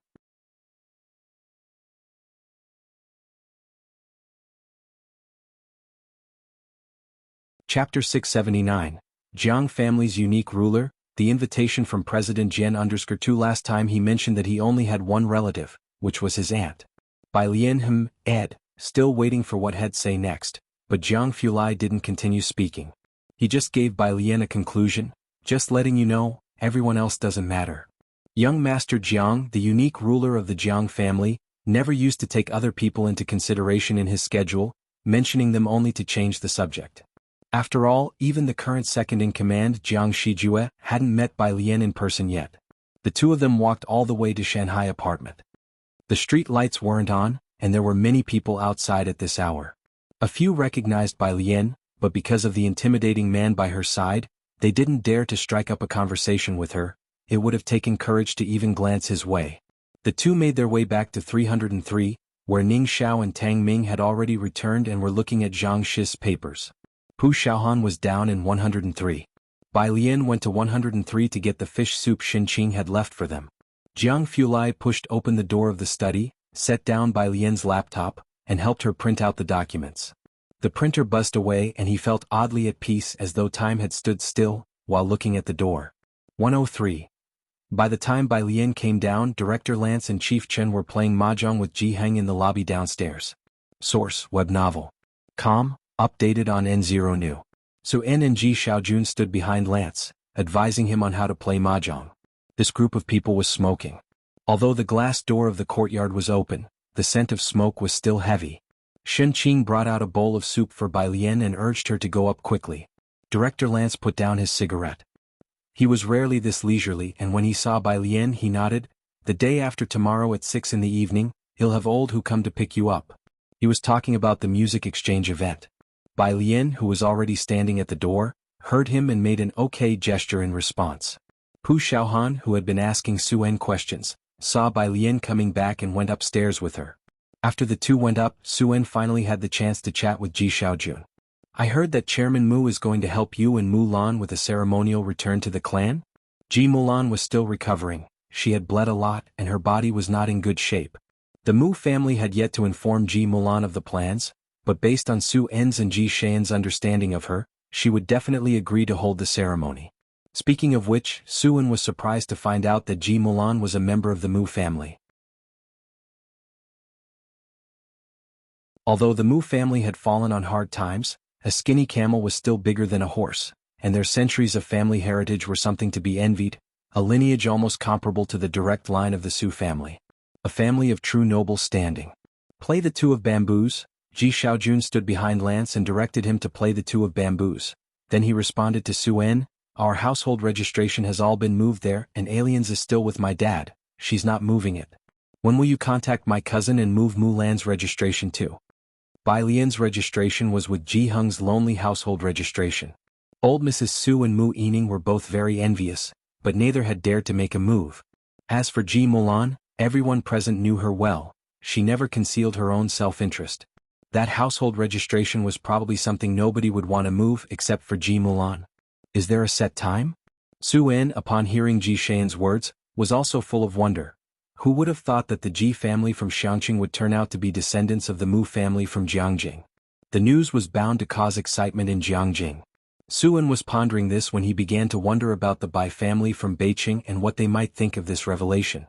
Ji Xiaojun was unhurried in his reply, end of the month. Originally set for the beginning of the month, because of Ji Mulan's situation, the Mu family had postponed the ceremony to give Ji Mulan time to recover. Jiang Fulai had just finished printing when Bai Lian came up from downstairs. Pu Xiaohan was excitedly discussing the little grape incident with Tang Ming. Jiang Fulai took an extra look at Pu Xiaohan. Pu Xiaohan also had a good grasp on her stance toward young Master Jiang, and she began to explain the little grape fund incident to Jiang Fulai in a lower voice. She didn't study finance and had just been inquiring about private funds from Su En downstairs. Little grape? Jiang Fulai leaned back elegantly against the sofa, his distinct knuckles resting on the armrest, his posture relaxed and graceful as he watched Bai Lian sitting at the living room table, picking up a pen to write down answers for Zhang Xi's. He stood upright and made his way downstairs with poise and elegance. Private funds all have thresholds. Once the Little Grape Fund was launched, some big players adopted a wait-and-see attitude while others were already looking for ways to get involved. The Yin family was no exception. On a weekend, Song Min went back to the Yin family to discuss the matter with Mr. Yin. Meanwhile, Bai Shaoqi and Mrs. Song were discussing the music exchange event. If you find any errors, ads pop up, ads redirect, broken links, non-standard content, etc., please let us know reports so we can fix it as soon as possible.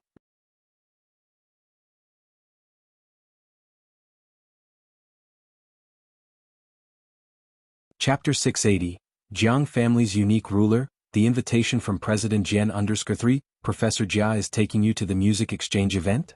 It was no surprise to Madame Song that Professor Jia valued Bai Shaoqi so highly, given that the Bai family and Song family had poured quite a bit of money into his support. It's on Sunday. Dean Jian and the principal of Jiangyin will also be there. Bai Shaoqi set down her teacup. Auntie, will you be joining us? Such large-scale music exchange events were filled with people from the inner circle, so naturally Madame Song wouldn't miss it. After their chat, Song Min also finished discussing private equity matters with President Yin.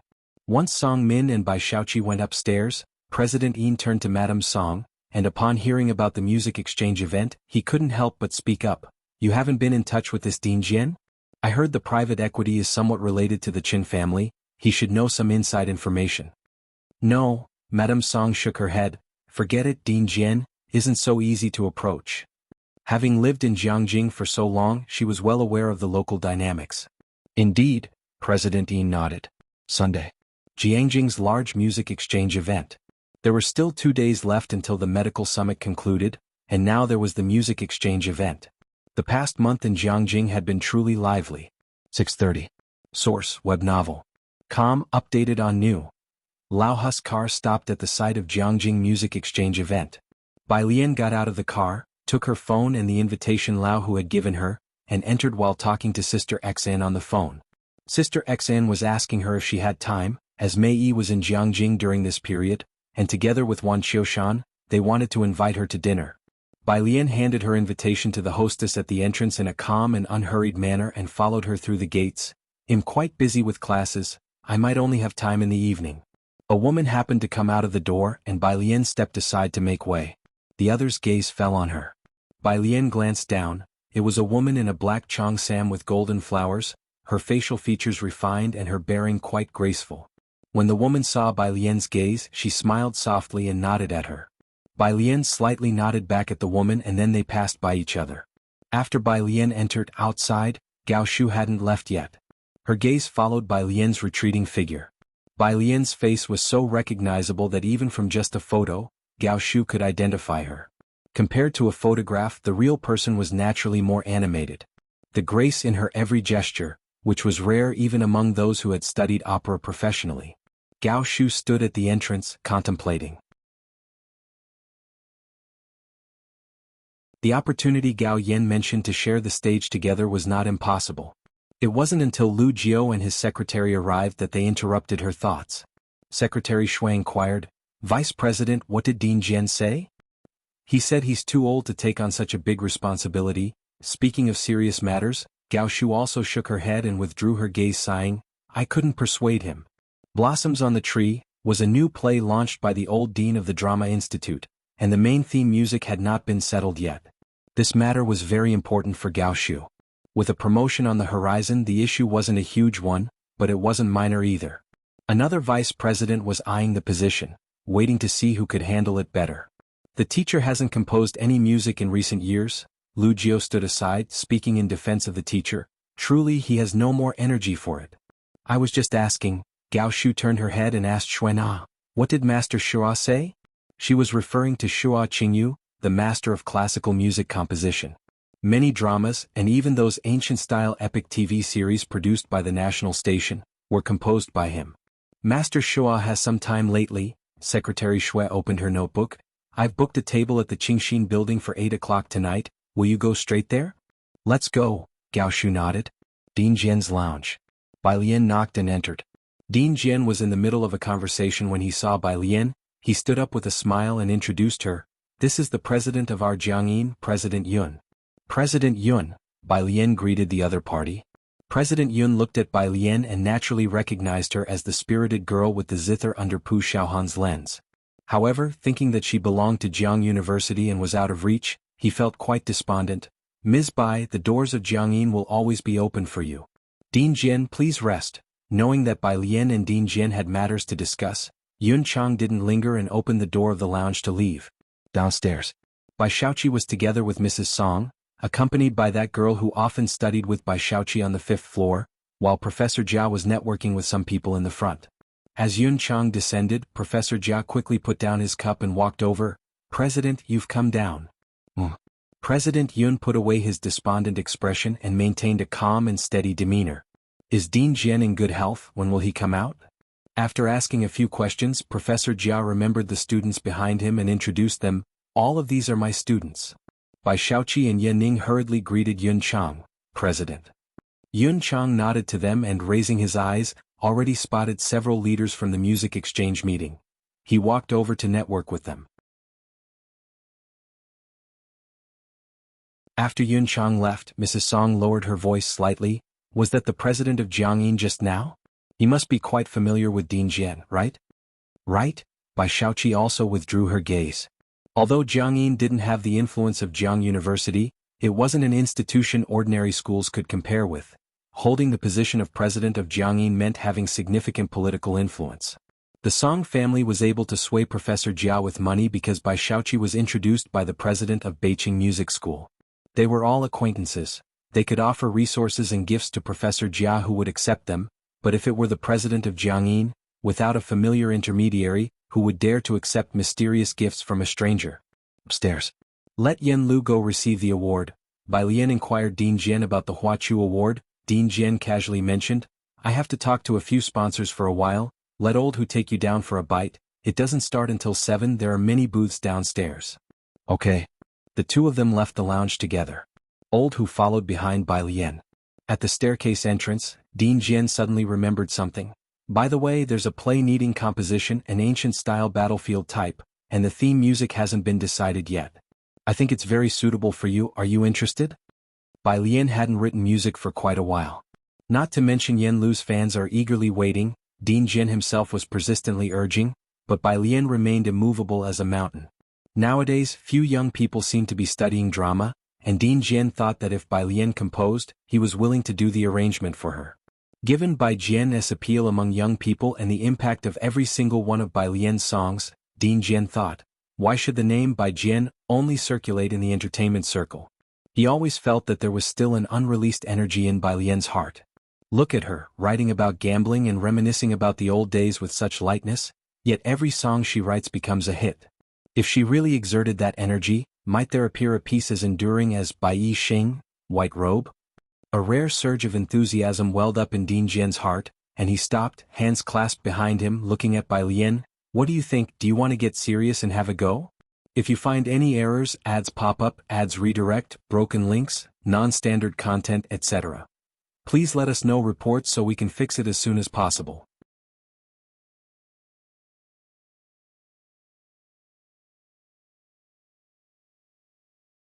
Chapter 681. 271. Following her was the special assistant to President Jian, Gao family _1 ancient-style battlefield? The dean spoke with earnest, prompting Bai Lian to seek clarification. A play? Aside from the composition, Gambling with Liquor she created for Yan Lu, she had written many pieces with varied styles. The National Theatre's original play, Blossoms on the Tree, the dean explained, outlining the context. It's a work launched by the former head before retiring, and its theme song remains undecided. Bai Lian had also heard of the National Theatre. Yan Lu was currently preparing for examinations at the National Theatre. This was true art, an original work launched by the previous head. Dean Jian, Bai Lian withdrew her gaze. You must be joking. If it was about opera, she had seen plenty during palace banquets, but she had never watched a play and didn't understand the form or style. The essence of what we're interested in is the drama's core. Dean Jian discerned Bai Lian's reluctance. Drama is just another form of performance. Once you've seen the script, you'll understand why I recommended you. Lifting her eyes, Bai Lian noticed that the organizers were already waiting nearby. She made her way downstairs. You should attend to your important tasks. She descended the stairs while Dean Jian stood at the top. Bai Lian was probably one of the few challenging people he had met in his life. Source: web novel. Updated on New Zero. The concert hall was vast. Bai Lian paused at the Kongho exhibition stand to listen for a while before moving on to the next one. Lao, who followed closely behind her, only approaching to converse in a low voice when Bai Lian needed an explanation. His demeanor was very respectful. Now serving as Dean Jian's sole assistant, he was recognized by those well acquainted with the dean. Mr. Hu, a middle-aged man, approached from not too far away, shaking hands with Lao Hu before turning his attention to Bai Lian. And this is... It was neither Leng Shuhe nor anyone he recognized. This is Miss Bai, Lao Hu answered, then gently introduced her to the approaching figure. This is Director Li, a member of Dean Jian's previous team. Nice to meet you. Bai Lian was polite. With Lao Hu's attitude, even Director Li didn't presume too much. Looking at the stand and listening for a while, he said, surprised, So you're Miss Bai. You originally studied the pipa. He had just wanted to make conversation, and finding Bai Lian knowledgeable about pipa music, they talked a bit more. After meeting several people who knew Director Li, Bai Lian finally excused herself to check out another exhibition. When Professor Jia arrived with 2 students, Director Li was getting ready to head backstage. This is Yaning. I've mentioned her to you before. Professor Jia introduced his protégé to Director Li, and as for Bai Shaoqi, because she was studying as an amateur, he didn't elaborate more. This is Bai Shaoqi, my student from this summer's intake. Both Yaning and Bai Shaoqi greeted Director Li respectfully. Before coming, Professor Jia had already informed them that Director Li had been a part of Dean Jian's team, a cultural bureau's core member, and also served as a professor at Jiangyin specializing in pipa. Director Li's demeanor was quite official. In such a setting, Madame Song stood beside Bai Shaoqi without getting involved in the conversation. It was evident that Professor Jia was keenly paving the way for Yaning, introducing her to many industry moguls throughout the evening. As both were about to leave, Director Li caught sight of a group through the crowd. He moved forward, smiling and greeting the arrivals. Principal Miss Bai. Yun Chang, who had run into Bai Lian, was in the midst of discussing Jiang University's matters, asking about her studies when Director Li called. Both stopped. Old Li, I was just about to take Miss Bai to see that new instrument that arrived. The tone was one of familiarity. Speaking, Yun Chang explained to Bai Lian, previously the museum housed a precious instrument for a long time, which was sold last year. Many regretted not purchasing it earlier. This year there's a new instrument, not as fine as last year's but better than none. Bai Lian wasn't dressed in a gown like the others. She wore a twisted knit cardigan with a mandarin collar and batwing sleeves, paired with a water blue swirling skirt, exuding a restrained and calm temperament. The jade hairpin at the back of her head shone delicately and moisturized under the lights, radiating a gentle beauty, smooth as cream. She wore no other jewelry. Even in an assembly of famed individuals, she didn't seem out of place next to Yun Chang, composed and at ease. Lao, who followed her at a distance of 2 steps behind, smiling without joining the conversation. So you're going to see the instrument? Director Li laughed. Then you should go ahead, I need to prepare for the opening. If you find any errors, ads pop up, ads redirect, broken links, non-standard content, etc. Please let us know reports so we can fix it as soon as possible.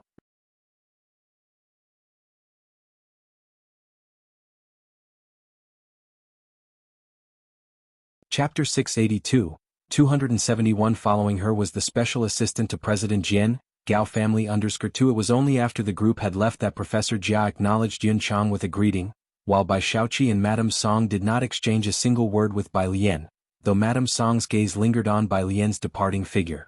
This was the first time both of them had encountered Bai Lian at such an event. With one hand clasped behind her back, Bai Lian conversed with Yun Chang with such an air of casual elegance that she seemed as if she had stepped out of a painting, the epitome of a noble scion, humble yet holding her own, more natural than anyone else they had seen. Compared to these two, Yaning recalled that this was the young lady she had met in the elevator before. Teacher, Yaning said, looking at Bai Lian's retreating figure, the beautiful woman next to the principal is... Lack of manners? Professor Jia reprimanded with a smile any term that addressed beauty inadequately.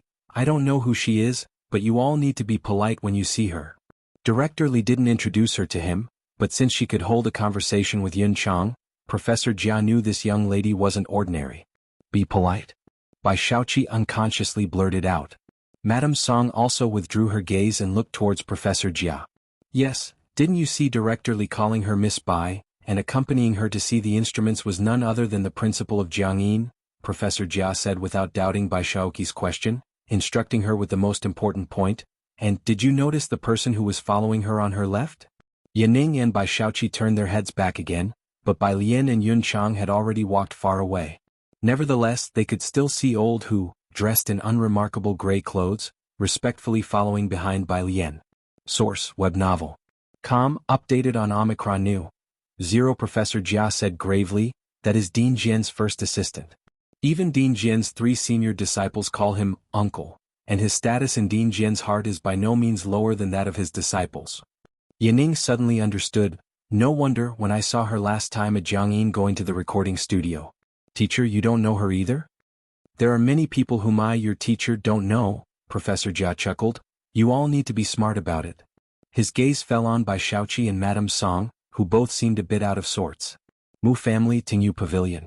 Dong Xiaobai seldom returned home, and the precious octagonal table was only occasionally punctuated by the faint sound of a soup spoon tapping against a bowl or dish.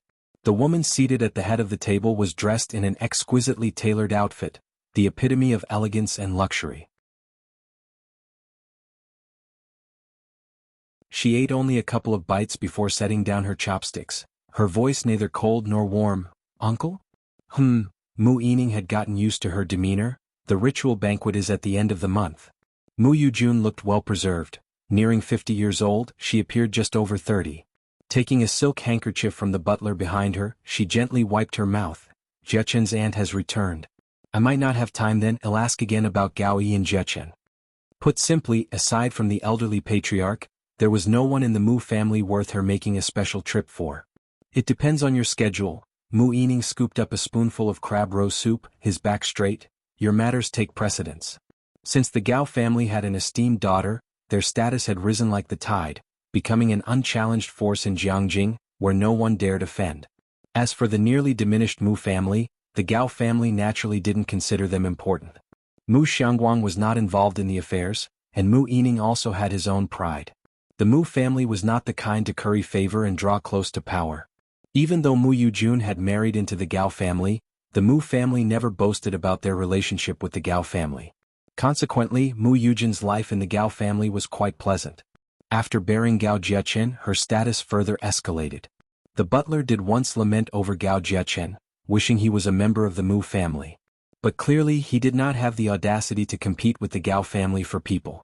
Aristocratic families often intermarry, supporting each other to preserve their legacies over time. But as the Mu family waned and the Gao family, over the years, Gao Jechen had only returned to the Mu family once when he was 1 year old in the arms of Mu Yujun. After that, the Gao family did not allow him to visit, marking a clear separation between the Gao and Mu families. The Mu family was no longer of any consequence to them. Ren Wanxian sat next to Dong Xiaobai, spoon in hand. Throughout this meal, she had scarcely dared to lift her chopsticks. Ren Qian had arranged for so many etiquette teachers for her in her earlier years. She used to disdain the lack of grace in Shenqing Ji Heng and their group, but now sitting here she too felt uncomfortable under the scrutiny of others. At this table, besides the scholarly-born Dong Xiaobai, the other two were rather daunting figures. After dinner, Mu Yujun intended to visit Mu Xiangguang. As she stepped out the door, holding her handkerchief, she slowly turned. Tonight's crab soup was not very palatable. In a few days I'll have someone send over some fresh Hong Mao crabs. They are freshly caught and air-shipped. Jechen's aunt just got quite a few fresh ones from the Jiang family. If you find any errors, ads pop up, ads redirect, broken links, non-standard content, etc., please let us know reports so we can fix it as soon as possible.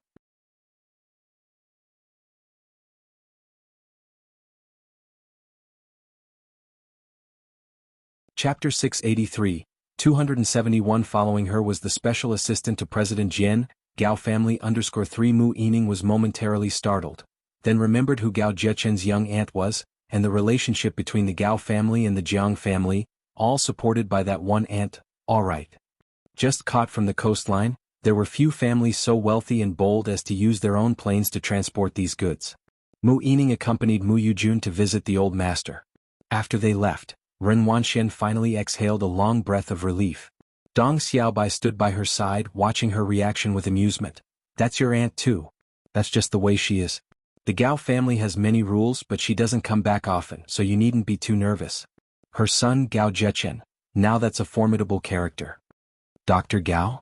Ren Wanxian blurted out in shock. Wasn't this Dr. Gao the same man whom even with a lot of money, Ren Qian found difficult to meet once in Xiangqing? Such a family she and Ren Qian wouldn't have dared to imagine back in Xiangqing. Are they really relatives of the Mu family? Oh, seems like you've also heard of his name. Dong Xiaobai was not surprised. Shanghai apartment. When Bai Lian returned, Jiang Fulai was still in room 103, having been invited by Ji Heng to play chess with Lance. Lance had picked up the game of Go quickly, and by the time he left last year he could play Ji Heng to a draw, winning most of the time. Source, web novel. Com, updated on Omicron New. C0. In these past few days, ever since Lance arrived in Jiangjing, Ji Heng hadn't won a single game. Ji Heng had specially called over Jiang Fulai, who was free that evening, to play against Lance. This game isn't fun at all. Having lost yet another game, Lance, with his not-so-fluent Chinese and his hands pressing on the board, was ready to stand up. Jiang Fulai was seated opposite him, loosely holding a white jade chess piece between his right index and middle fingers. He calmly looked up, his noble phoenix eyes resting on Lance, an attitude of an idle man of wealth. The esteemed chief physician of Emtar, with just a casual glance from him, stifled any curse that was on the verge of being spoken. Lance, wanting to curse but not daring to, silently sat back down and finished the game with extreme frustration. Then they began a new battle. Ji Hung stood behind Jiang Fulai, holding his pipe, lazily blowing a ring of smoke. Bai Lian entered with her fingerprint. Room 103 had only recorded her and Ji Heng's fingerprints. As soon as Lance saw her, he quickly jumped up. Bai, come here. Bai Lian walked over, glanced at the situation, and realized that Lance was almost being massacred. She casually picked up a black piece and placed it on the board. Opposite her, Jiang Fulai. He silently smiled. Alright, how was he supposed to make a move now? Only then did Ji Heng put away his smoking pipe, drawling, let's call it a day. Lance was relentless, insisting on having Bai Lian play in his place against Jiang Fulai. Ji Heng threatened him, he'll have alien play go with you all day tomorrow. Bai Lian would be even more terrifying than Jiang Fulai. Lance silently returned to the dining table, letting Ji Heng brew tea for him to calm his nerves. It's not that he didn't want to brew it himself, but Ji Heng didn't want to let him fuss over it. Bai Lian followed Jiang Fulai up the stairs. In the echoing stairwell, Jiang Fulai told her about the incident tonight when Tang Ming almost drove him mad. After he finished speaking, Bai Lian spoke unhurriedly, Teacher Jiang, I think I saw your aunt tonight. There were many individuals who stopped to admire Bai Lian upon seeing her. But Gao Shu's gaze was special, one of appreciation mixed with surprise and a caring gentleness. And that Chong Sam, it was made by the same person who made the daily clothes for Gao Yan. Almost at first glance, Bai Lian recognized it. Gao Shu had just finished talking with Shuo Qingyu. Her car was on the way back. They happened upon Mu Yujun's car, and naturally Mu Yujun recognized Gao Shu's car. She got out of her car to greet Gao Shu. Gao Shu sat in the back and did not get out of the car. She rolled down the window and leaning lazily against the back seat, nodded to Mu Yujun, did you like the crabs I sent you? They were very fresh, Jechen liked them too. Facing Gao Shu, Mu Yujun naturally couldn't maintain the demeanor of a haughty lady. That's good. Gao Shu chatted idly with her for a few moments, then raised her window and signaled the driver to continue driving. Jiang Fulai's call came through and Gao Shu's spirits lifted. She sat up straight and answered the phone. If you find any errors, ads pop up, ads redirect, broken links, non-standard content, etc., please let us know reports so we can fix it as soon as possible.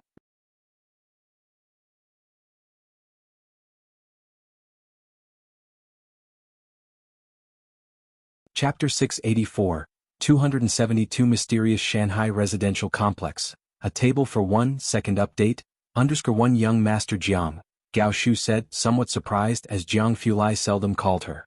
They had WeChat but rarely chatted. Most matters were conveyed to her by Jiang Shijue. Why are you calling me? It was indeed out of the ordinary. Jiang Fulai returned to his room after staying a long while in room 103. His clothes had picked up a faint smell of tobacco, and he was preparing to take a bath, holding his loungewear. His voice was casual, did you go to the concert today? He had never before taken such interest in her whereabouts. Gao Shu's fingers rested on her knees and after a brief thought she said in surprise, you, don't tell me she recognized me? Without speaking a word or giving Bai Lian overly attentive looks, she had been concerned about revealing anything to Bai Lian. Yes, I mentioned you to her, Jiang Fulai said, turning with his clothing in hand. What did she say? Gao Shu quickly thought, knowing the gift she selected for Bai Lian had to be considerable. She had gone out of her way overseas to find a collector to select an imperial green hairpin for Bai Lian. Jiang Fulai dashed Gao Shu's hopes of giving Bai Lian another hairpin, and at the moment, Gao Shu had not yet found another appropriate gift for Bai Lian. Luckily, there was an auction later in the week, and Gao Shu had already had Secretary Xue schedule it in.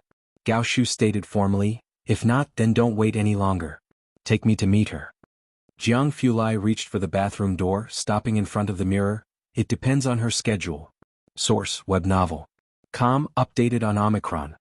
Omicron, I know. Gao Shu smiled, knowing about Bai Lian's existence through news from Gao Yan. She did not dare to inquire about the people around Jiang Fulai. Just let me know in advance when she is available. She hung up the phone. Jiang Fulai casually placed the phone on the washstand and began to unbutton his shirt. The Gao family. Mu Yujun waited for Gao Yi and Gao Jechen to return, standing at the door to take the overcoat off Gao Yi. He spoke to Gao Jechen at his side. Have you had any contact with Professor Ma at the Tongfeng class or at the Ma Institute? As you know, Professor Ma always leaves right after his classes. Gao Zhechen said indifferently. They discussed some research matters. Once they were done talking, Mu Yujun brought up the encounter with Gao Shu she had on the road. Gao Yi narrowed his eyes, turning to Gao Zhechen. Your young aunt is back. Try to arrange to meet her in the next couple of days. Her word carries more weight than that of our entire family. It couldn't be helped, after all, Gao Yi was Jiang Fulai's uncle. But Jiang Fulai had long blocked his phone number. At one time, Gao Yi dared to leverage his status as the uncle, but now, even seeing Jiang Fulai was not easy, let alone anything else. Apart from those in Jiang Fulai's laboratory, even ordinary people found it difficult to meet the young Master Jiang. Since marrying into the Gao family, Mu Yujun had only visited the Jiang family estate once. Later, as Mu Yujun went to the kitchen to arrange a late-night snack for father and son, the old butler mentioned something about the Mu family. The Mu family's uncle? Gao Yi had never heard of such a person. He picked up his teacup, skimming off the froth and lowering his eyes he said indifferently, They invited our Gao family? You jest, the butler chuckled. They only invited the lady. Gao Yi heard the remark and let it be, not taking it to heart. He hardly ever visited the Mu family. He might have gone if the old Master Mu had come out of retirement. Currently, the Mu family was managed by a woman, and most families in Jiangjing did not take it seriously. Of course, Mu Yujun also never mentioned this matter to the Gao family. The following day, early in the morning, Ning Xiao finished packing his bag and looked at the main hall, whispering to the memorial tablet, Grandma, I'm going to school now. He lit a stick of incense. It was a very quiet scene. Until Tang Ming's voice came from the front door, Brainiac, hurry up, the elevator's here. Tang Ming spent his weekends in Ning Xiao's guest room. Ning Xiao lived alone, and the group would come over every week, either freeloading food and drinks at room 103 or at Ming Dongheng's place. In the elevator, Zhang Xiais yawned, greeting Ning Xiao and Tang Ming, good morning. Their breakfast usually came from Kangyu Tower, prepared by Ming Dongheng in room 301. Today's crab roe buns taste even better than the last time. Tang Ming picked up a bun with his chopsticks. The sleepy Zhang Shi's eyes lit up. Your Highness? Pu Xiaohan's eyelids twitched, signaling Tang Ming. Tang Ming stuffed a bun into Zhang Shi's mouth, dismissing him. Your Highness, just eat and be quick about it. Pu Xiaohan, holding his chopsticks, glanced over. Zhang Shi's had a very handsome but foolish face, acting silly every day. It hadn't been long since they came out and he was already showing his true colors. Why couldn't he be more like Qi Lu, who was always steady? If you find any errors, ads pop up, ads redirect, broken links, non-standard content, etc., please let us know reports so we can fix it as soon as possible.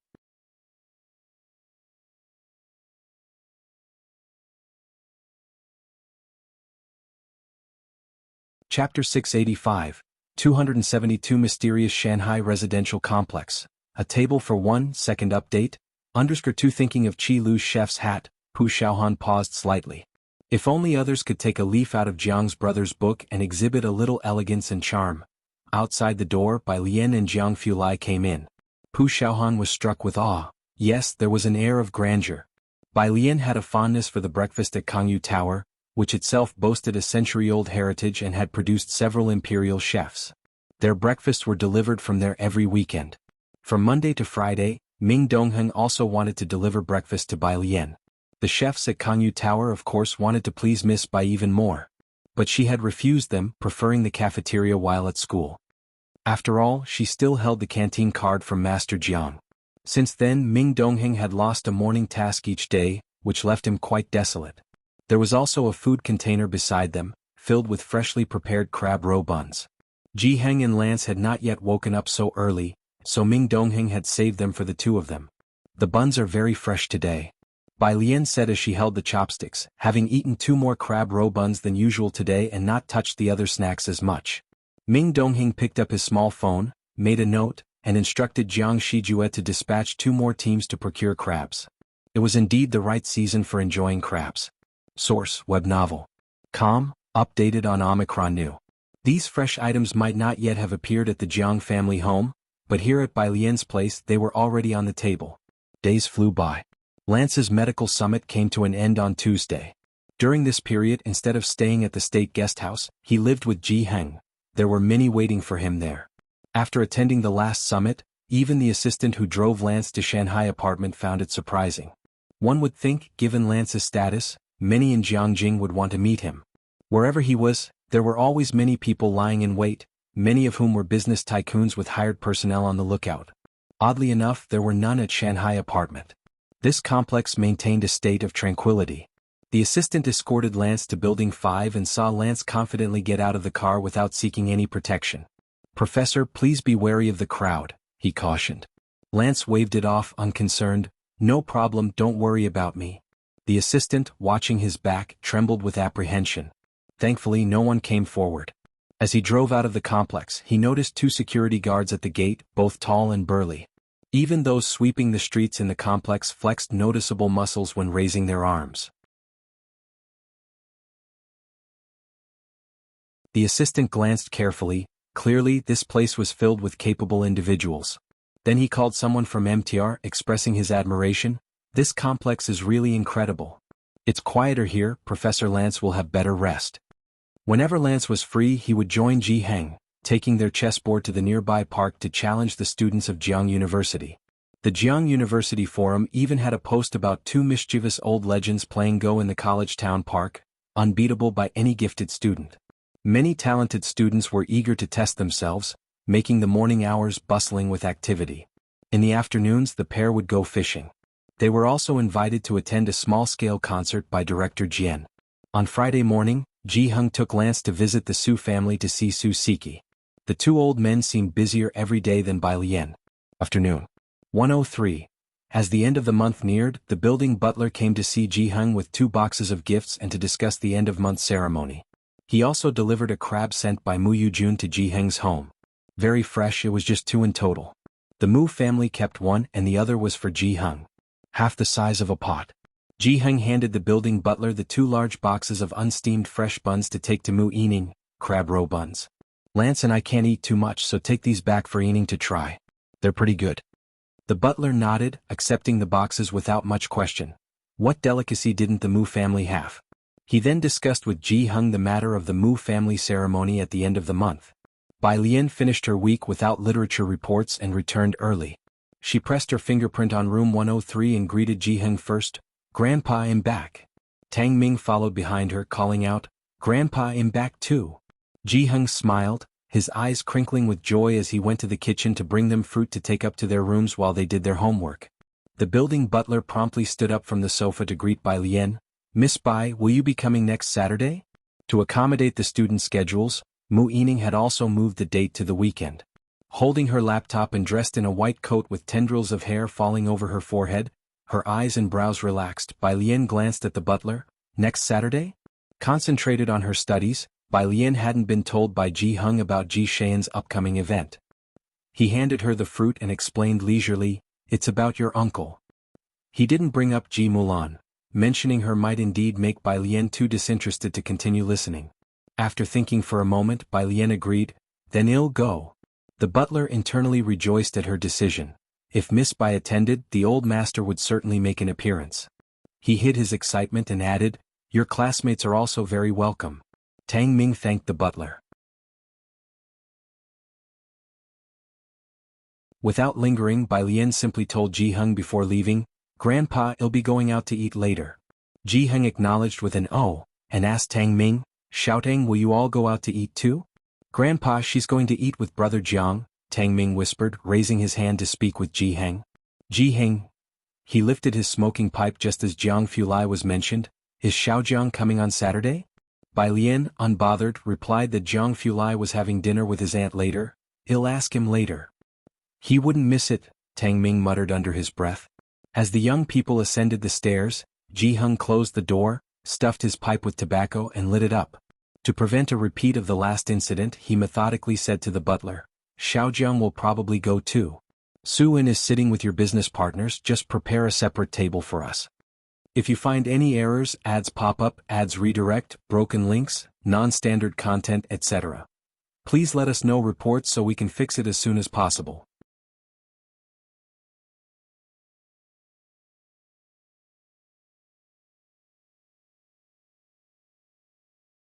Chapter 686. Meet at 273, out of the mountain _1 just one table by itself? The butler looked at Ji Heng, hesitating a bit. After all, Ji Hung was an elder and it didn't seem right for him to sit with a bunch of kids. It's fine, Ji Hung had never been particular about these things. If not for Bai Lian and the others, he wouldn't have come back to Jiangjing.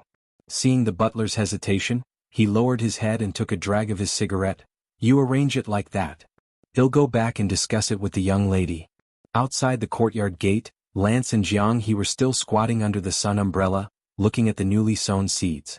The wind outside was actually a bit chilly. He told Jiang He to come in and put on a jacket. And Miss Mulan, the butler remembered this matter, made an appointment for next Wednesday to transfer her household registration. The ordeal of Ji Mulan's household registration went through several twists and turns. After countless obstacles, the Ji family's children ultimately returned to the Mu family, and now only Bai Lian remained on Ji Hung's household registration book. Smoke wafted through the air. Ji Hung lowered his eyelids. The butler, having conveyed his message, did not stay to disturb Ji Hung any further. After speaking with Ji Hung, he left with the crab roe buns that Ji Hung had given him. Source: web novel. Com, updated on Omicron New Omicron. Lance came in with Jiang He and seeing the crab lying in the box in the hallway he was startled, then said, "There are still some left? I don't feel like eating today." At 6 o'clock in the evening, Kangyu Tower. Gao Shu was somewhat nervous. She had come an hour early and was on the phone with Gao Yen, inquiring about Bai Lian's personality. "You're asking about Lian? Don't be nervous." On the other end of the phone, Gao Yen set down the fan in her hand, walked out to the porch to look at the koi under the bridge. "She's very well behaved and polite." Gao Yen leaned on the bridge railing, her figure illuminated by the light in front, uttering a string of praises for Bai Lian. These things had already been discussed between her and Gao Shu over WeChat. It was the same old story. Gao Shu briefly met Bai Lian once before and could tell just from her appearance that Bai Lian was a person of cultivation and grace, no doubt nurtured in culture and the arts from a young age. Speaking of which, Gao Shu, like Gao Yen, found it strange. Where had Bai Lian encountered such traditional cultural influence? "I know, but I'm still a bit nervous," Gao Shu responded with a wry smile. She had reached the position of deputy director in her 30s, and now a promotion was imminent. She had never been this nervous, not even when she alone had managed to protect her unconscious nephew.